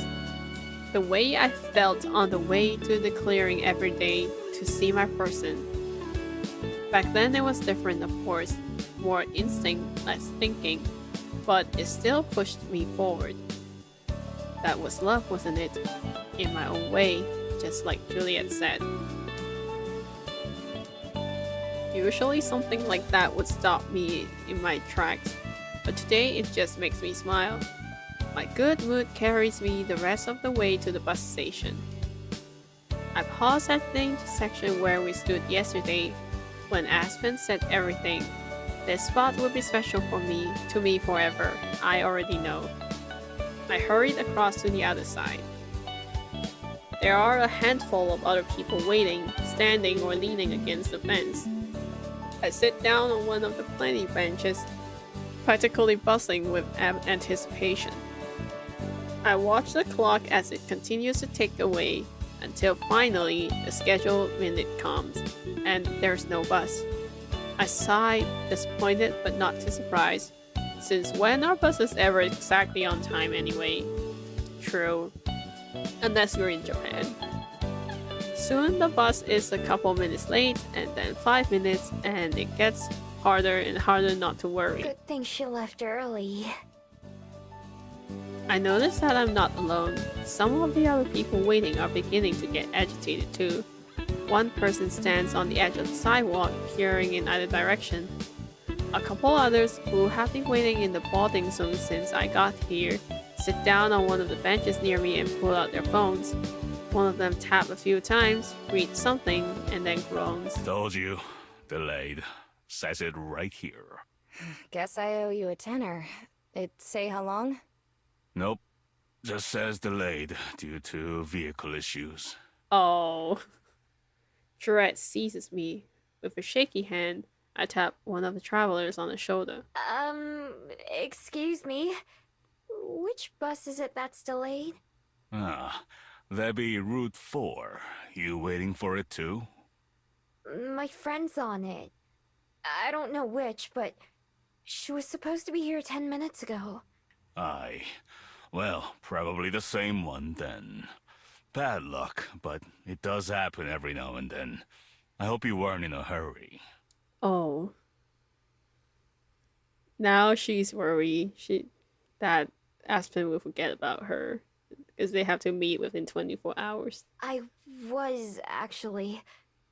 Do you know what they'll do? What'll happen to the people on the bus? Well, I imagine the city will have to send someone out, figure out what's wrong, fix it, or send a replacement. I'm sure your friend will get here one way or another, but it could be hours. You might want to give them a call and find out where they are. Might be quicker for them to find their own ride home. I fall off the bench before he even finished speaking, dashing back the way I came. Hey, good luck. I barely hear him. Of all the buses to break down, of all the days for it to happen. Right? Miho, like, I ride buses so many times and it's only, like, break down once. Of course. Now you're fighting for your life. I mean, not really for your life, but, like, you're this one relationship that... Oh my goodness. I'm sure Aspen is as worried and as nervous as you are. But still, As I run, I can't help think, did I read the last one? Yes, I did. As I run, I can't help but think about how unfair it is. For anyone else in the world, a couple-hour bus delay would be annoying, but that's it. But for me and Aspen, I don't even want to think about what it would be like if she forgot me. Juliet is strong. Juliet is a vampire who also lived for hundreds of years. She's fine. She's also a parent who witnessed her child's grow from birth, not really birth, from like less than a year old all the way to their 80s when they died. As Juliet is strong. She might need some therapy and a pat on her head though. After getting back to the library in record time, I practically crashed through the doors as I head upstairs. For the second day in a row, I knocked on Juliet's bedroom door before having to bend over to catch my breath. It's been ages since I've run that long, and it shows. Juliet answers the door quickly. Miho? What's wrong? Aspen's bus still isn't here. Someone at the station said one of them broke down on the way. What if it was hers? Wordlessly, Juliet hurries to retrieve her phone. It looks weirdly out of place in her hands as she navigates through several screens, slower than Aspen would. Her face turns grim after only reading for a moment. It seems you're right. The confirmation just tightens the knot in my chest, and I barely manage to croak out the question. What do we do? How long do you have left? 2 hours. A little less. She shouldn't be too far away. I'll try calling her. It doesn't even ring, and instead goes straight to the voicemail. I look up at Juliet helplessly, trying to ignore the panic that will overrun me if I let it. She did say that she'd have poor reception en route. Here, Miho. Keep trying. I'll be back in a moment. She hands me the phone and shows me how to use it before hurrying into her bedroom. I hit the button again, staring at the small contact photo of Aspen that Juliet has saved. It's a picture of Aspen at the breakfast table, smiling awkwardly. Her voicemail message starts again, so I cancel and try it again. And again, and again, but it's the same result every time. I end the call and start another one for what must have been the 6th or 7th time. Juliet, is that... My thumb is on the end button of habit, and I barely manage to stop myself from pressing it. Aspen! There's a loud burst of static. Oh? You? Aspen! It's me! Where are you? Juliet comes back out when she hears me, waiting anxiously by my side. Aspen says something again, but it's garbled by the connection. What? I can't hear you! I didn't expect this to be so intense all of a sudden. Fucking reception! Let me... Thank you, reception, for beeping out that swear word. Everything goes quiet, and for a terrible moment I'm afraid that the call has dropped. Can you hear me? Yeah. Instead, I nearly dropped the phone when her voice come through again, much clearer this time. Good. I can't move from this spot then. It's the only place I have service. Where are you? Why? I didn't expect she would swear. I didn't expect anyone in this game would swear. God, we're so close. I can literally see the city in the distance. Something's wrong with the bus. I don't know what. They said there's another one coming to pick us up, but I'm not sure when it's supposed to be here. We only have 2 hours before. I know. Trust me, I know. I was hoping the replacement would be here sooner, but that's not going to happen. Aspen, you said you're close. Do you know where exactly? I don't, no, but there's just the one road into the city, and I can see it. That's what I'll do, actually. I'll start walking towards the city, and hopefully I'll see the other bus on the way. Will that work? I don't know. I'm going to do it anyway. Juliet and I look at each other, wondering if she has the same thought as I do. Okay, I'm coming too. What? Coming where? Wherever you are. You said it's just one road, right? I'll meet you on it. You'll... Okay, I understand. I'll be there on time. I promise. From the other end of the line comes the very clear sound of Aspen sniffling. Okay, I'll see you soon. Oh, please don't cry. As soon as I start walking, I'll probably lose reception again. I'll try to call you when I can. Okay. Okay, I'm on my way. I really hope there is really only one way out, like one road. Please. The line clicks dead and I try to hand Juliet her phone back, but she shakes her head. Hold on to it. You can bring it back to me after you find her. And there's no time to talk about anything else.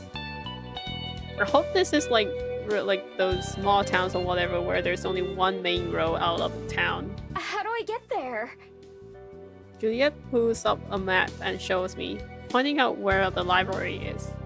I was going to try to find a taxi. Between traffic and everything else, I'm not sure it would be faster.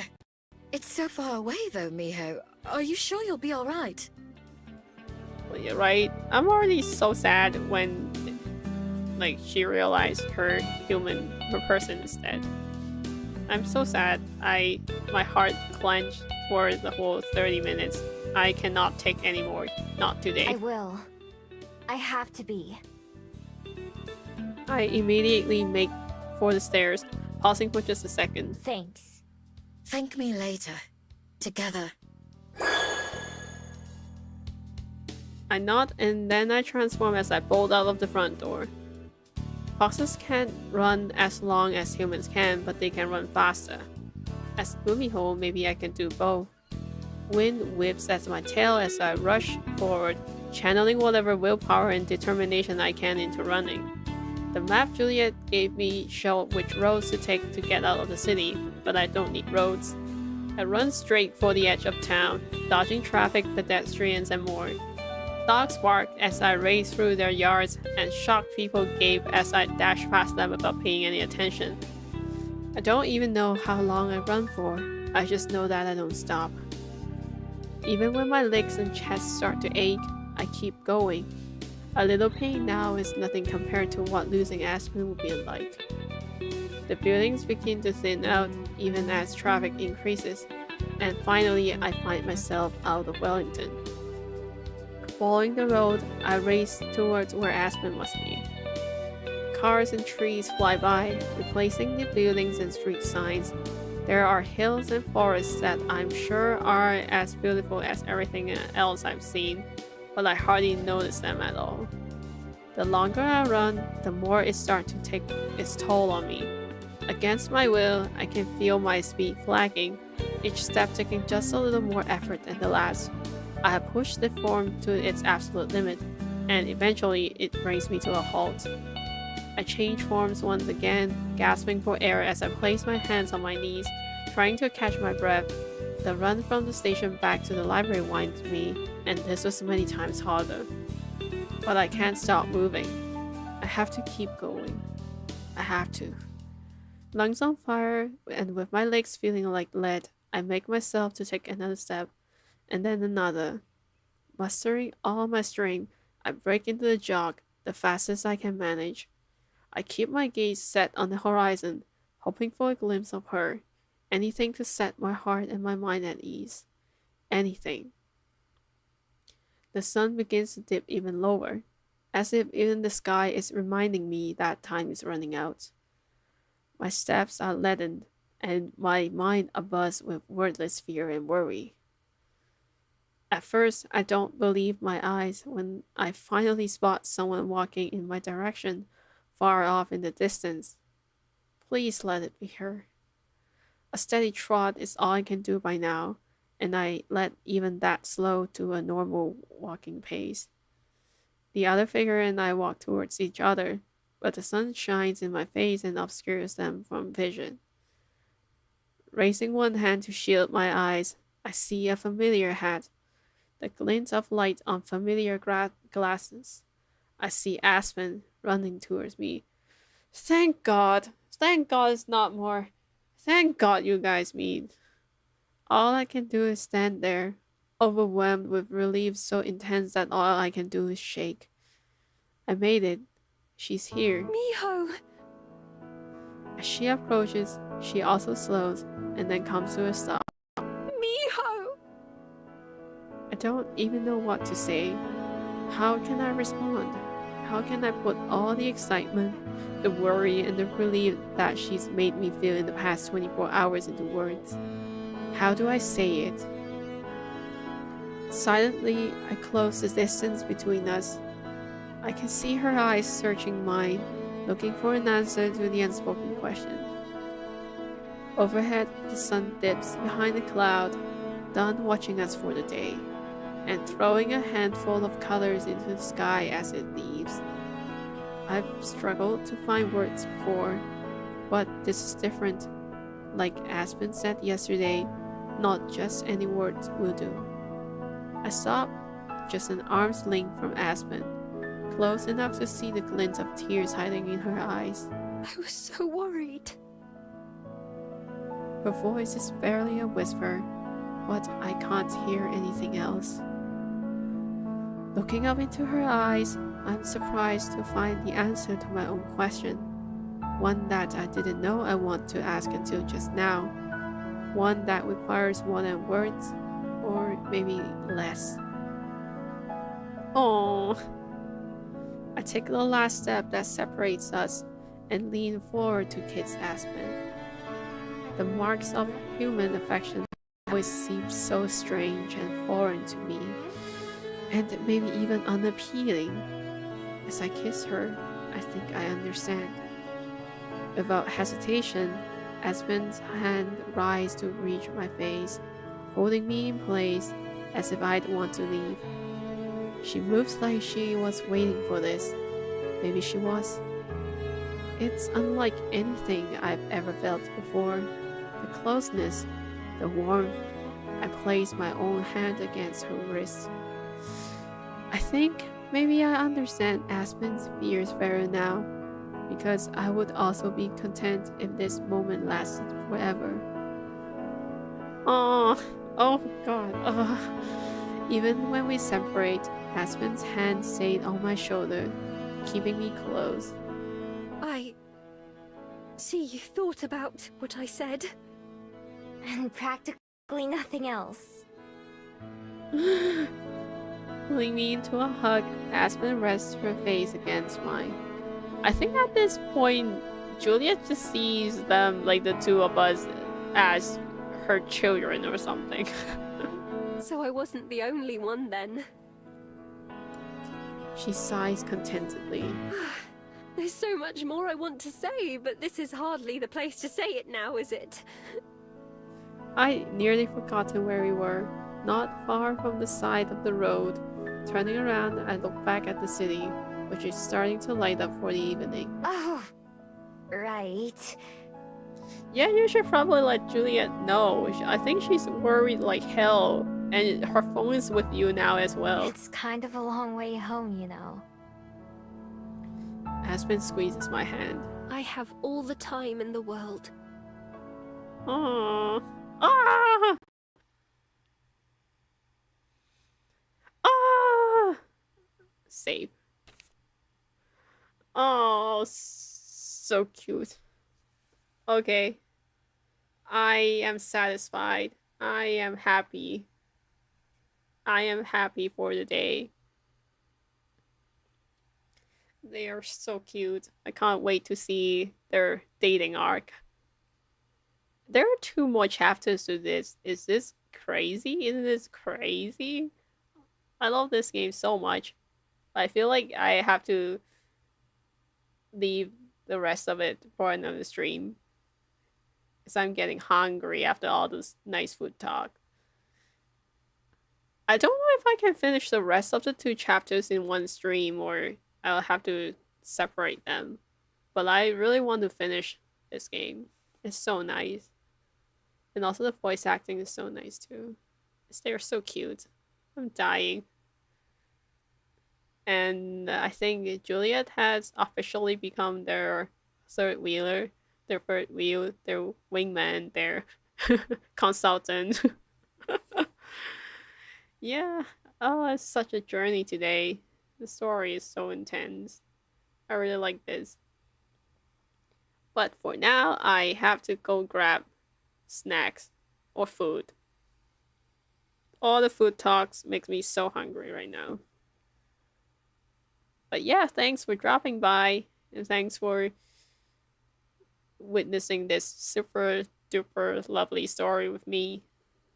I will see Mew. Yeah, probably a Mew. I'll see if I have uh I'm debating if I want to stream on Sunday or not. Maybe not, maybe yes. It will have to depend on my schedule, but I will figure that out.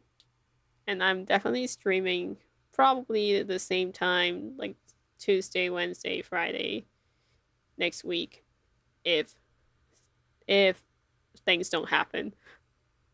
But yeah, thanks for swinging by, and I will go make myself something to eat now. I hope you have a good rest of your day. And bye. So cute. So cute. Yeah, take care.